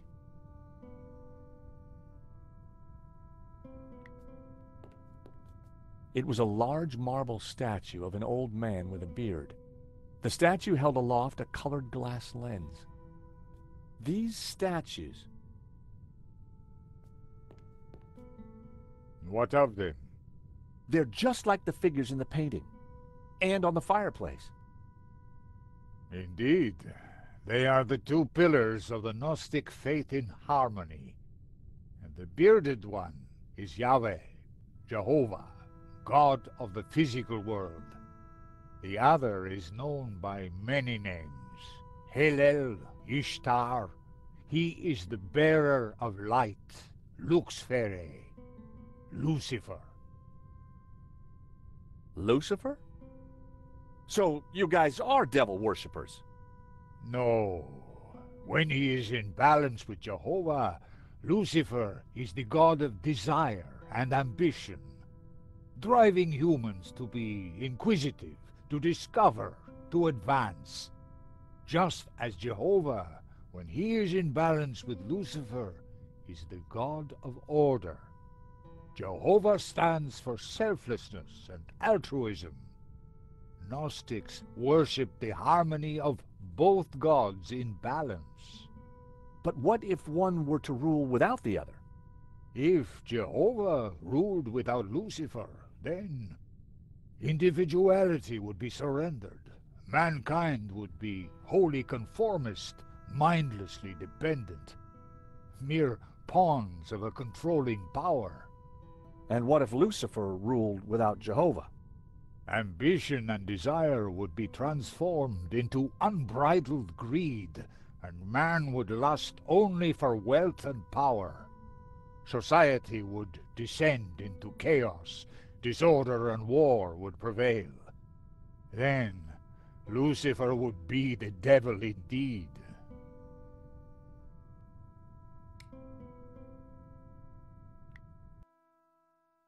The second passage read, "And all shall know that the light of knowledge is blue, and that the light of life is green. For thus was the light of Eden, both blue and green, intertwined with the light of man to become pure." Knowledge is blue and life is green. Well, that was good to know. I wondered what color was the light of man.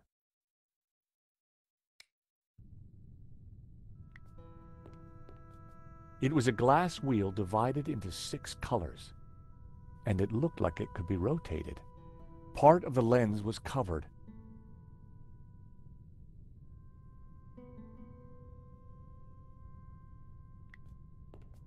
Marquez had told me that this statue was of Jehovah.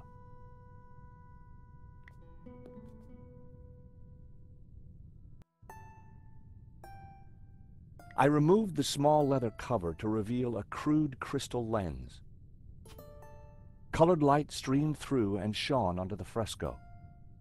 The color changed from yellow to green.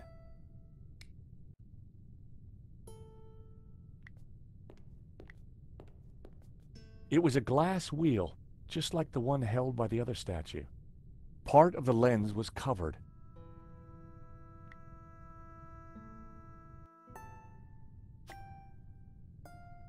The color changed from yellow to green. The color changed from green to turquoise.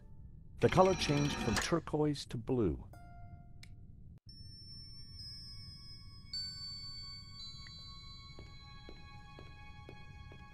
It was a candelabrum holding a single candle. Trevor didn't need to see the candelabrum. He'd already sensed its presence, the disturbance in the force.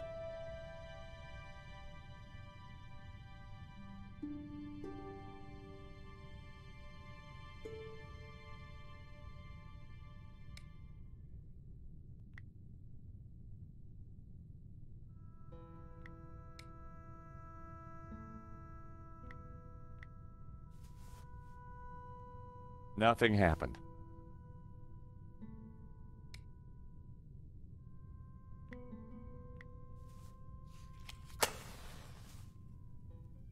Just what this place needed. Bit of mood lighting. If only I had a few scatter cushions.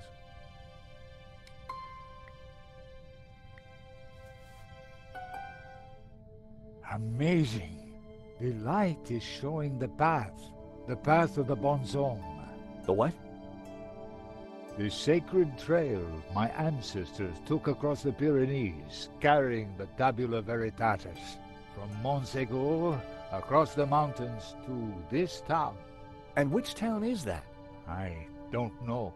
That I cannot answer. But its coat of arms is quite distinctive. But how does it bring us closer to the Tabula?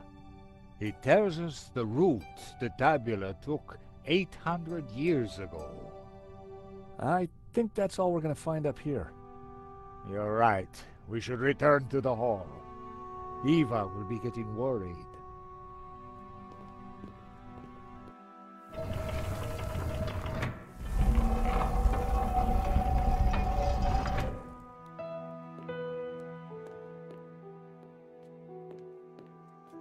Okay, we found the route of the Bonzom Trail.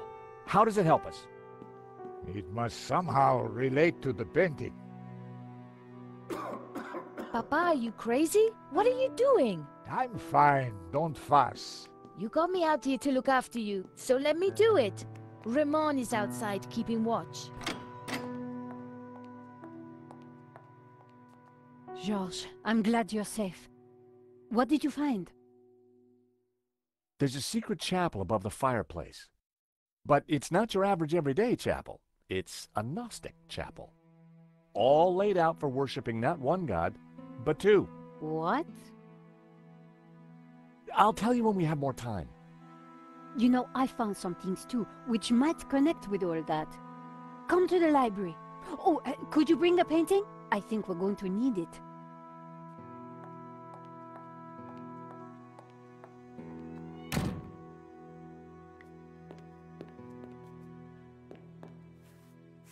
What are you doing with La Malediccio?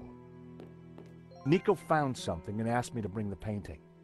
I promised to take care of it.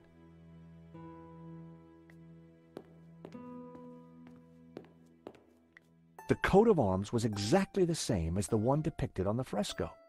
It read Berga. Eva, go with him. Make sure the painting comes to no harm. I should stay with you, Papa. Don't worry about me. La Malediccio is more important.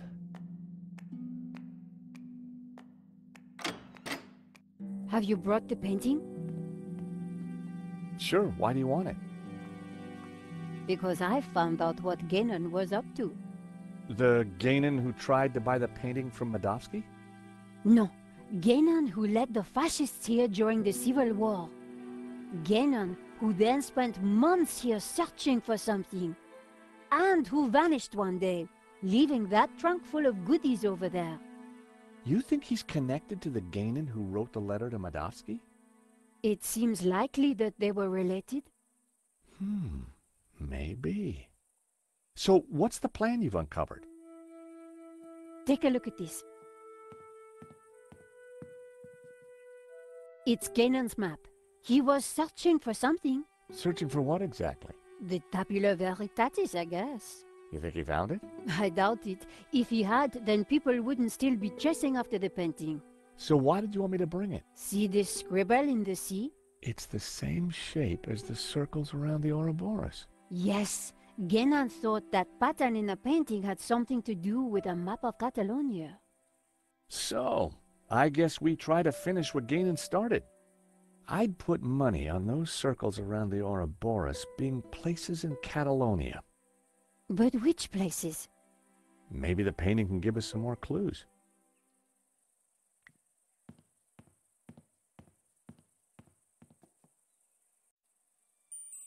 I removed the oilcloth from the chest. I picked up the blanket. There was nothing underneath it. I had no desire to take the old boots. I lifted the hat out of the chest. There was something tucked beneath the shirt. I picked up the folded note. It was a telegram.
I deciphered the telegram. The Tabula Veritatis was smuggled out of Montsegur to Catalonia by a group of Cathar survivors. I have confirmed this from confessions extracted by the Dominican Inquisitor Emmerich of Girona. It was signed Wolfram. I put everything back in the chest.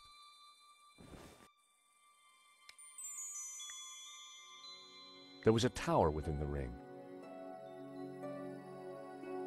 Inside the ring was what looked like an affluent town. The town of Berga was depicted in this ring. The ring depicted some kind of castle gate. Positioned in the light cast by Lucifer and Jehovah, it had to connect to the trail of the Bonzom. A scarred face stared back at me from within the Ouroboros.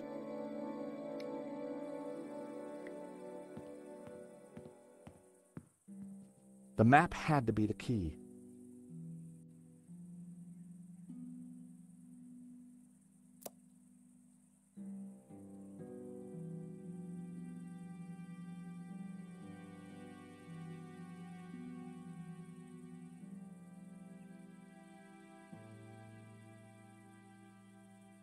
This was one of the locations highlighted on the fresco. And this was the starting point of the journey of the Bonan, the good man, the Cathars, right? So, the coat of arms on the fresco pointed us towards Berga. Then it must be important. 2 locations down. If the vignettes on the painting were anything to go by, I needed to find 2 more. The Dominican monk Emmerich was from Girona. The dog-headed priest on the painting. I'd found 3 locations. Now I had to track down the last one. The village of San Ramon. Saint Ramon. Ramon told me he was named after a Saint Ramon. There's also a saint on the painting. Let me guess, he has a hefty padlock through his lips? I could see a pattern emerging. The locations had formed an odd cross shape, similar to the layout of the orbs depicted on the painting. This is the center point of the cross, so the tabula must be here. Montserrat. It has to be Montserrat. The question is, what's Montserrat? It's a monastery in the mountains, quite a tourist spot. But there's something else.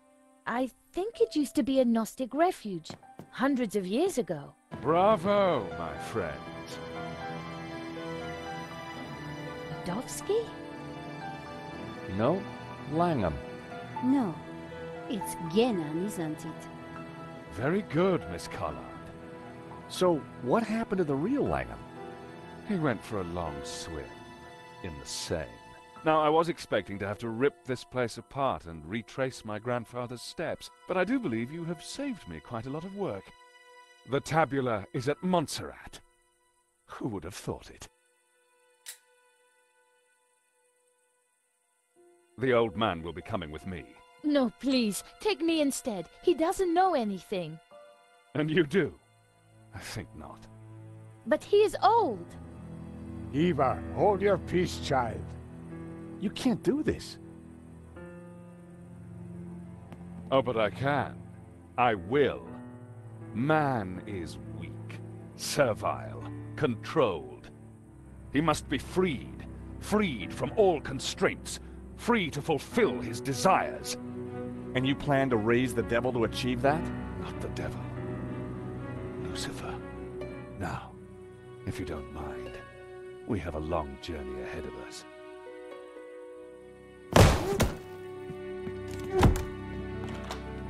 Come on. They can rot in there. We have to get out of here now. I assume that lunatic is as dangerous as he looks. I'm afraid so, Eva. I think he's killed before. You know, Nico, we were chasing Medovsky, but all along, we were really up against Ganon's grandson. Look, daylight. That doesn't make any sense. It's a false door, Nico. So that's why Marquez's father tried to escape through here. He didn't have time to open the false door.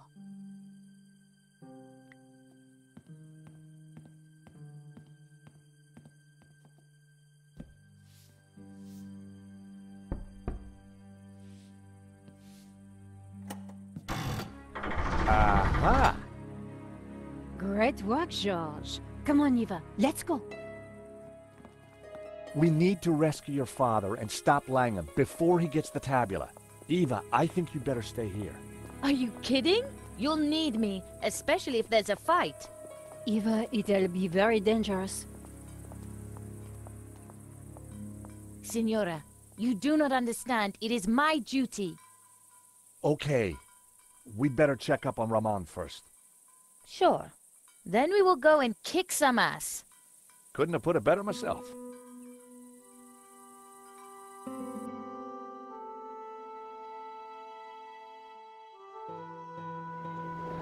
Montserrat was way up in the mountains, a major tourist destination.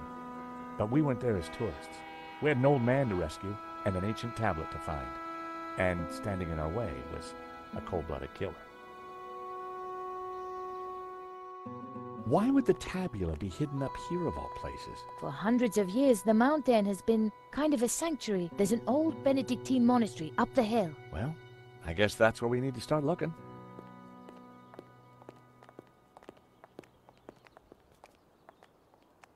Wow, it's empty. Where is everyone? This place is normally full of tourists. I don't like the look of this one bit. At least it's not monks with guns. Don't even go there, Nico. Time to bring out the dumb tourist. It's a role you were born to play, Georges.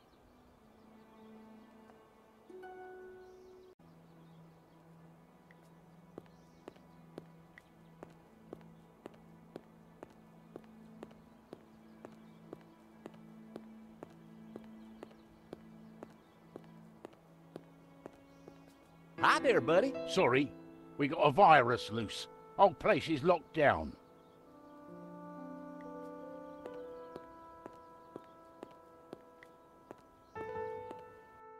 We're moving away from the monastery.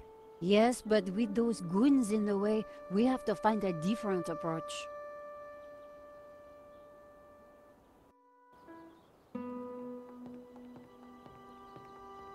Maybe there's some other way around, via the cable car station? Or at least someone in the can tell us what's going on.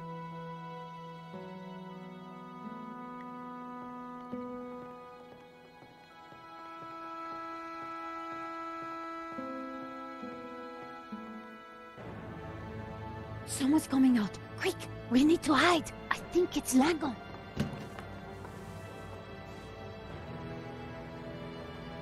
Block everything off. Lock the whole place down, understand? The tabula's got to be up in the monastery. I'm sure of it. Come on. Yes, boss. Close all the routes up to the monastery, and then make the old man talk. Yes, boss. This time, don't be so gentle with him. Did you hear that? They haven't found it yet, but Senor Marquez must be in a bad way. Listen, I have to follow those bastardos. I might be able to slip through on my own. Sure. We'll see if we can find another way up. You think she'll be okay? Eva can handle herself.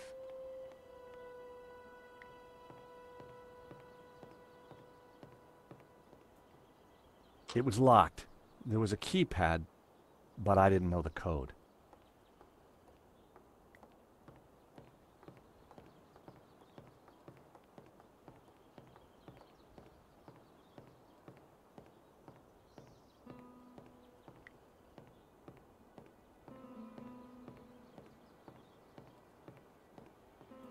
The cable car hung midway across the valley. It wasn't moving. My God! Nico! What is it? This telescope! It's free!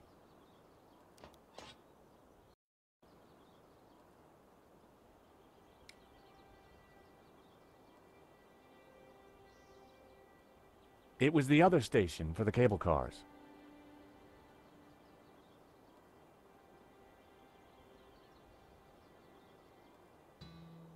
There was a small chapel perched on the edge of the cliff. It looked ancient. Wait, what's that? That rock looks familiar. Nico, take a look at this and tell me what you see.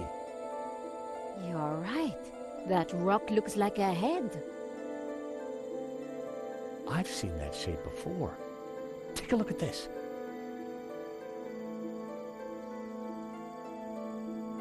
The face in the Ouroboros, it's exactly the same shape as that rock. That can't be a coincidence. And you know what? Langham's got the forged picture, the one without the face. So the rock won't have meant anything to him. Nico, I don't think the tabula's up at the monastery. I think it's down there somewhere, around that rock.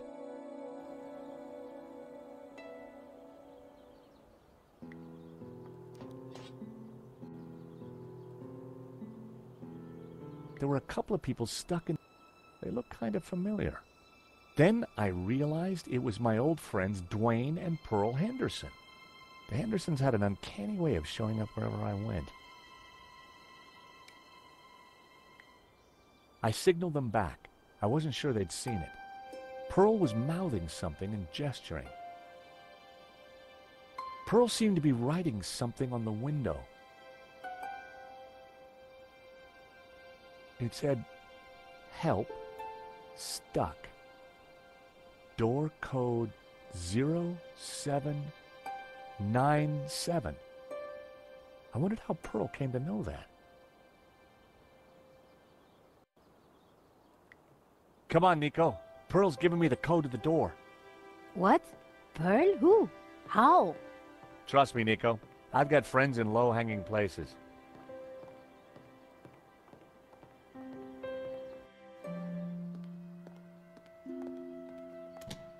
Huh.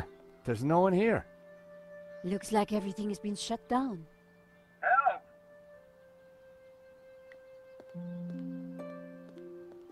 A metal lunchbox. Someone sure wanted to keep their cheese safe. Hey, is anybody there? Whoa! Did you hear that? We're stuck in here. Help! How about that, Nico? A talking lunchbox. Huh, what will they think of next? I better take it with me. There was no lock, but the door wouldn't open. Go away! Hello? Georges? There's someone in there. Are you all right in there? Just go away.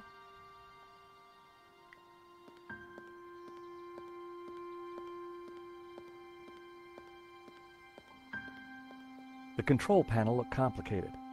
It wasn't powered up, and the smell of burnt electrical components hung ominously in the air.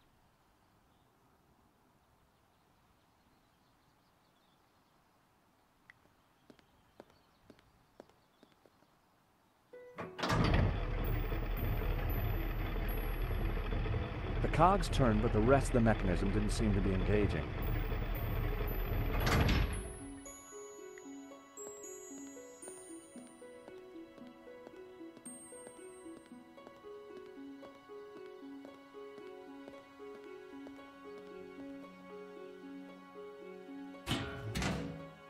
The console circuitry looked pretty complex and dangerous.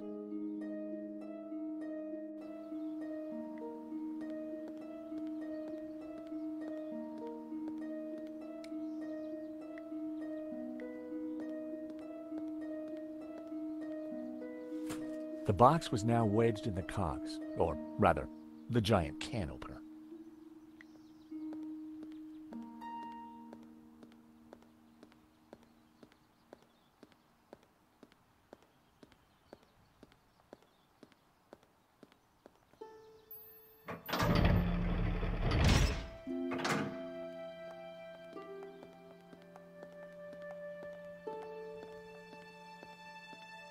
That's quite a mess you've made there, Georges. You know what they say about making omelets, Nico? You can't make them without strawberry jam?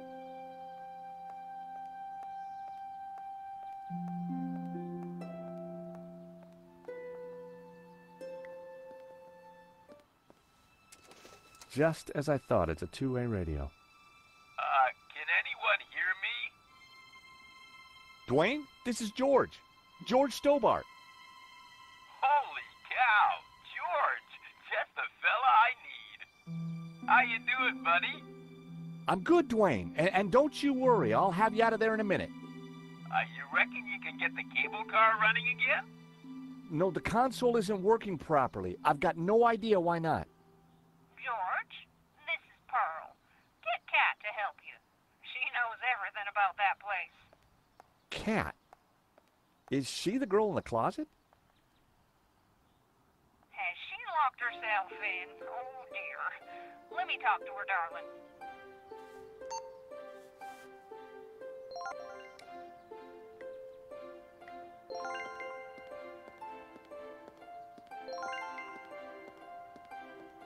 Kat? I found you a friendly voice. How do you know my name? Kat, dear, it's me, Pearl. Pearl? How did you get here? That's not possible. Listen, darling, it really is me.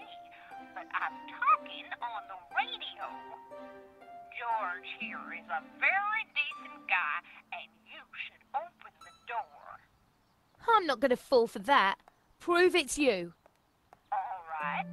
Remember we discovered we both love musicals? Yeah?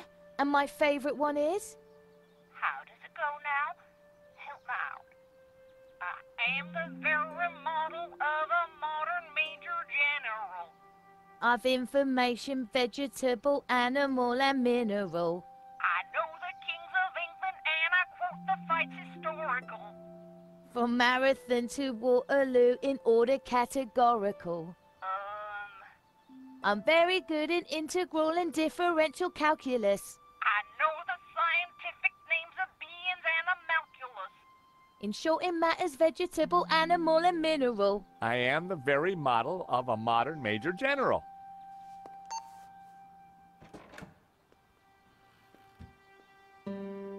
All right, only Pearl would know that, and I trust her. Who are you? I'm George, and this is Nico. how did you end up in a closet? There were some guys with guns. They took over the whole station. I hid in here. We're trying to avoid them too. I was quite surprised, you know. They never mentioned guns at the job interview.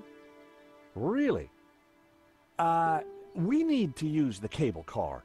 Can you operate it? Yeah, if the console was working, but they sabotaged it. And there's no way to get it started?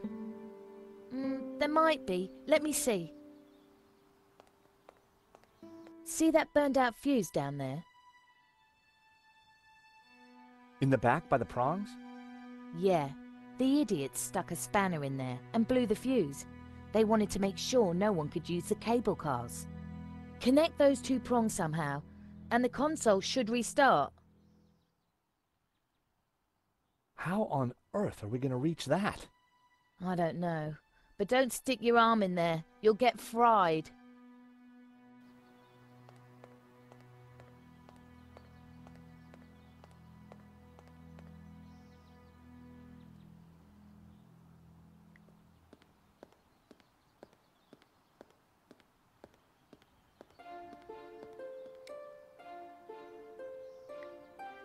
The box was already open.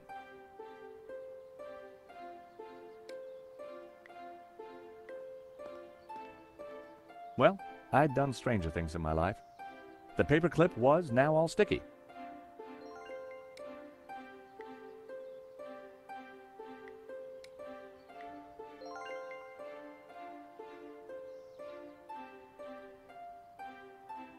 I stuck the paperclip to Trevor's back.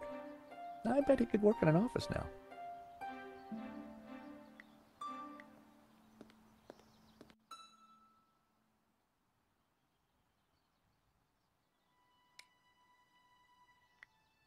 Time for Trevor. I put his matchbox down. Trevor loved that cookie, but I wanted to make him work for his reward.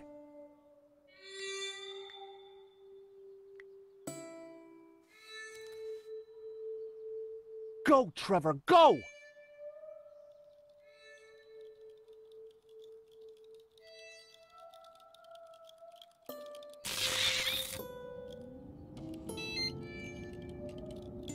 Poor Trevor looked like he needed therapy, but the console was working.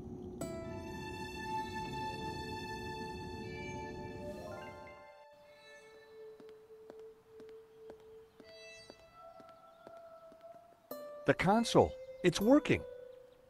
Cool. I can send you down there if you want. Let me just bring the cable car up here. Pearl and Dwayne are going to be mighty relieved. Oh, they must have been going down in the other cable car. Come on, Nico. There's no time to lose. As we got closer to the face in the rock, I knew for sure that we were on the right track. It was definitely the same as the face in the painting, but with one difference. The symbol of the tabula was missing from the rock formation.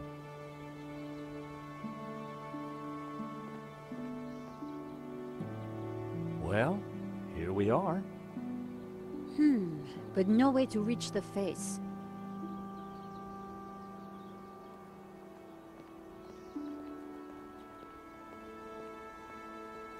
Let's have a look around. There must be a way up.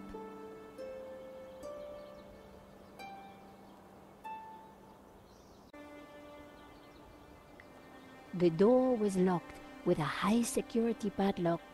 No way was I going to get through there.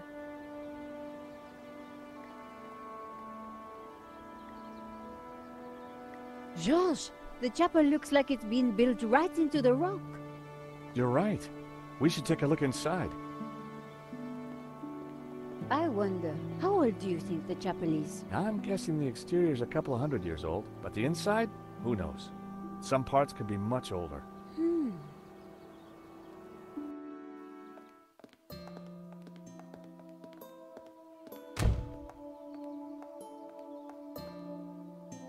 You think somehow this chapel might be connected to the face in the rock? At a guess, I would say so. Hey, look, it's Pearl and Dwayne. Come on, honey bun. Things ain't that bad. You just don't understand. Today's been a disaster. But The monastery was closed. We got stuck in the cable car. And now this place is a building site. Aw, sweetie pie. This was supposed to be the spiritual highlight of our trip, Dwayne. But the only spirit I see is that rotten turpentine over there. Aw, heck. clearly the Hendersons weren't having a great vacation.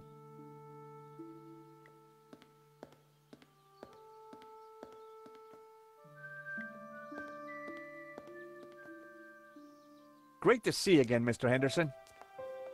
Great to see you too, George. Great work back there with the cable car. Is Pearl okay? I wish. I'm afraid we're having one of those days where everything goes wrong. Tell me about it. Is there anything we can do for Pearl? I sure as hell hope so, George. She's been planning and researching this trip for years, our little pilgrimage. And Santa Cova Chapel here was the cherry on the cake. Not a thing she don't know about this place. Madonna, blah, blah, blah, chapel built in, yada, yada, yada. She's Santa Cova's very own walking encyclopedia. Well, weeping encyclopedia, I should say.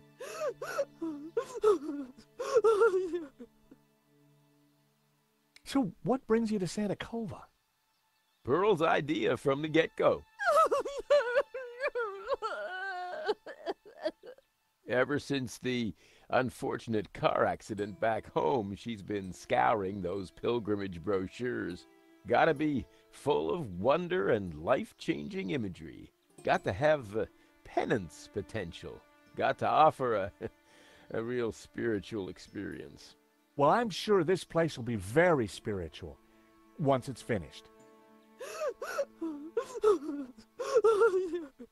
If the chapel is not what she expected, how about the monastery? Hot dog, no. That place is for tourists, not pilgrims. You said she expected a spiritual experience? Well, that's what the brochure promised. Pilgrimages, little monk fellas, singing, shafts of light, the whole shebang. Smells, bells, and heavenly lights. Yeah, that's what the lady wanted.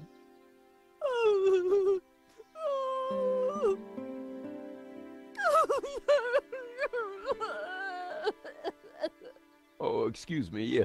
Pearl needs me. There, dear. Pearl could be a mine of information about the chapel if we could just cheer her up.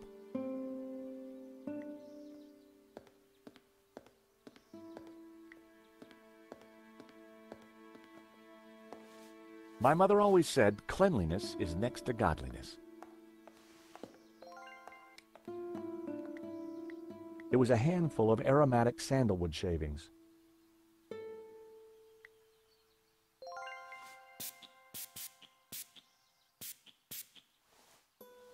I sprayed the shavings with Brett.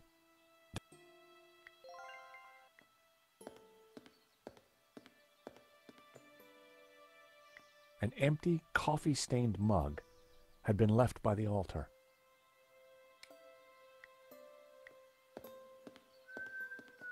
I put the scented shavings in the mug. I lit the scented shavings. A sweet aroma started to fill the room. A statue of the Madonna and Child watched over the chapel.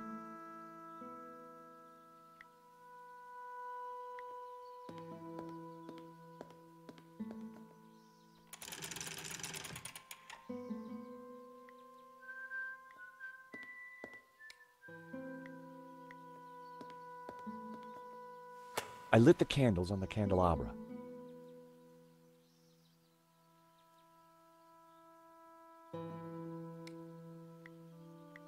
I rested the side mirror precariously on the candelabra.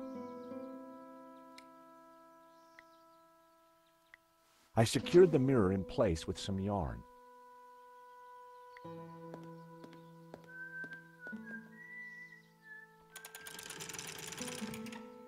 Now that was something. The light from the candelabra spilled over the Black Madonna like waves of spiritual goodness in candle form.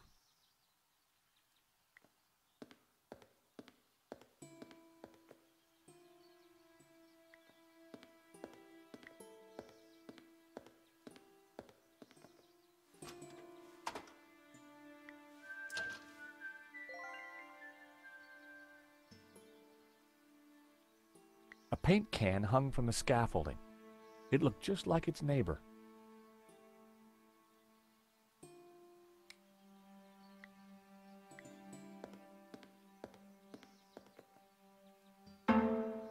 The hammer produced a promising sound.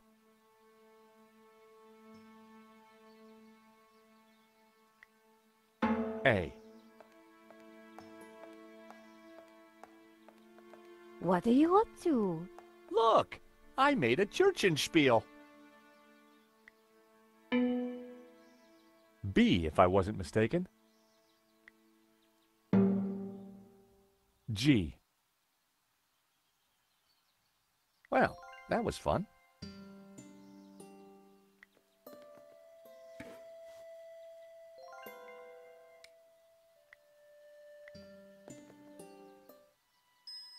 I poured the turpentine into the paint can.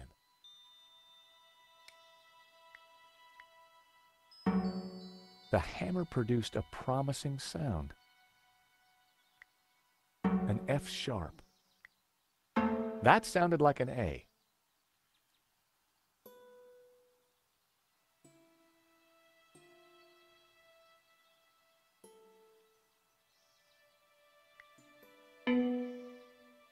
B.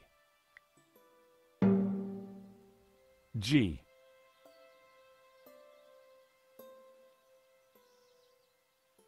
Well, that was fun.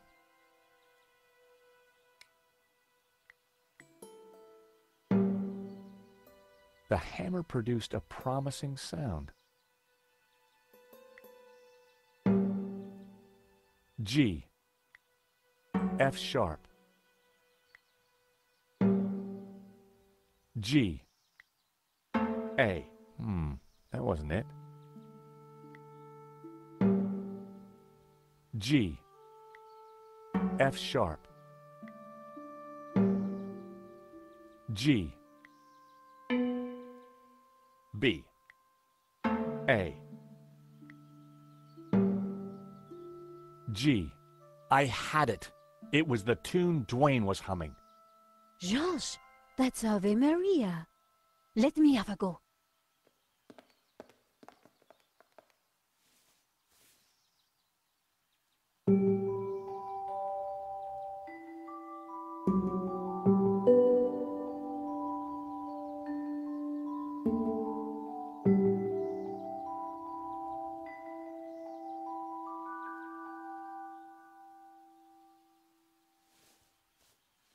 Wow, you really nailed that, Nico.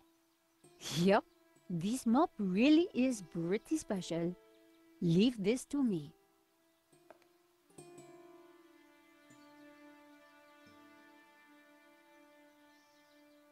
Pumpkin? Oh my! What? The sound of angels, the lights of heaven, the smell of piety, and Yes? the Madonna, I do believe.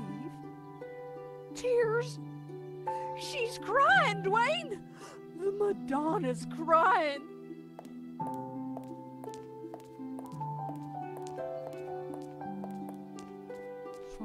Son, little Timmy. Wrong side of the road. Not my fault. The broken leg. Compensation claim. Forgive me, poor Timmy. Oh, Pearl, my precious, you're such a sensitive soul. Well, now that's done. I feel my soul's floating on air. We can get on with our pilgrimage, Dwayne. Just another 1,000 clicks to go. Pearl was back to her usual cheery self.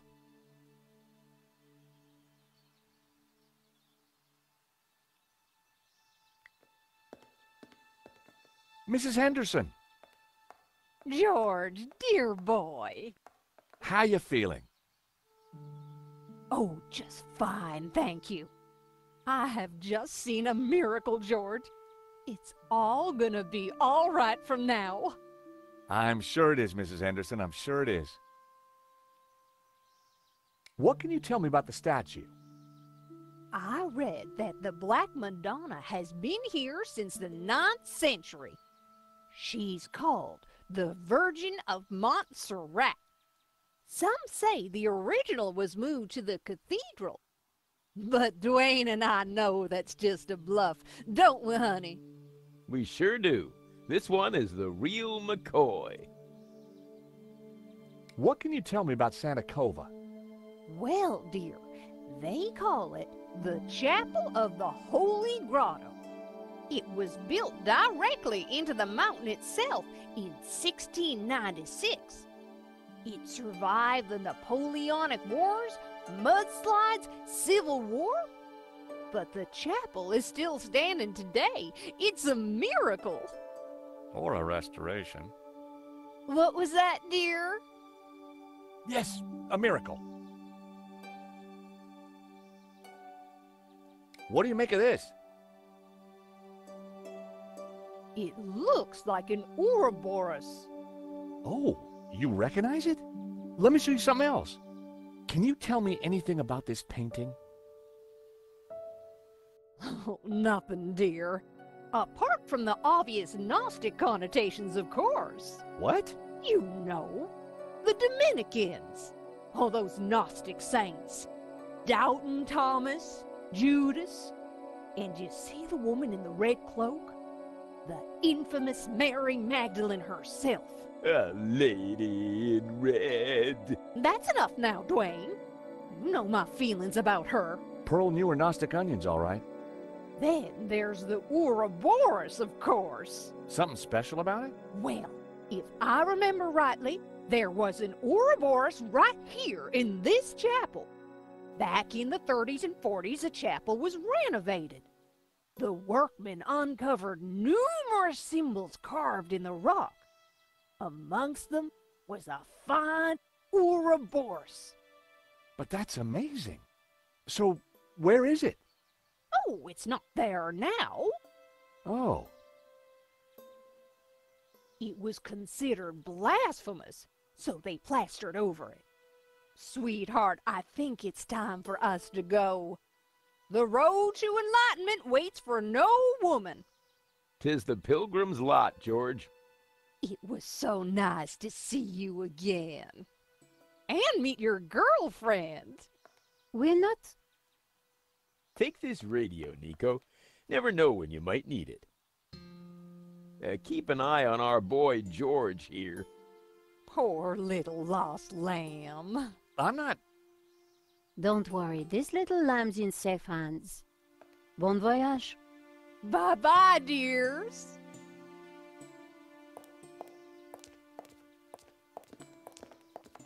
See ya. Nico, don't even start. Little lamb? Let's focus on the task in hand, shall we? Okay, this Ouroboros that Pearl mentioned. You're right. We need to find it.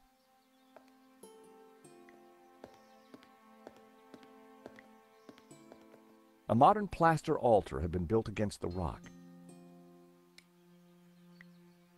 I hoped this was the right thing to do.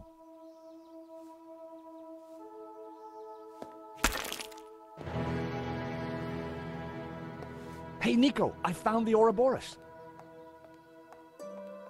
So what now? Pearl was right. The plaster had covered an Ouroboros. There was a recess in the wall with a Latin word carved above it. Puritas, purity. I'd seen that word before somewhere.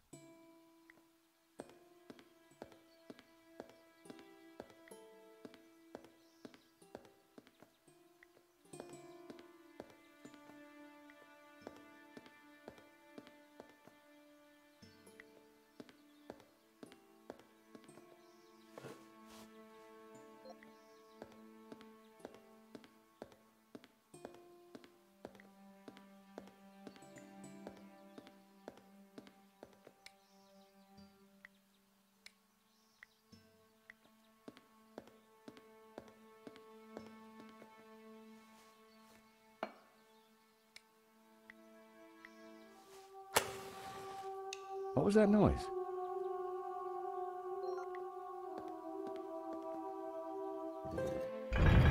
I knew it.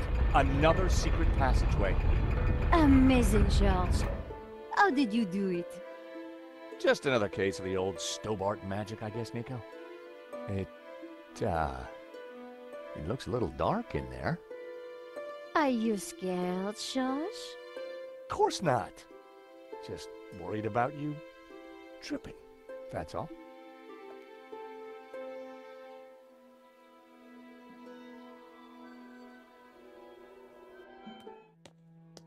Whoa, this is one dark cave.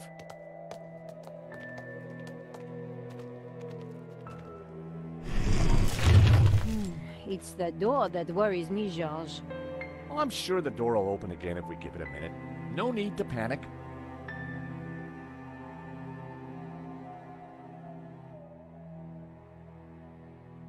Now we panic. Help! I gotta say, Nico, you're pretty calm about this. Traveling with you, George, I've got used to this kind of thing. If I panicked every time a door shut behind us, probably forever, well... You're right. What was I thinking? You see if you can get the door open, and I'll go check out the dark, evil-smelling cave. Fumbling around in the dark wasn't going to be fun. But heck, I'd spent a lifetime doing it, so what was new?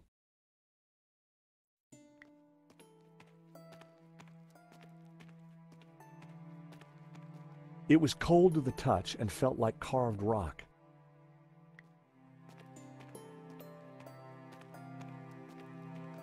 It was a flat surface like stone.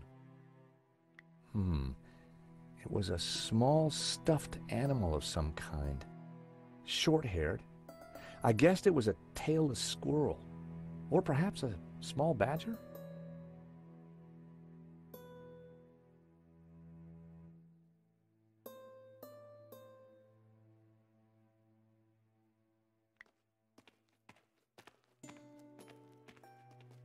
It was stone, with a recess in it and...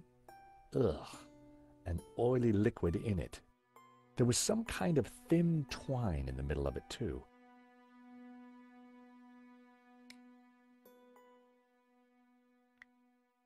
Hey, Nico, I think I found some light.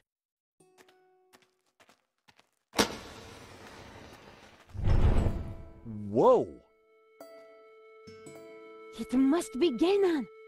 Ramon said he disappeared while searching the mountains for the tabula. So this is where he ended up, dead in a cave.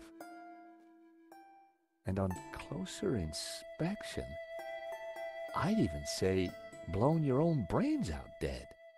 Okay, George, I get the point. What is this place? Who knows? But look at the Gnostic symbols. You're right. The colors, the trees. But who is she? It looks like the Virgin Mary, but I don't think it is. What do you mean? The red robes and that whole off-the-shoulder look? It must be Mary Magdalene, of course. Marquez told me that the Gnostics revered her. This place, it's some kind of Gnostic shrine. There's got to be something to release that door. Maybe amongst these carvings. But if it was that obvious, don't you think Ganon would have found it?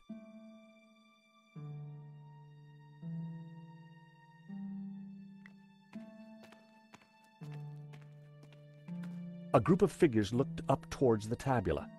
They were all colored red. I'd seen something like it before. A large carving of the Tabula Veritatis symbol. All the other figures in the scene seemed to be supplicating themselves to it.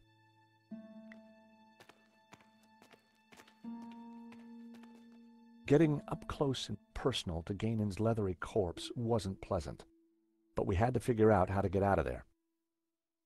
Ganon had certainly been busy before he blew his brains out. I wonder what he'd been up to. I picked up the old gun. It was too corroded and rusty to ever be fired again. It was a fedora, just like the one in Ganon's trunk back at the Castel. The years hadn't been kind to it. It was an old water canteen. The contents had long since been drunk. Nico! What? Is this what I think it is? It must be the Tabula Veritatis. So Ganon did find it. It's so small, so innocent looking. Why would Simeon call it evil? Why so many deaths for this? And why go to such lengths to keep it hidden? Unless it is as genuinely dangerous as Simeon claimed. The question now is, what do we do with it? The photograph was of an ancient clay tablet. Ganon had written on it. Someone, presumably Ganon, had taken the time to translate the inscription.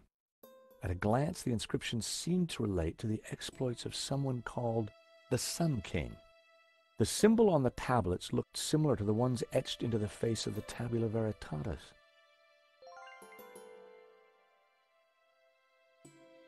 If Ganon's translation is correct, the symbol La-Ha-Shi represents the Sun City region.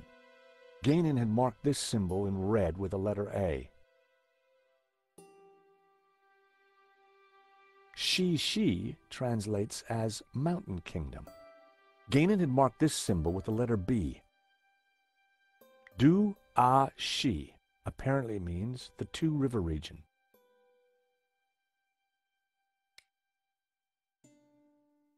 I prized the map out from under the arm of the corpse. It looked like Ganon had scrawled some kind of last testament onto this map. My friends, I know that you will eventually find me, but by then it will be too late. I have decoded the tabula, and I know our destiny lies in paradise. The key to the power of God is in our hands. I die secure in the knowledge that you will now be able to complete my work. Tell my family that I died doing my duty, that I surrender my life gladly to the cause. In the light of the day, these words will fade, like our souls. But rest assured that when they do, their echoes will guide us to where we will meet once again.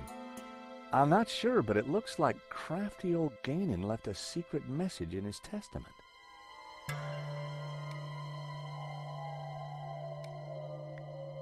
When I held the map up to the flame, something started to change. The writing on the map started to react to the heat. Well, I'll be darned. What is it? At a guess, the locations on the map might match up with the ones he's marked on this photograph.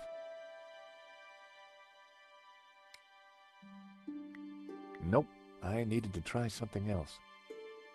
If this letter matched the one on Ganon's translation, this must be the location of the Sun City.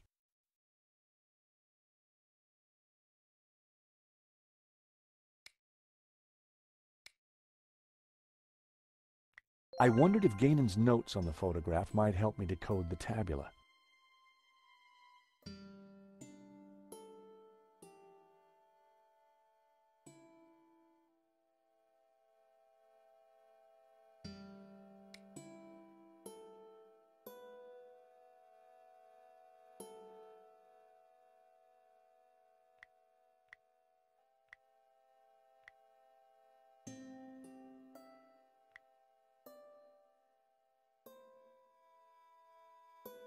If Ganon's translation is correct, the symbol La-Ha-Shi represents the Sun City region. Ganon had marked this symbol in red with the letter A.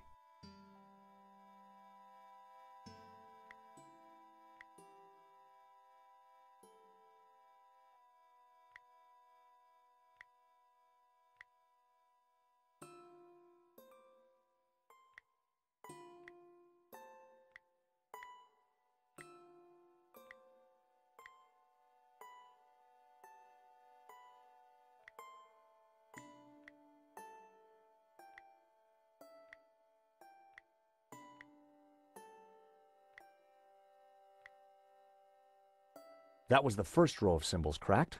It was all starting to make sense.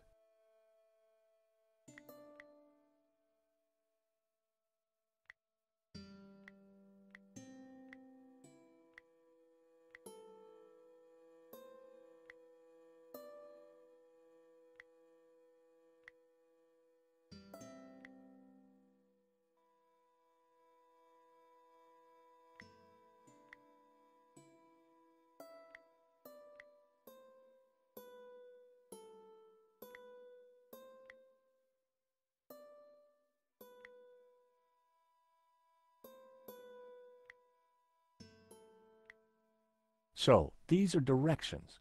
Begin at Sun City, travel 5 days east to a river, travel south 6 days through a desert to the source of 4 rivers.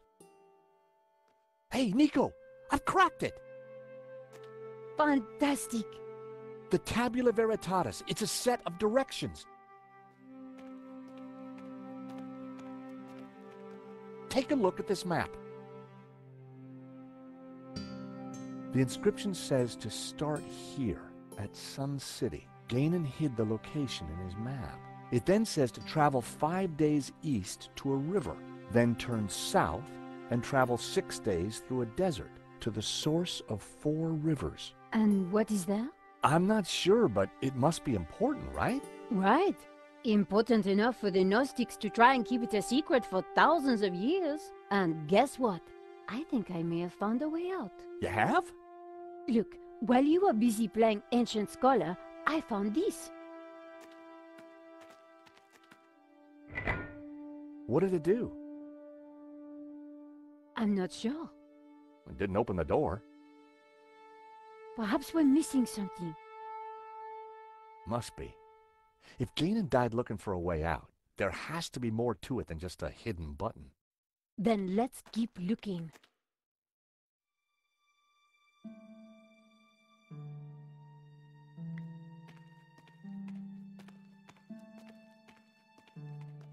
The ornate lamp warranted a closer look. Ex luce veritas. Out of light, truth. I'd seen the same words on the fresco at Castel de Sens.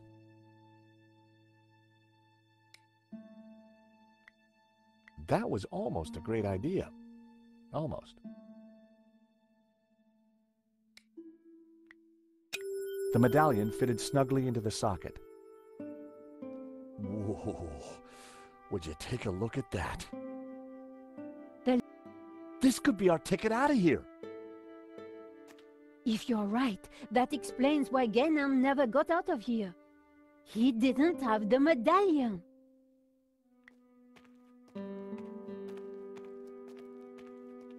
There were ancient scratches on the plinth, as if someone had moved the statue.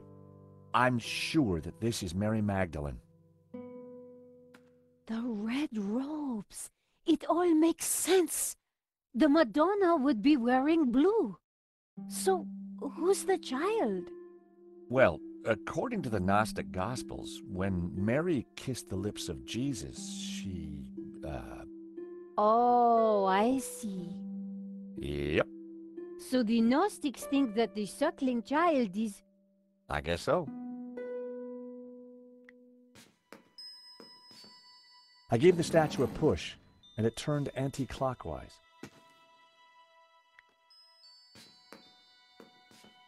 I gave the statue another shove.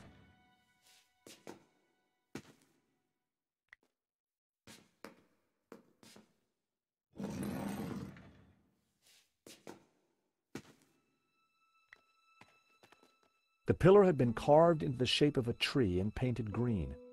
I knew it represented the tree of life.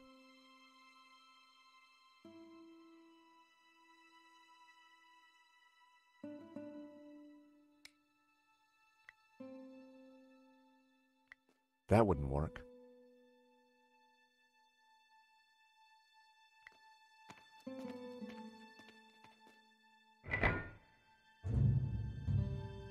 That sounded like something important happened.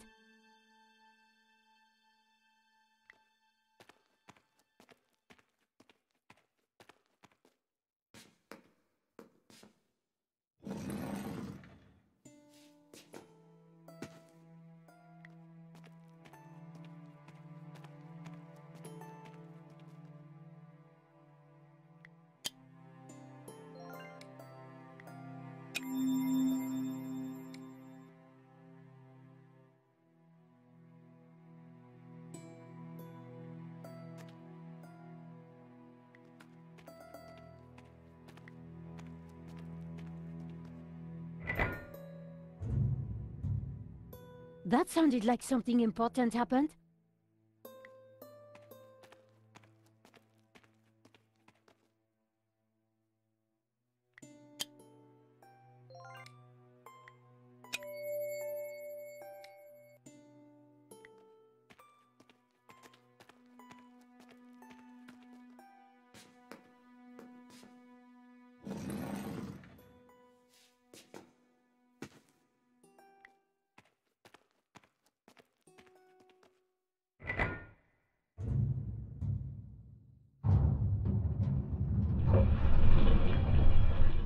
Is that the door? Thank God. I was getting worried we'd be trapped here, just the two of us forever. There could have been worse ways of being trapped forever. It is the door. Come on, Georges.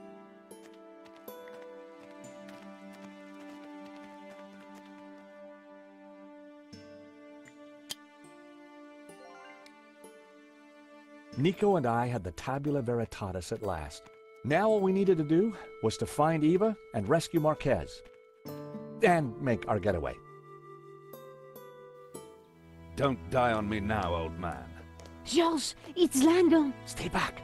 For the last time, where is the tabula? You'll never find it. It's here in this chapel, isn't it? Just tell him, Papa. I will tell you nothing. Look at your daughter, senor. My man would be happy to hurt her. I cannot let you raise Lucifer. You will bring chaos to the world. Georges, we have to do something. With luck, Langham wouldn't notice that the gun was useless. Hold it there, Langham. Well, if it isn't my least favorite American.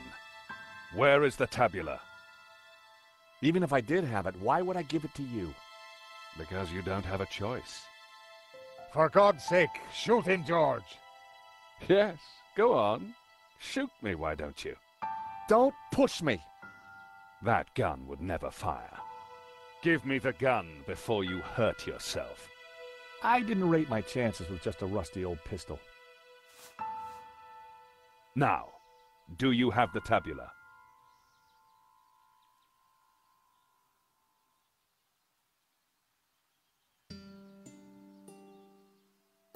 I don't have it. We couldn't find it. You're lying. I promise you I will kill the old man. I ask again, do you have the tabula? I really don't have it. I warned you. No! Mon Dieu! You will rot in hell. Not hell. Quite the opposite. Now hand over the tabula, or the girl is next. So, the Tabula Veritatis. Thank you. The world will be a better place, George, once Jehovah has been destroyed. What? Lucifer will set us free. You can't destroy Jehovah. I can, and I will. Bring the girl. She may be of use. Langham, no. Please. As for you two, I admire your persistence. One of my men will be outside. If they try to follow me, shoot them. With pleasure, boss. Eva.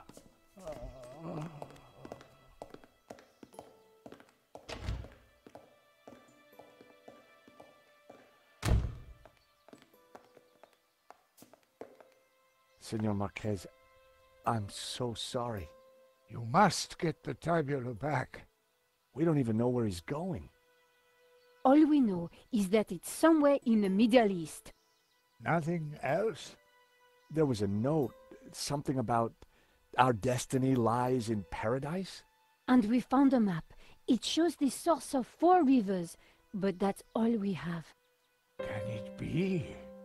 You know what that means? In Genesis, there is a river. It flows from paradise and divides into 4. Where is this place? This paradise? Eden is going to Eden. The Garden of Eden? But that's just a Bible story, a myth. No, it's a real place. It's where Jehovah created life, where Lucifer gave Eve knowledge, where the gods are held in balance. And now Langham has the tabula to lead him right to it. Only you can stop him. You must defeat him. But how? Eva, she will know. He'd gone, but I knew he was right. We had to stop Langham and rescue Eva. He's dead, Nico. Langham would have killed him anyway. You mustn't blame yourself.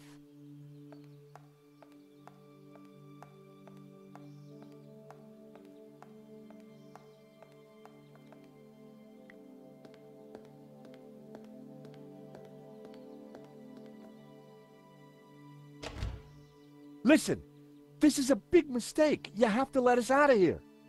You stick your head out of that door and I will put a bullet in it.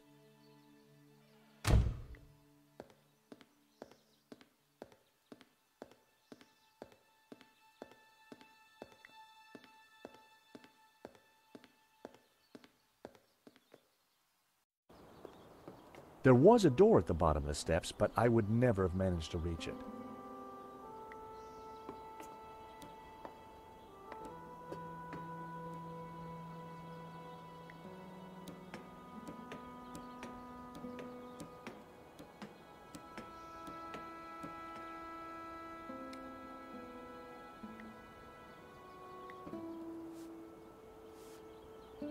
Hey, Nico, I've got a plan. Over.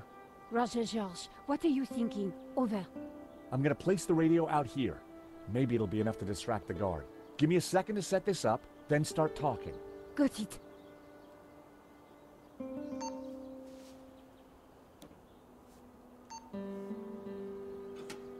I carefully positioned the radio in the drain.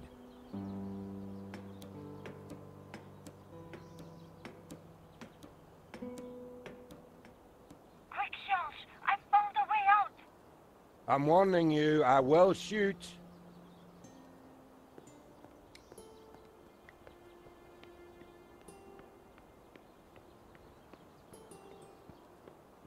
If I wanted to be sure to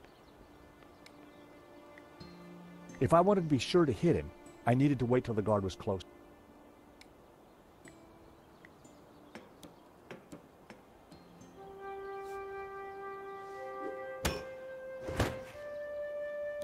The hammer hit the guard on the head with enough force to knock him out.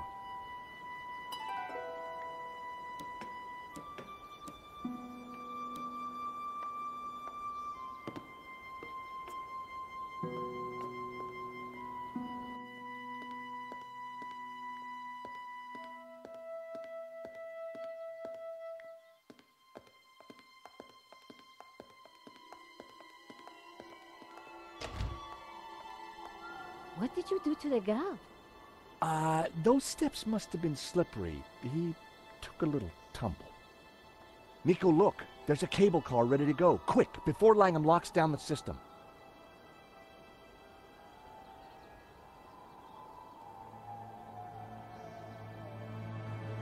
You don't think perhaps we should have waited for the next one? Well, we caught it, didn't we? What's all the fuss? Now, if I can just open this window, I think we'll be fine.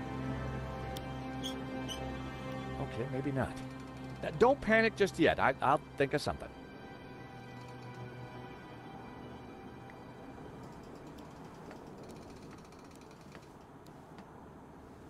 I couldn't quite reach the handle.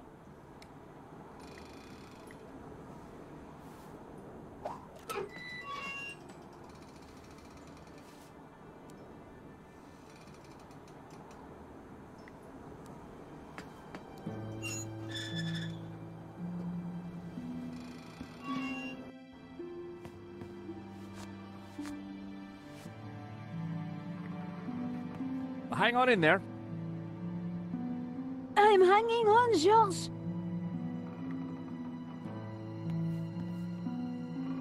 Damn it.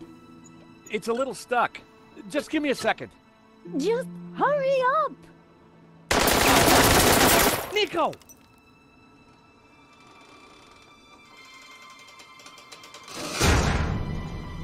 So, we meet again. I've come for my painting. What painting? La Maledicción. Gesundheit. Don't play games with me. We both know the painting conceals a treasure, Mr. Stobbart. You know, even if the painting was yours, I wouldn't give it to you. You're just a common gangster. A fine sentiment. But I won't let you cross me again. Again? You stole my ruble. My Platinum 12 ruble. Well, that was just an old coin. $150,000 worth of old coin. Wow. Well, a guy could do a lot of redecorating with that. Ah, enough of your American humor. You will tell me where to find the treasure, and you will tell me now. Not gonna happen. And did you really just say, so we meet again?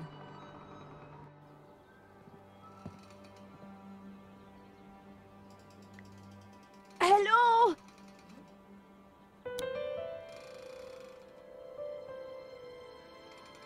Down here! Oh, hello, miss. Could you help me out, please? Sorry, no can do. But while you're down there, maybe you can clear something up for me. What? Something you said when we first met's been playing on my mind. Do I have a choice? Exactly. Exactly what? Choice. I don't follow. You see, I'm a determinist. Goes with this line of work. But what you said in London made me ask one of the big questions. Is there such a thing as free will? Because if there is, then I've made some pretty dodgy choices in my time. So help me out a bit here. So, do you have regrets? No, I don't think so. But I am a little worried. This whole free will thing has got me thinking. What do you enjoy in life, Shields? Well, I like footy, a good scrap, and topiary. We have a choice. We always have a choice. Just like you've got a choice right now. Help us or not. I don't know. I'd like to. But the boss... My philosophy class seemed to be working. So, you're a determinist. Isn't that just an excuse to let Medovsky boss you around? At least I know who's controlling me actions. Do you? Of course. I do as I choose. So you chose to leap off that cable car, did you? Yes, because you and Medovsky shot at me. You did choose to shoot at me, didn't you? Well, yes. But I didn't choose to shoot that geezer in the gallery. Face it, Shields. Determinism is just a way to hide from responsibility. Maybe you're right. So what? Can't you stop Medovsky? As I said, it'd be futile to try. His actions are predetermined, like mine. It's lovely chatting, but couldn't we discuss this somewhere more convivial? No way. The boss wants you dead. Why not choose what you want to do? Oh, I need to be sure. Is there nothing you can do to help us, Shears? It's more than my job's worth. So, you're a football fan, right? Gotta love the beautiful game. So, if determinism was valid, why would anyone play? What would be the point of it all? Sometimes when we lose, that's just what I think. If what you create in topiary is predetermined, what's the point? Topiary isn't about freedom of expression. It's horticultural Valium. It makes the voices stop. You never intended to kill Henri? I just wanted to rough him up a little. But the gun went off and the rest is history. Free will didn't come into it. But you'd made that choice not to shoot him. The fact he died was an accident. So you think I've got a chance of redemption? See? You didn't choose to kill Henri. He died regardless. Exactly. It was accidental homicide. If by redemption you mean a spell in jail with time off for good behavior, then yes, I think there is a chance for you. And you know what? No. Enlighten me. I'm getting too old for this crime lark. I think I'm having an epiphany. Of course, it might just be indigestion. No, it's definitely an epiphany. I think you're right. The only thing that has led me here is me and my actions. I'm going to talk to the boss. He's sure to listen to reason. Boss! Boss! What is it, you imbecile? How many times have I told you not to interrupt me when I'm about to kill somebody? Remember what we agreed. I am the big man who takes care of the big things. And I am the little man who takes care of the little things. Exactly. So, haven't you got a little thing you should be doing?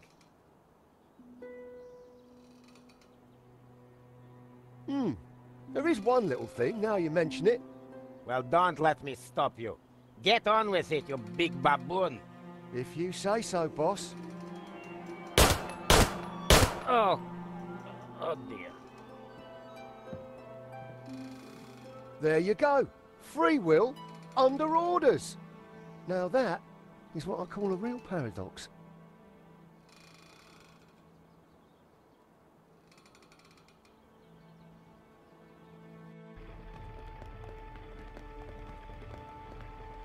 George? You took your time back there. Medovsky and I had a lot to catch up on. And you and Shears seem to be getting on just fine. So, I figured you'd holler when you were done. Always nice to see old friends. Oh, thank God it's you two. You would not believe what just happened. Try us. Oh dear, the monks aren't going to like that. We had a little philosophical disagreement on the way up. Nothing the little TLC won't fix. Yeah, they're not really broken, more in a transitional state. It's amazing what a lick of paint can do. What now, George? We find Langham, we stop his crazy plan, we rescue Eva, and you win a Pulitzer. When you put it like that, George, sounds easy.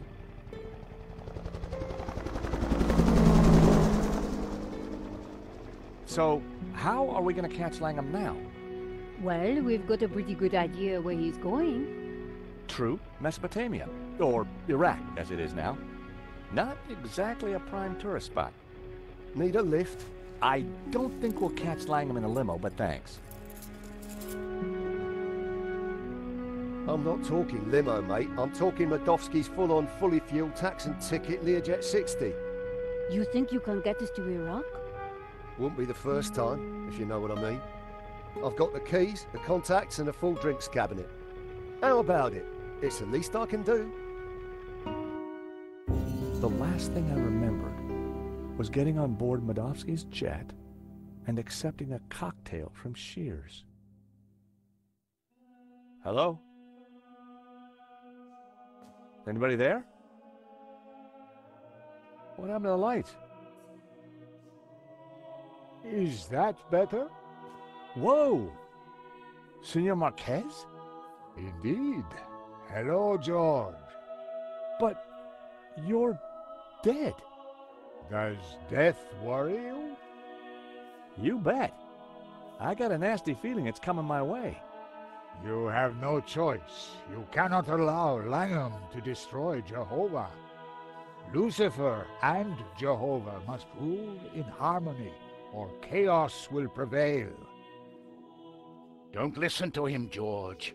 He is here to lead you astray. He is a Gnostic, a heretic. Lucifer is the devil. He should be defeated. Jehovah must reign supreme. Whoa, hold your horses, Padre. I'm no big fan of the devil, but follow Jehovah, and what do you get? Subservience, repression, mindless conformity. Not my cup of tea, pal. I'm more into sex, drugs, and rock and roll. Bacchus is the god for me.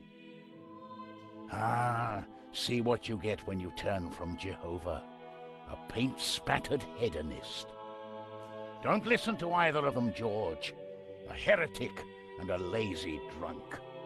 Hey, I'm not lazy. Nor I a heretic. I were best forger in the business. And I gladly died for my faith, as did thousands of my ancestors. Whoa, whoa, whoa, fellas, please. My dream, my rules, okay? Now, it seems to me that what you call greed, he'd call ambition, and your subservience is his order.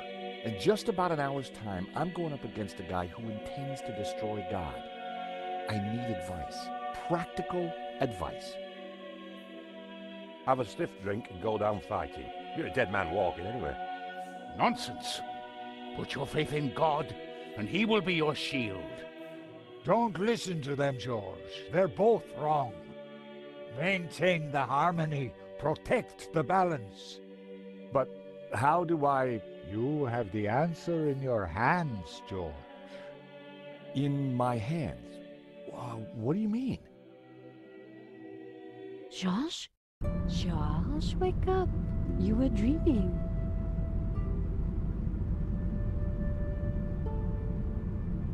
What? Oh. What was all that about? You were dreaming. Something about sex and drugs from the sound of it. Yeah. Are we there yet? Well, that looks like the source of 4 rivers, so the Garden of Eden is right down there. Ladies and gentlemen, this is your captain speaking. I hope you've had a pleasant flight. The temperature in Eden is a pleasant 30 degrees centigrade. We shall be landing on a flat plain about 2 kilometres into the desert, which you will find is a pleasant stroll to your destination. Fasten your seatbelt and all that gubbins. Finally, may I take this opportunity of thanking you personally for choosing to fly Air Shears. We do hope you'll fly again with us soon.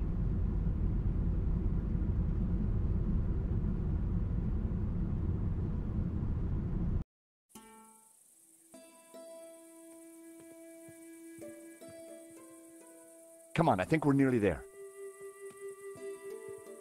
Wait, Charles. I think Shields is having a moment.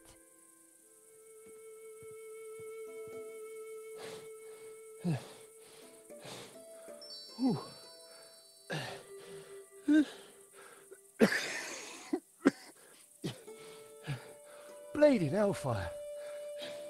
I'm cream crackered. Just give me a moment. You go on. We'll catch you up.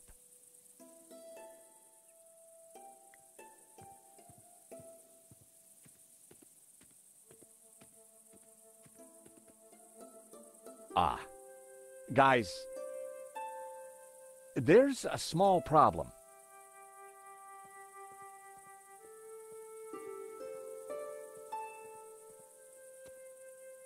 Is it Langon? No, it's worse than that. Come look.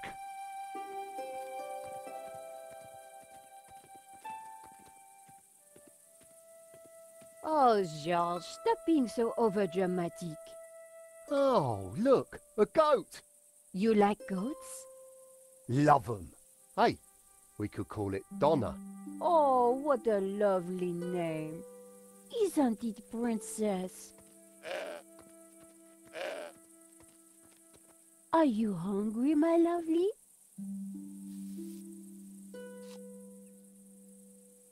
Okay, while you get all David Attenborough on us, I'll take a look around. That's a Wolfram truck, which means Langham can't be far away.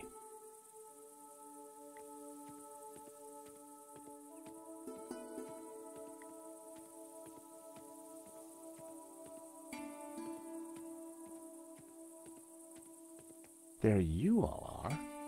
But where's Langham? Psst.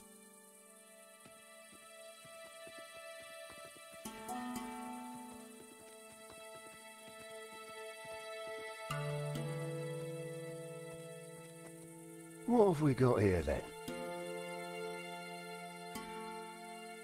Do you think the boss is coming out? Dunno, and don't care. I was only here to blow a hole in that rock. Job done. Just waiting for me ride home. Let's give him half an hour, max. This place gives me the willies. Oh, don't be such a wuss. A few old statues. What could possibly go wrong?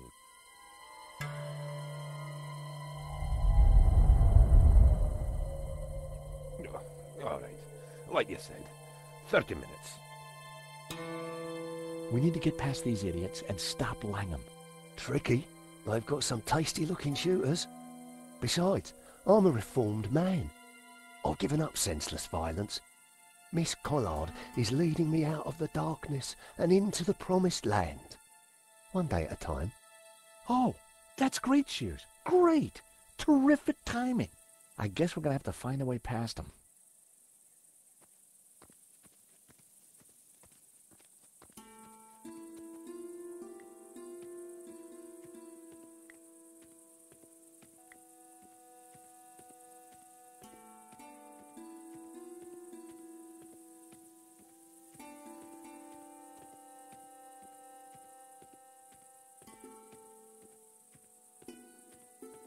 The back of the truck was full of sealed boxes and crates.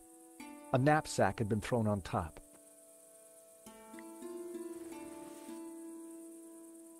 I grabbed the knapsack. It was full of military items.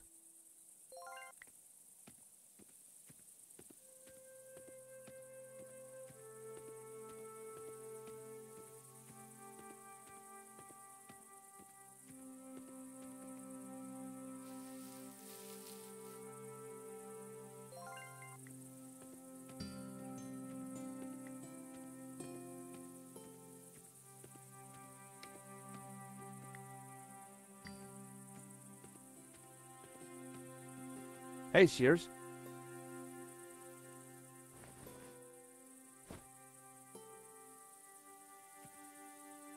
Hello, my darlings. What's all this stuff? Explosives mostly. Right little treasure trove. Is that what I think it is? Careful! Dynamite is fickle, unpredictable, and dangerous. Just like her indoors. No gymnastics while you got that stuff in your pocket. I'm guessing this isn't a giant stick of gum. Dead right, Georgie boy. It's TNT. Don't worry about it, though. It's perfectly safe. Long as you don't pull that timer cord. And if you do, give us a shout first. If you can't repair something with duct tape, you're not using enough duct tape. What's that? Fuse wire. Cut a length off, stick it in something that goes bang, light it and do a runner. Sounds simple enough. It is, until you make a mistake. The classic badass lighter. I took it. I needed all the help I could get. What on earth is that, Shears? It looks dangerous. Careful, it could be anything. Gelignite, plastic, or it could be someone's lunch. Yeah, I think what you got there is a sausage. Local delicacy, I expect.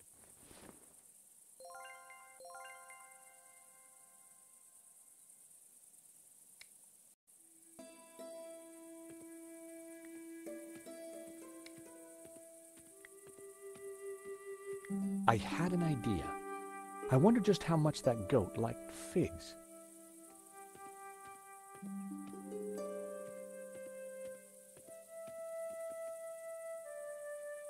Hey, goat. Want a fig?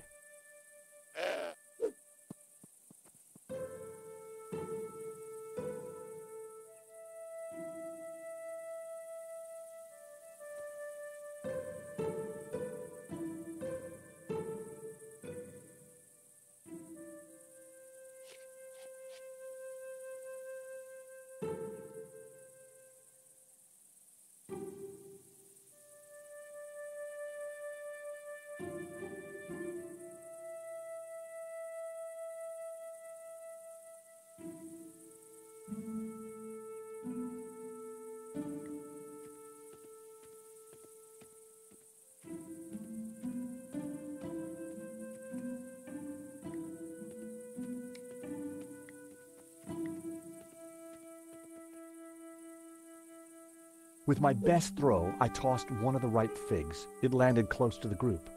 None of them spotted it.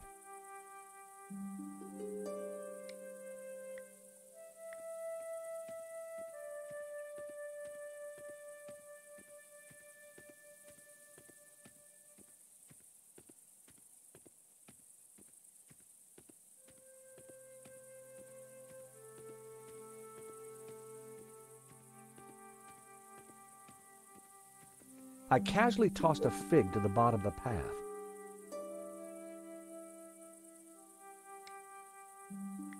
I knew it was a sausage. Shears knew it was a sausage. But one tiny length of fuse wire and voila, dynamite.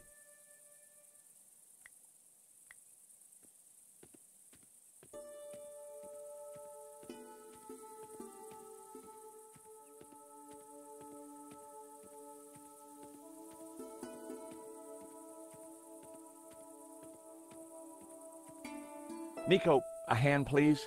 You seem to have a bond with these creatures. I hope you're not thinking of harming Donner. Trust me, a cunning six-phase plan is forming, wholly approved by all the major animal rights organizations. Just keep her still for a second.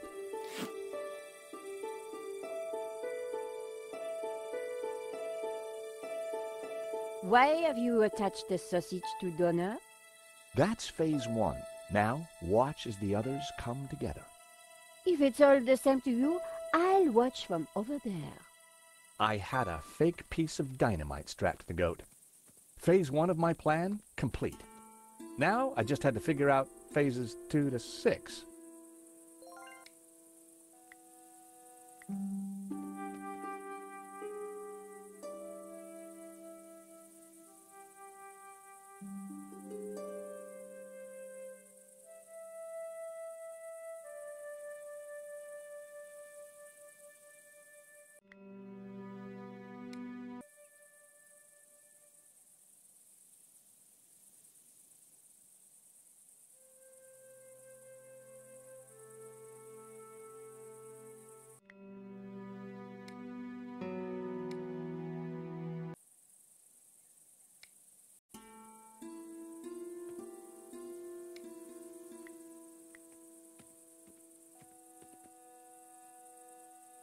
With my best throw, I tossed one of the ripe figs. It landed close to the group.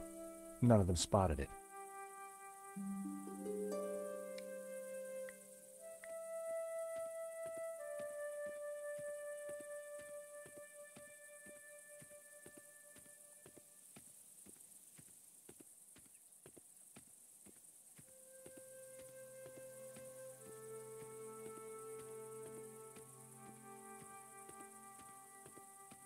I casually tossed a fig to the bottom of the path.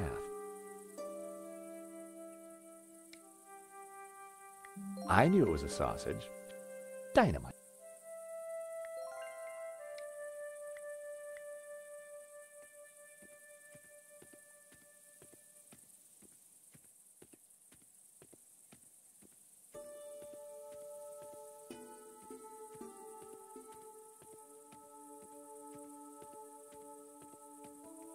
Nico, a hand.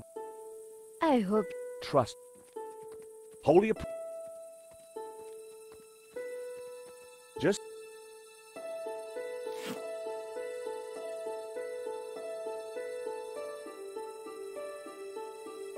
Why?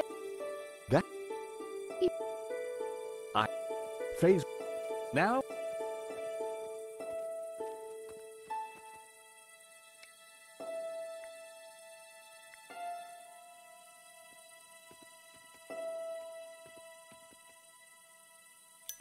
That should do the trick.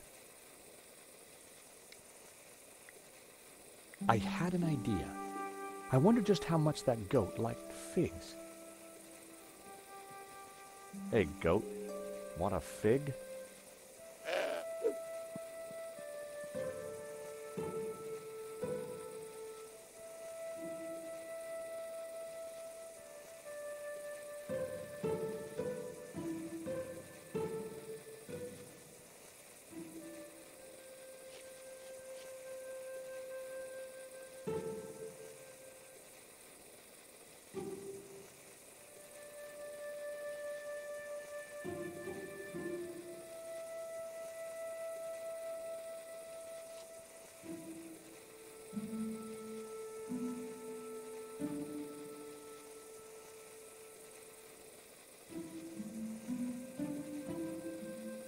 cry havoc and let slip the goats of war.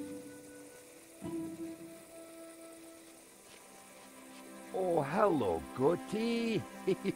Oh, fellas. What's he got round his neck? Looks like... Oh my God, Scarpa!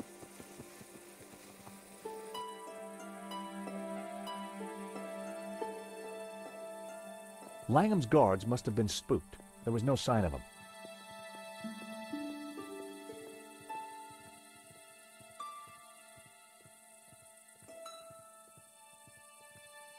So, in there then? It looks dark. I ain't going in there. Tight spaces give me the heebie-jeebies. Why don't I stay here and make sure the three wise monkeys don't come back? The cave was pitch black, too dark to see a thing.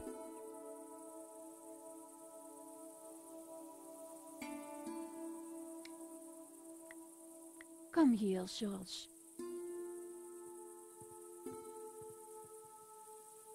What are you doing? I was just trying to liven things up. With a pocket full of dynamite? I'll be having those explosives, George. But... No. No buts, George.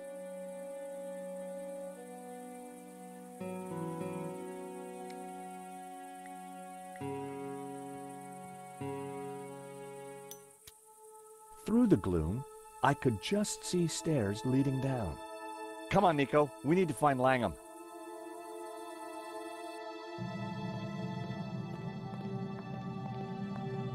Wow.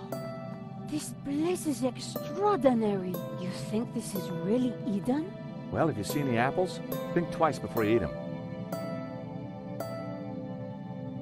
Look! Lucifer. Jehovah. And Langham. He's got Eva. Whatever he's up to. I hope we're in time. Look, the altar. The glowing thing? It's the shape of the tabula. We have to get across there, quick.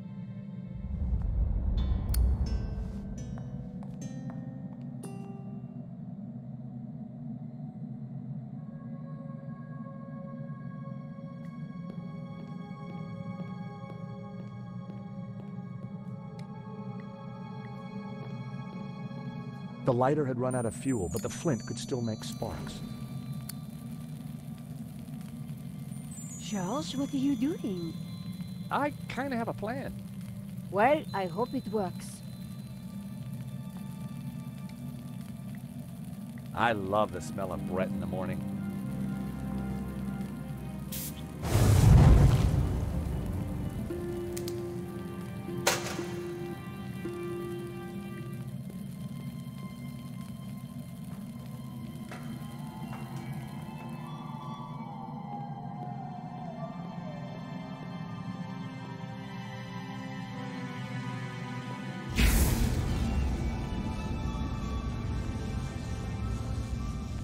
You! Don't you ever give up, but you're too late. No one can stop me now.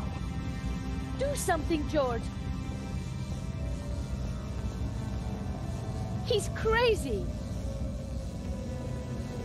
No, not crazy, as you will soon see. What are you going to do with the tabula? It is the key that will awaken the two gods. Upon my command, Lucifer shall smite Jehovah with his power, annihilate him. You must not raise up Lucifer. I must and will. You must not raise up Lucifer. I must and will. You'll destroy us all. Ha!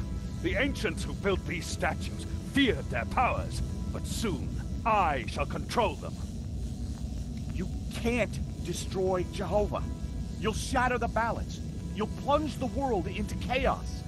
No.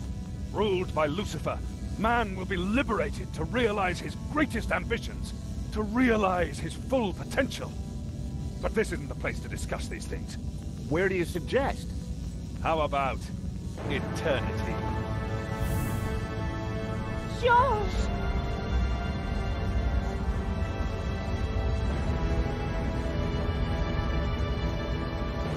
Ecce homo!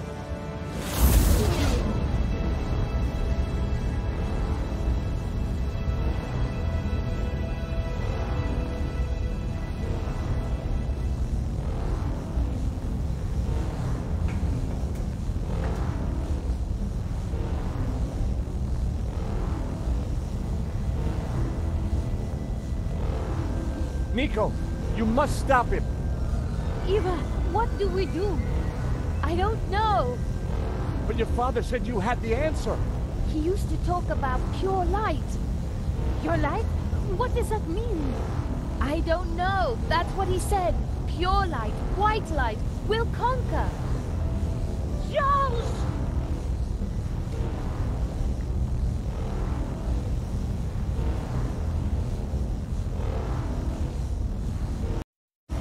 Run for it, Eva!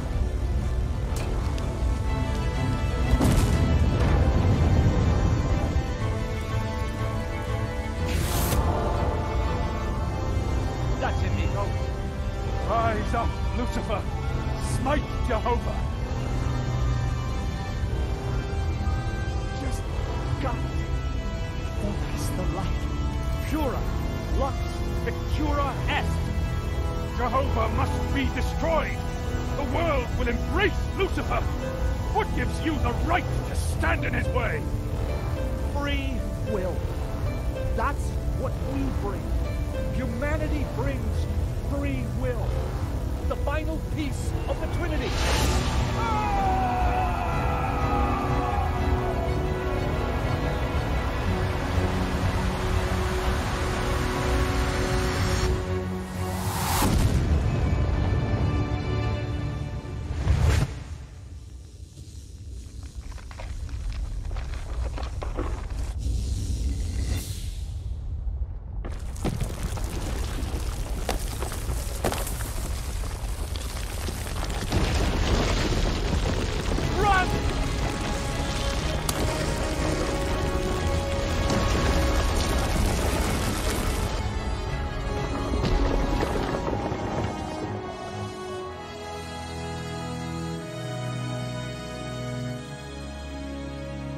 Guys, while you've been larking about, I've been thinking about supper.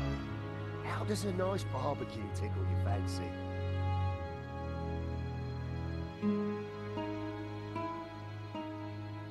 I think you'd better have this, don't you? My father gave his life to find it. Now I must spend mine protecting it. How? Where will you go? To Catalonia. I have a house and a chapel to restore. And a new life to build as a Gnostic leader.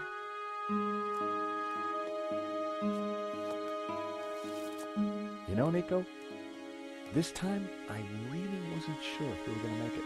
Perhaps we had the gods on our side, or whatever those powers were. Maybe you're right. You know, we make a great team. We could be more than a team. Oh? Before this all started, back in Paris, I was just about to invite you out to... Oi! Dinner is served. Fantastic. What's on the menu? Doner kebabs with a spicy fig compote. Wait, Donna as in... Donna? But Nico, I thought you loved goat.